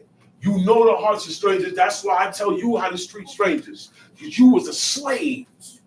So these laws here, you can't make your brother a slave. God is not with nobody being forced to do something they don't want to do, even if it's serving him. If he don't want to serve me, leave him alone, man. Maybe he's not. Maybe I don't want him to serve me. Why are you getting so hot over these people who don't want to serve God? Right. Maybe I condemned them already. And then on the other hand, Moses said, I wish everybody prophesied, man. That's right. We'd be a better people. We'd be good. If everybody was prophesying on my level, I wish everybody was on that level. We'd have less uproars. We'd have the unity that we so long craved for. Right. Yo, the only people I see today that have unity is Spanish people in jail. Facts. I don't see it nowhere else. Facts. I don't see it outside. And the only time you see it on the inside is with Latin people. They don't care if they were Mexican, Puerto Rican, Dominican, Ecuadorian, they're Spanish. They're all Latino. Spanish is good. You come through that door. Oh yeah, bang. Coming in back with us. Automatic. You coming to the back. You some toothpaste. You not leaving empty-handed. Socks. That mentality we don't have. Not as black people, as Israel, as Hebrews. We don't have that mentality. We're separated. We're separatists amongst each other. But we love the heathen. We're supposed to be separatists amongst them. Yeah, the homies too. Yo, you homie? Yeah, come on. Leo, oh, I'm over here. They hold you down. And they don't serve no God. We serve God. We don't hold each other down. We don't pick up each other's slack. We don't keep it moving. We heartless, man. Time shit. Manasseh shed innocent blood very much, till he had filled Jerusalem from one end to another. Besides his sin. You hear that? He shed innocent blood. It's another thing that God ain't with. Whether that blood served God or not, whether that person served God or not, That's right. is innocent because it did not deserve what you did to spill his blood, to kill him. He died innocent. He died being not worthy of being killed. Because if he was going to be killed, God would kill him. God would do that. He didn't tell you to kill him. Like he appointed them in here. He said, vex the meat of the nice. You know what that means, right? You know how you make him mad, right? Kill him. Destroy them. Set them on fire. Put the sword to them. That's what God told him. He said, do that. He said, because they got to you. because they vexed you. They got you in trouble. They got you in trouble with God.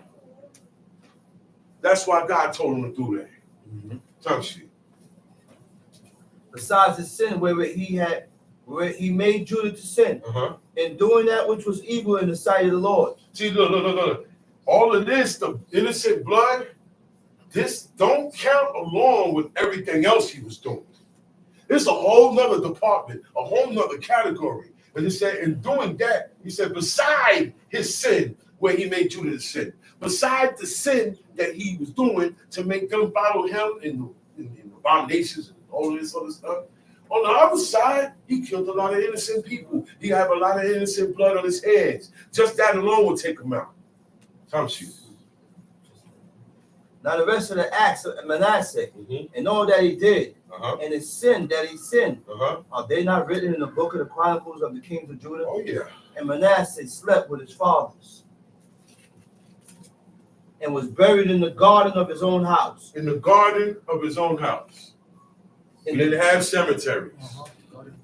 You were buried in your property. Everybody had property. Today, everybody don't have property. You live in rented homes or apartments. When you die, there's no property. There's no property around here. There's no backyard, no nothing around here. You have to go to a cemetery and pick a plot now because the world has set changes. Okay? Back then, everybody got buried in their own spots.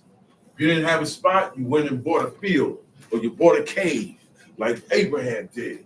That's where they get the word mausoleum, not museums, mausoleum. Mausoleum is a cave, the cave tunnels that you use to bury the dead, and they're not buried in there. There's nothing to bury in the cave. There's no dirt to dig. It's caves. It's rock. They go up in the innermost parts of the mountain, lie down, and their ghosts go up. Their spirit go back to God. You're not going to find the bodies. You got Abraham, Isaac, Jacob, and their wives buried in the cave of Mount Pelah, except Raquel.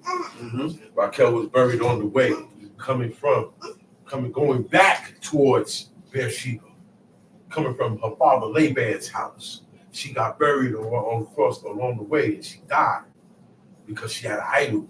She had kept one of her father's idols. Okay? That's right. She didn't let that go. Yeah, she didn't let that go. She wound up dying. Okay? But she's still good too. Because later on down the line, it said Raquel is in Ramah.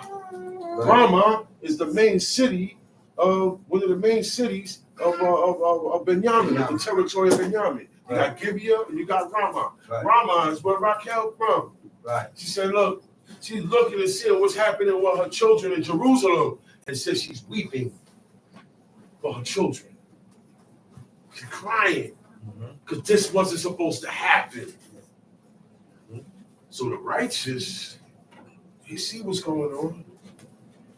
They still get to see it. Because it said, why would it say that? That wasn't no metaphor.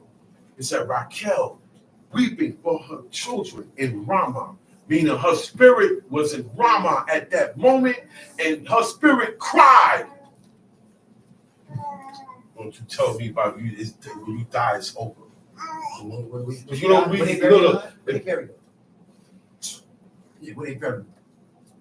Yeah, not in Ramah. Well, why she in Ramah now? She's dead. Why she crying? They was traveling. She could see. They was traveling. She died. And she could feel. Yeah, it was traveling. Not in she Ramah. got buried under an oak. Not in Ramah. But she in Ramah now, crying. So how that happened? If when you're dead, it's over. Time sheet. And Ammon, his son, reigned this day. Ammon was 22 years old when he began to reign, and he reigned 2 years in Jerusalem. And his mother's name was Meshulamith, the daughter of Haruz of Yotbah. And he did that which was evil in the sight of the Lord, as his father Manasseh did. And he walked in all the ways that his father walked in, and served the idols, and his father served, and worshipped them. So he didn't have to follow his father in serving idols.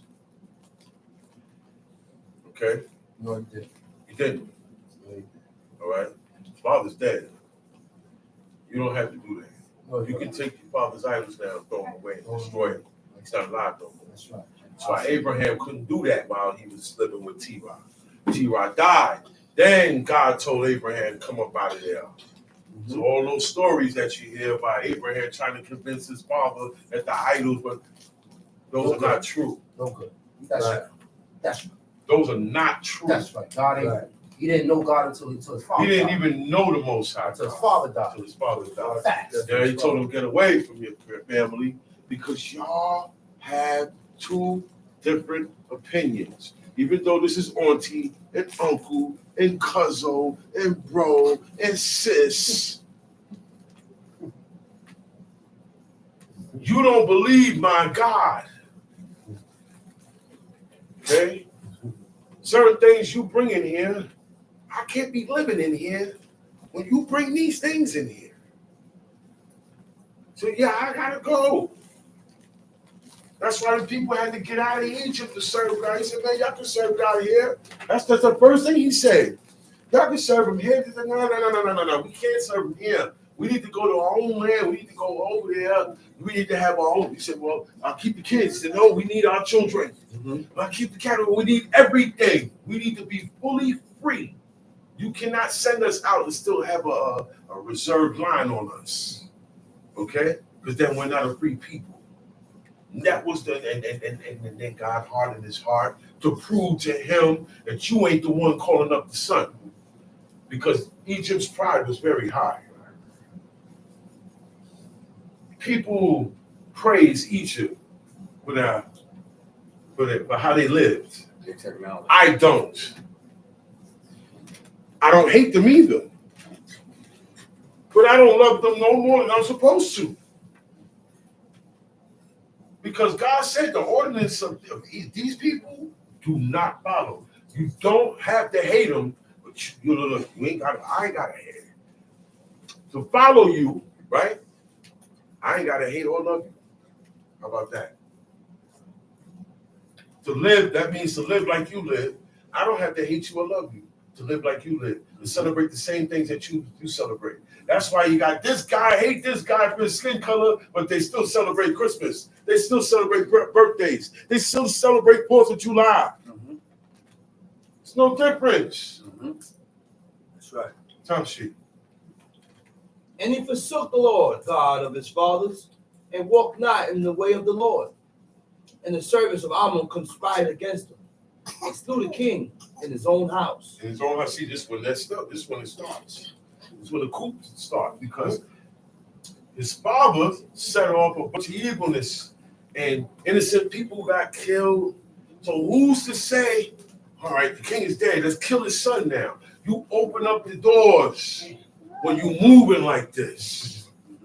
Now they're killing the kings. There was a time when they wouldn't touch the king. Now it's easy. We ain't second kings. By now, everything is out the window. Time sheet. And all the people of the land slew all them that had conspired against King Ammon. And the people of the land made Josiah his son king. And so you see what happened to King Ammon? He died, and the people that conspired, even though he was evil, you were not supposed to put your hands on that king. It was used for that evil. Okay? But they were used for it. That's why you got to go. Now, you got to go. You and the king, y'all both was the problems. You helped out by killing the king, but it was wrong. Now we're going to get rid of you. See how that go? Me and you are the problems. Me and you are the problems. Guess what? God put an issue to make us go after each other. You kill me, right? Now, he's going to finish you off. Because we both were the problems. God he said, I'm going to put a firebrand in Ahimelech, right? And his mother's family. Because that's who he went to. He went to Shechem, okay? To his mother's brothers his uncles and said, yo, man, y'all with me or what? He said, man, yo, Don, you my sister's son. We're with you. And those were some rough dudes. And he ran Shechem for a while like that. Okay, until another guy came up, all right, and said what he said a lot of things that he gonna do to Abimelech. And when the time came, he didn't do it. And the guy looked at him and said, where is everything that came out your mouth? Where's your mouth? Where is your mouth that you had the other day when you was talking about this brother? He's here. He's right there, and he's setting stuff on fire. Go do to him, because you spoke a lot of what you was going to do to this guy. I want to see you do it. Nobody going to stop you either. What proceeded out of your mouth, thou shalt perform and do. I'm going to kill this guy.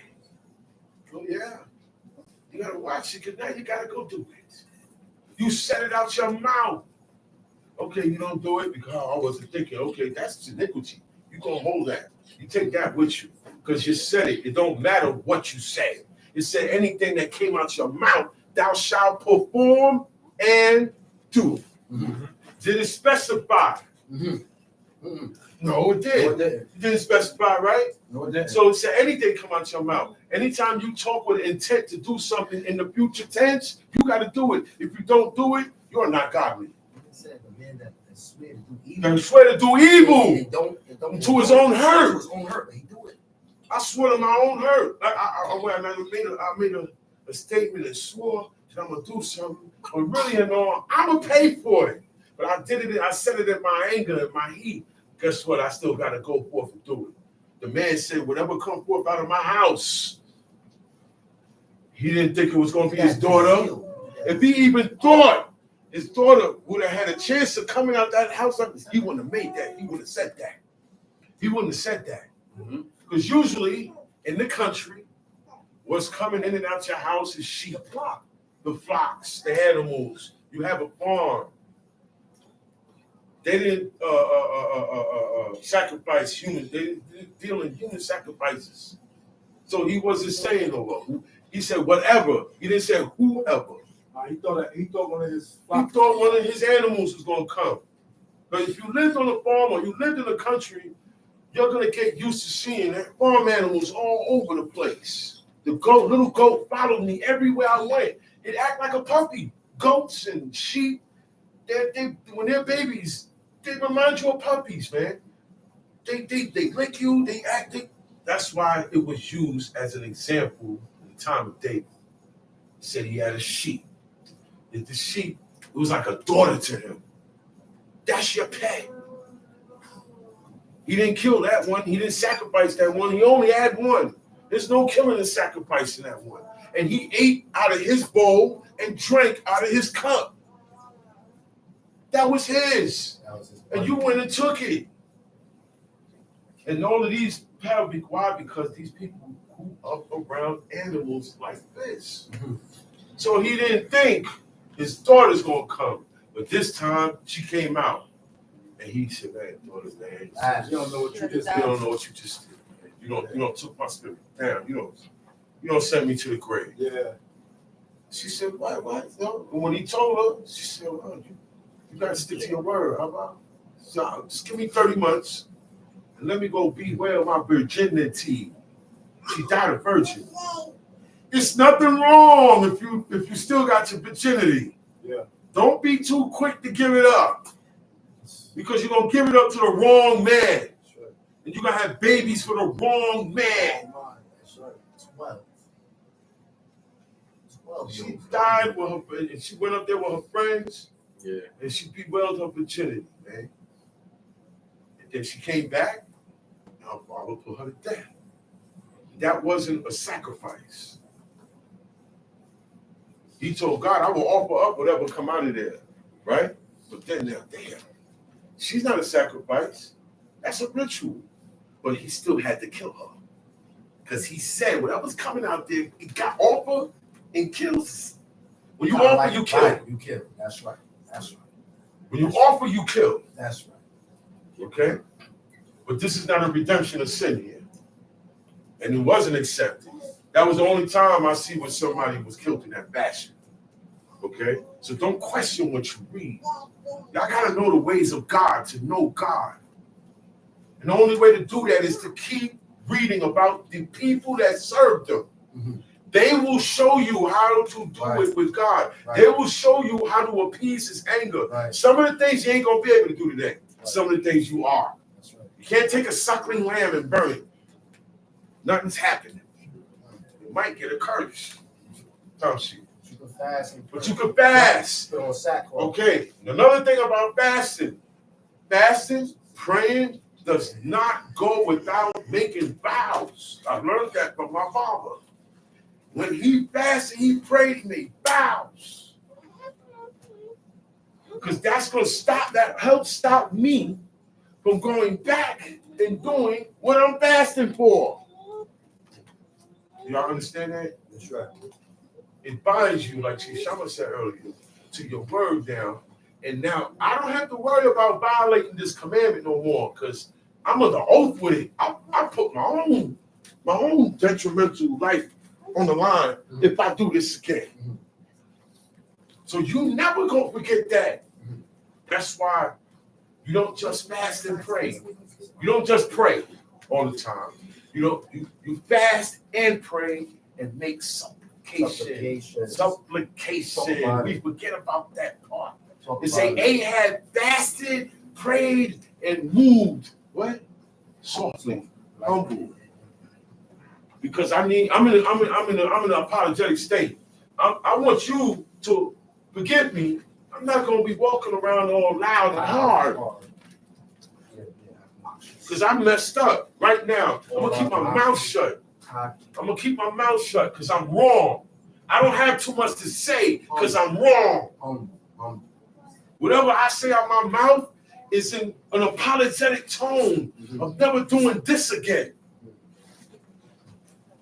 But people don't see, people, they say they're sorry, and they do it again. Mm-hmm. But you see people say they're sorry, and then they keep saying they're sorry. And you say, we already said sorry about that. Nah, don't get mad at that person. That's a good trait. The guy said, man, you always bring that issue up. He said, nah, man, because I felt bad about that, man. I was wrong. Mm-hmm. And this happened in 1989. Before we had kids. Mm-hmm. But it still bugs me what I did in 89. That's how it's supposed to be with God too. Tom sheet. Now the rest of the acts of Ammon, which he did, are of the Chronicles of the Kings of Judah. Okay, go to the book of the Apocrypha and go to the prayer of Manasseh. Okay. Because we just read about Manasseh and what he did, right?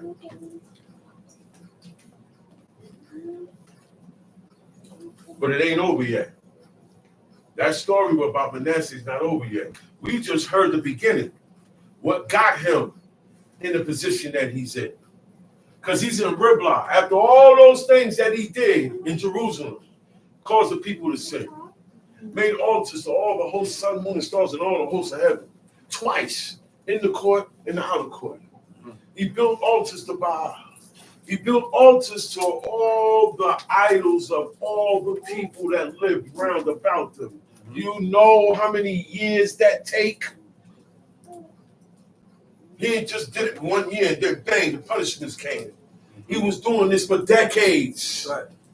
Rearing up altars, rearing up an altar for everything except God. That's right.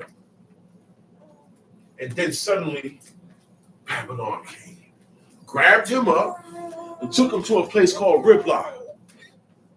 Now, Riblah is a city where they take not everybody goes there. It's like the feds. Not everybody go there. Mm-hmm. This is only for the leaders of the mafia. Mm-hmm. This is for the leaders of all the criminal activity. This is for all the kings that get overcome. And whoever we overcome, that's leaders, and that's kings, and big shots, we bring them here. The regular people stay. We just bring in the big shots, because that's what Babylon did. They didn't bring everybody. They brought the kings the king's sons, the royalty, the noblemen, the governors, the ones who were running Judah. The top dudes. If you had a title, you go into Babylon. Right.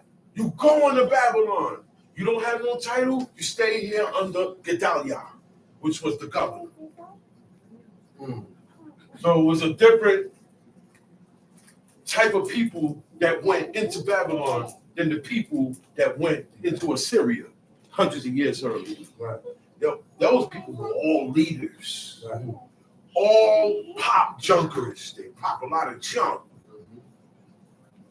Okay? And they all had to go in because they were leading the people astray. Right. They were keeping the things that Manasseh taught them and Ahab taught them, and they were leading the people astray. It's okay. You don't have to do that. As long as you don't pray to it, you can keep the statue. You ain't praying to it. Talk about I'm saying things to you guys that you're never gonna find in any revised version, new version, old version, 1611. I don't care what version of the Old Testament. Certain things you're not gonna find in there. Tom sheet. The prayer of Manasseh. Prayer of Manasseh. Now, this is what he wrote when he was in the dungeon in Riblah. Okay?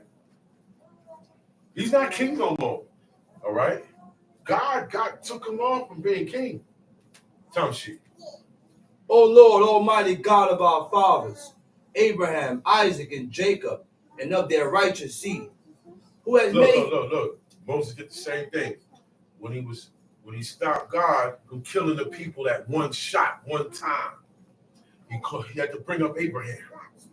You got to bring up Abraham when you're concerning God, praying to God. You have to include Abraham. Without Abraham, you got no hope. Because that's what made God say, oh, yeah, I remember Abraham. I remember Isaac. I remember Jacob. Now he's going to look at the situation differently, like he did in Egypt. He said, and remember the covenant he made with Abraham, and he kept with Isaac and established in Jacob. He said, and he looked at the people, and he had what? Respect unto them. Now he feels sorry for them, and now it's time to get them out of here. Okay? Talk shit. Who has made heaven and earth with all the ornaments thereof. With all the ornaments thereof. All right. My email said, here, come with me. We're going to go to the 99-cent store. I want to get some things for the house. She wants to get a curtain. She wants to get a couple of things, right? We get it. Come back. My job not over. Either me or one of my brothers got to put the curtain up. Right or wrong? Right. We got to take the stuff and fasten it. No, don't put it over here. That's what God did when he created the heavens and the earth. He placed the moon, the stars, the sun, the earth. He placed them there. He said, you put the light, you put the stars here also. And he did this. Same way you would go in your room and decorate stuff. That's God. We got that from God. That's how he created everything. That's why they use the ornaments thereof. The sun is an ornament, not something to be worshipped. The sun is an ornament of the heaven. Right. It's the brightest ornament in the heaven that you see. And it is there to tell us what time it is. It is there for us to govern our lives by day and night. And that clock, all clocks come from the sundial of Ahaz. The first person to have a sundial was Ahaz in time of King Ahaz. And clocks were fashioned after that because of the movement and the pattern of the sun. That's what the sun is there for. It is not. Give us heat too. That comes along with it. Light, heat. You know the time of the day. Not for you to look up and be driven to what? Worship. Yeah, we know that one good. I like that. I like when you could finish it. Yeah. Sunbathing in the sun. Yeah. Sunbathing. Sunbathing in Yeah, the sun. you can't go. Standing in the sun, talking about the sun. And lie down and suntan and sunbathing. That's sunbathing. Worship for the sun. The only time you see me get darker because of the sun is I've been outside. In the summertime. It gets you darker. But I'm not sitting up in there. I'm not on my roof like this with the wallpaper. Yeah. That's what sunbathing is, man. Yeah. Tell shit. Who has bound the sea by the word of thy commandments. By the word of your command is why the ocean does not overtake the whole planet. Because there's more water than land on the earth. We know that from school. The planet is more water than anything. And there's a thing called sea level. Certain part of the land is under sea level. Like right here where we at. Crown Heights, Brooklyn. Sitting on a mound in the middle of Brooklyn. The water's not too far. We're surrounded by water on 3 parts. We're almost an island. This is a peninsula. So all 3 sides, what if the water don't go back out? What if the water come in? We're done. We're drowned. And that's by the word of God what keeps those waters from coming in. So anytime waters do come in and drown out people, they call it a tsunami. God commanded it. God just commanded it not to listen to that first command. Say, you can go all the way. You're not bounded. The water gonna say, okay, God, and come in. And come in. And then after a while, God said, okay, go back out. And that wave go back out. Did y'all notice that? All the floods is a wave coming from out of the ocean by God.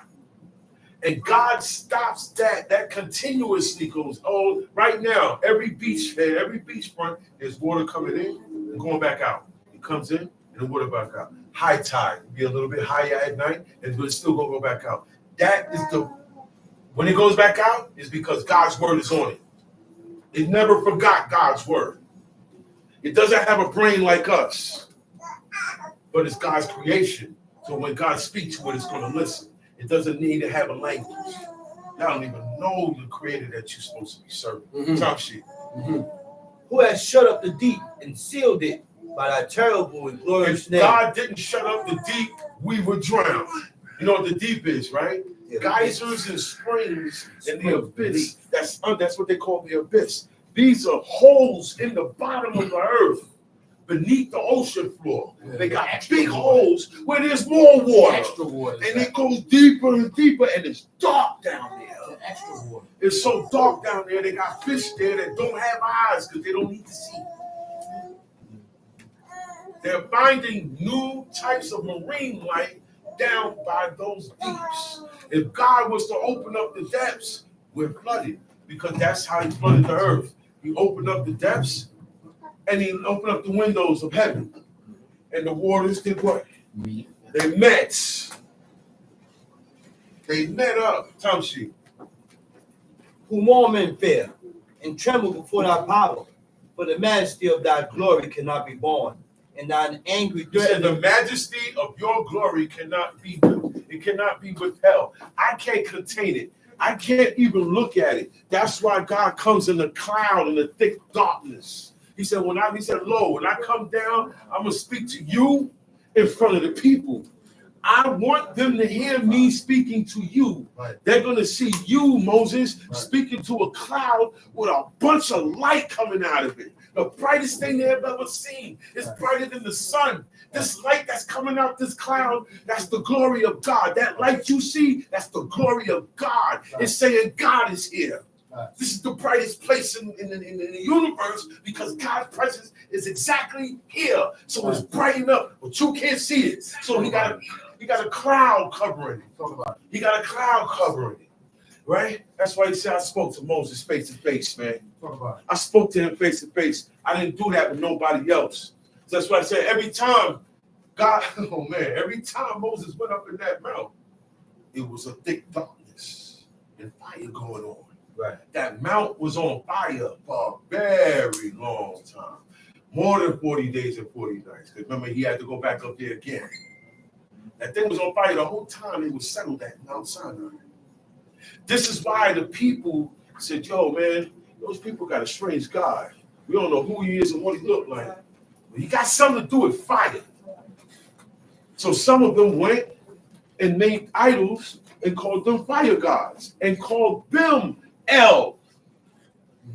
That's why God said, you're going to find my name amongst the Canaanites. He said, don't destroy it like you destroy them things. He said, you shall not do so unto the Lord your God. They wrote God's name. Okay? We ain't the only ones that knew.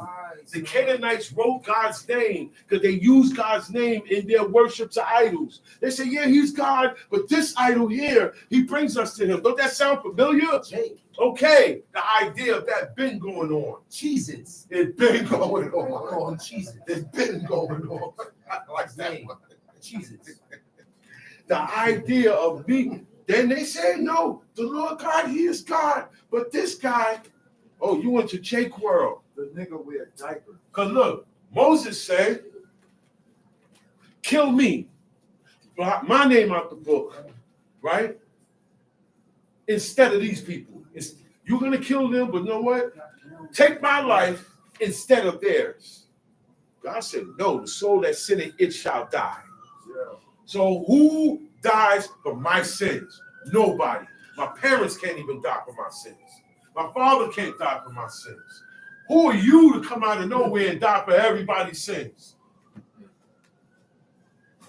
It's a game, y'all. Started by Nimrod. Nimrod. Christianity comes straight from Nimrod. The 3 in 1. It was Trinity. It's Trinity now before it was Triad. I'm not talking about the Triad gangs in Japan. Tamshi. And thine anger threatening towards sinners is importable. The majesty of your glory cannot be carried, cannot be fully sighted. You're going to go like this. You can't even look at the sun straight. You can't even look at the sun straight. And we are. And God said his eyes is 10,000 times brighter than the sun. He'll melt you. Not far beyond. And you know how far we are from that sun? And man, and God, look, that sun ain't got nothing on one of God's eyes. He said, my eye 10,000 times brighter than that sun, boy. Come on, man. He will melt you out of you. You would just evaporate into night. Right, the heat from the sun feel like this right over. It's right over your head. It's right over your head. That's crazy. So you know that's God's creation. Brighter than that. And that's God's creation. No wonder He created it to fashion one. Okay. He is the light. He is the light. That's why he don't need light. He made the light for us. He said God hovered over the face of the darkness, man. It was nothing but thick darkness, man. My God don't need no light, man. Yeah, gangster. That's why you can't chase him. Gangster. You can't catch him because he ain't running.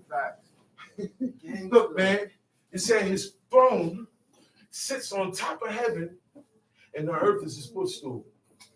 How big is that leg? How big is his feet? He said, in the clouds is the dust off his feet. The clouds, these big clouds. That's the dust of It's God. dust. It's like this around his feet. Lip ball. Serve God, do what he say. The man in the song said, we got to learn to do what God say.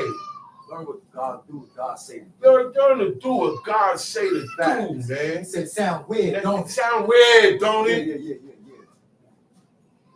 Because you got a problem doing what anybody tell you to do. Okay? God tell us to do it, we got to do it, man. Tamshi. Tamshi. He said, oh, wait. And thine angry threatening towards sinners is importable.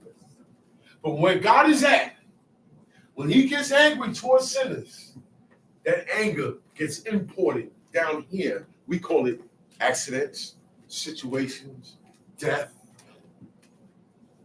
It's important. He imports it to us. Okay? Only towards sinners, though. Only towards sinners. Tamshi. But thy merciful promise is unmeasurable and unsearchable.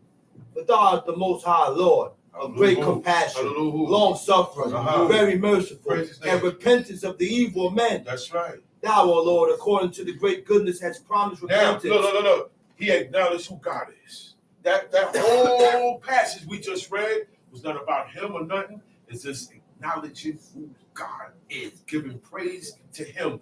Any prayer you do is praise first. You praise his holy name first. Most prayers should only be about praising his holy name That's it. We were made to do his commandments and glorify his name. Talk about it. Glorify his name. Talk about it. Okay? Tom sheet. Thou, O Lord, according to thy great goodness, hast promised repentance and forgiveness to them that have sinned against thee. God, you have promised a way for people to turn around sin and become good before you. You gave us an opportunity to get right before you, God. Tom sheet. And of thine infinite mercies has appointed repentance unto sinners, that they may be He said, saved. and your infinite mercies, your mercies don't have no limit. Okay? Okay. Being that said, you appointed repentance. Only sinners repent. Okay? Mm-hmm. Abraham said Abraham ain't sinned, so he didn't have to repent. That's right. He never said, well, God, I'm sorry, Most High. Never. And he never, nothing had to get burned for him He to never make had it. to No confess. atonement was made. He had to make atonement for nothing. Confess. That didn't happen. Right. That confession, that come for us. Because we violated from the beginning. Oh, man, they're going to need extra stuff that Abraham and them don't need. Isaac and Jacob. Because when I told Abraham, he believed me automatically. When I showed myself to these guys, I had to show them. Moses had to put his hands in his bosom. He had to show. He had to throw the rod down. He had to show. He had to show these people. And even when you show them, he said, look, man, it's right here in the book. It says so in the English. It says so in the Hebrew. The same thing. You can't eat this. You can't do that. They don't believe it. So you're not Abraham's children. You're an imposter. You're out of another line. You're a Canaanite or something. And the first world was black. The Hebrews was the last nation to come into the ancient world. In the ancient world, the last nation to be built was the Hebrews. Smallest. And we were the smallest. Everybody was black. Even Japheth was black. That's right. Until he went up into a cold climate regions. And in time, he died black. When his son came, he was a little bit like him. He died. His son came. He was a little bit like him. He died. And then time goes. Years go. We have what we call a European man now, but it was all Japheth, Ham, and Shem. They're all the same color. They were all black. It's the region that they went to that made it darker or whiter. Climate, that's right. Ham went into a hotter climate. Right. He got darker. Land of the burning faces.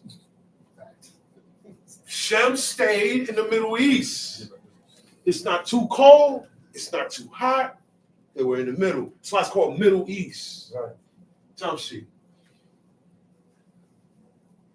That they may be saved.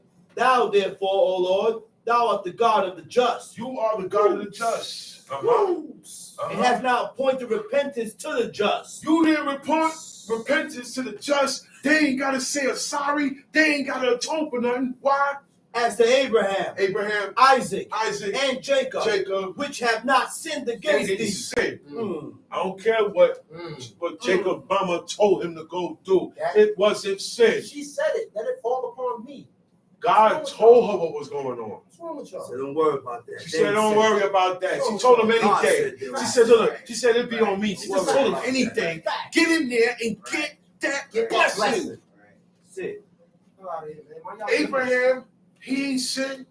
Oh, but you know, he served idols. He ain't sinned. He honored his father. Y'all don't know how this goes. When you start serving God, and you don't go back, he don't bring none of that up. That old stuff. That old stuff is dead. That's right. Because you dropped it. You said it was dead, so God gonna keep it dead. That's what God was watching Abraham the whole The time. whole time. Abraham was still honoring had his it. father. Still had this. He saw something in him when he was with the idols. He said, yo, his father died. Bringing him on. And he said, he appeared to him and said, walk before me and be what? Be perfect. Be perfect before me. Waited till his father died. Then after that, you gotta leave. Nobody in your family can tell you nothing but your That's father. right. That's right. Daddy gone. That's Now right. you can leave. Now you can leave. The Abba's gone now. Yeah. I'm gonna take you to a land where you're gonna be a stranger. Nobody know you. You ain't got no That's family. right. I'm your family. I got you. A wandering A Syrian. wandering Syrian. He said, everywhere you step, your seed, not you, your seed going to own it. Yeah. The only time Abraham asked a question is when he said, what about this Eliezer Damascus? I don't have no kids. You're talking real hard about sons and descendants, and I'm up in age. I ain't got no kids yet. That's when God started working the miracle. Making an old man, an old woman have a child in their old age, having pleasure in her old age, all these extra things. Who has a child at 199? And all of this. Come on, man. Only God. That's why he showed himself through his people, the just. It wasn't going down back then. That's why I said. What was it going on back then? Sarah said, I should have pleasure. We gonna do this. We gonna do this. We gonna go to bed anytime. Look. It was over. Look. Marriage ain't all about sex. It's more than that. That's right. There's a certain time when the sex run out. That's right. If y'all still together and y'all growing old, y'all want to grow old with you, baby. It ain't gonna be sexy all the time. After a while, it's just love. That's it. That's when you become one. You got your kids already. Your kids having kids already. They not having sex no more. That's natural. That's why she said that. Show me a 85-year-old couple that they're stricken. Yeah. They're stricken. Their body's all messed up. That ain't happening no more. Nope. It's over. It's over. It's over. 80 years old, still squirting. What point is this? I'm a dry tree. I'm a dry tree, man. I'm done. I'm a dry tree. But thou hast appointed repentance unto me, that I'm a sinner. If I have sinned above the number of the sands of the sea. This is his confession right here. I'm a sinner. They're not sinners. I'm a sinner. I sin more than everybody. I sin more than the sands of the sea. We're not even going to try to count my sins. He's being honest. My transgressions, O Lord, are multiplied. Multiplied. My transgressions are multiplied. And I am not worthy to behold and see the height of heaven for the multitude of mine iniquities. I am bowed down with many iron bands that I cannot lift up my head. Neither have any release. If I had provoked thy wrath and done evil before thee.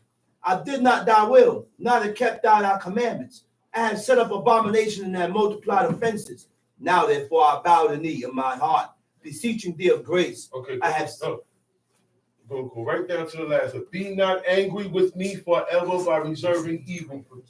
Oh, she said, finish it. Oh, I thought she said, come down. Okay, go back to where you started.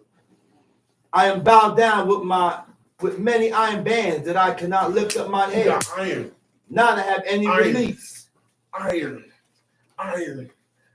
going. You can't walk. He's sitting in the dungeon with his head down like this.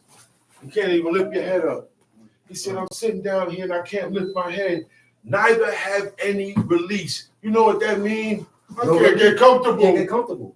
I can't get comfortable where I can sleep. He can't get comfortable. So he's this in one spot with his eyes open. He can't even sleep. You ever been in that position where you're tired and you can't sleep? You close your eyes, and then you got stuff on you to keep you in one spot, and there's no sentencing, or you're going to be here for 6 months, or you got an hour, you're there for the rest of your life. Back then, when you get thrown in the dungeon, it's to die there. Yeah. Okay. That's why when a guy gets thrown in the dungeon, there's skeletons there from before he was there. Tom Sheep? If I have provoked thy wrath and done evil before thee, I did not thy will. I didn't do your will, God. Neither kept thou thy commandments. If I have set up abominations. So don't cap now. You got to bring out the stuff that you know you did wrong. This is before the vows. Okay? It's before you turn to be correct. This is how you take our team. This is how you correct yourself. This is how you get better. You gotta admit the things that you did first. Tom Sheep. And have multiplied offenses. Now therefore I bow the knee of mine heart, beseeching thee of grace. I have sinned, O Lord, I have sinned. You know that? He said, I bow the knee of my heart. Meaning my heart is totally submission to you, God. Totally. My heart has knees, and it's on it now. Tongue sheet. And I acknowledge my iniquities. Wherefore I humbly beseech thee, forgive me, O Lord. Forgive me, O Lord. Forgive me. And What? destroy me not with mine iniquities. So how you get destroyed with iniquities? Not here on the planet. This is where you commit the iniquities. Oh. When you die with those iniquities, that's when the destruction comes. Okay. I don't know how, Okay. but I know it's destruction. We're going to keep it to right what it say. Okay? He said, God, forgive me. Please, O Lord, forgive me and destroy me not with my iniquities. Okay. So you don't want to get destroyed. You don't want to die in your You don't want to die in your iniquities. Because when you die in your iniquities, you will be destroyed. Plain and simple. Be Man not, just said it. be not angry with me forever Uh-huh. by reserving evil for me. Don't be angry with me forever. Reserve. By reserving evil for me. I'm mad at you. But damn, I gotta be mad at you forever. You mad at me, but you gonna be mad at me forever? I thought we spoke about this. I did apologize. You apologize, but you're still bringing it up. God ain't like that. He said, "Look, if you forgive me, destroy me not with your iniquities, and be not angry with me forever by reserving evil for me." That's number one. This is how God will show He's angry with you when you die. There's an evil waiting for you when you die. Okay. Okay? Comma. That's one. Neither condemn me into the lower parts of the earth. You're already dead. 6 feet is not the lower parts of the earth. That's right. He's talking about his being, his soul, his spirit, who he is. That's not your flesh. When you die, two things split apart from each other. The spirit separated from the physical. The physical goes 6 feet and becomes part of the dirt again, from whence you came from.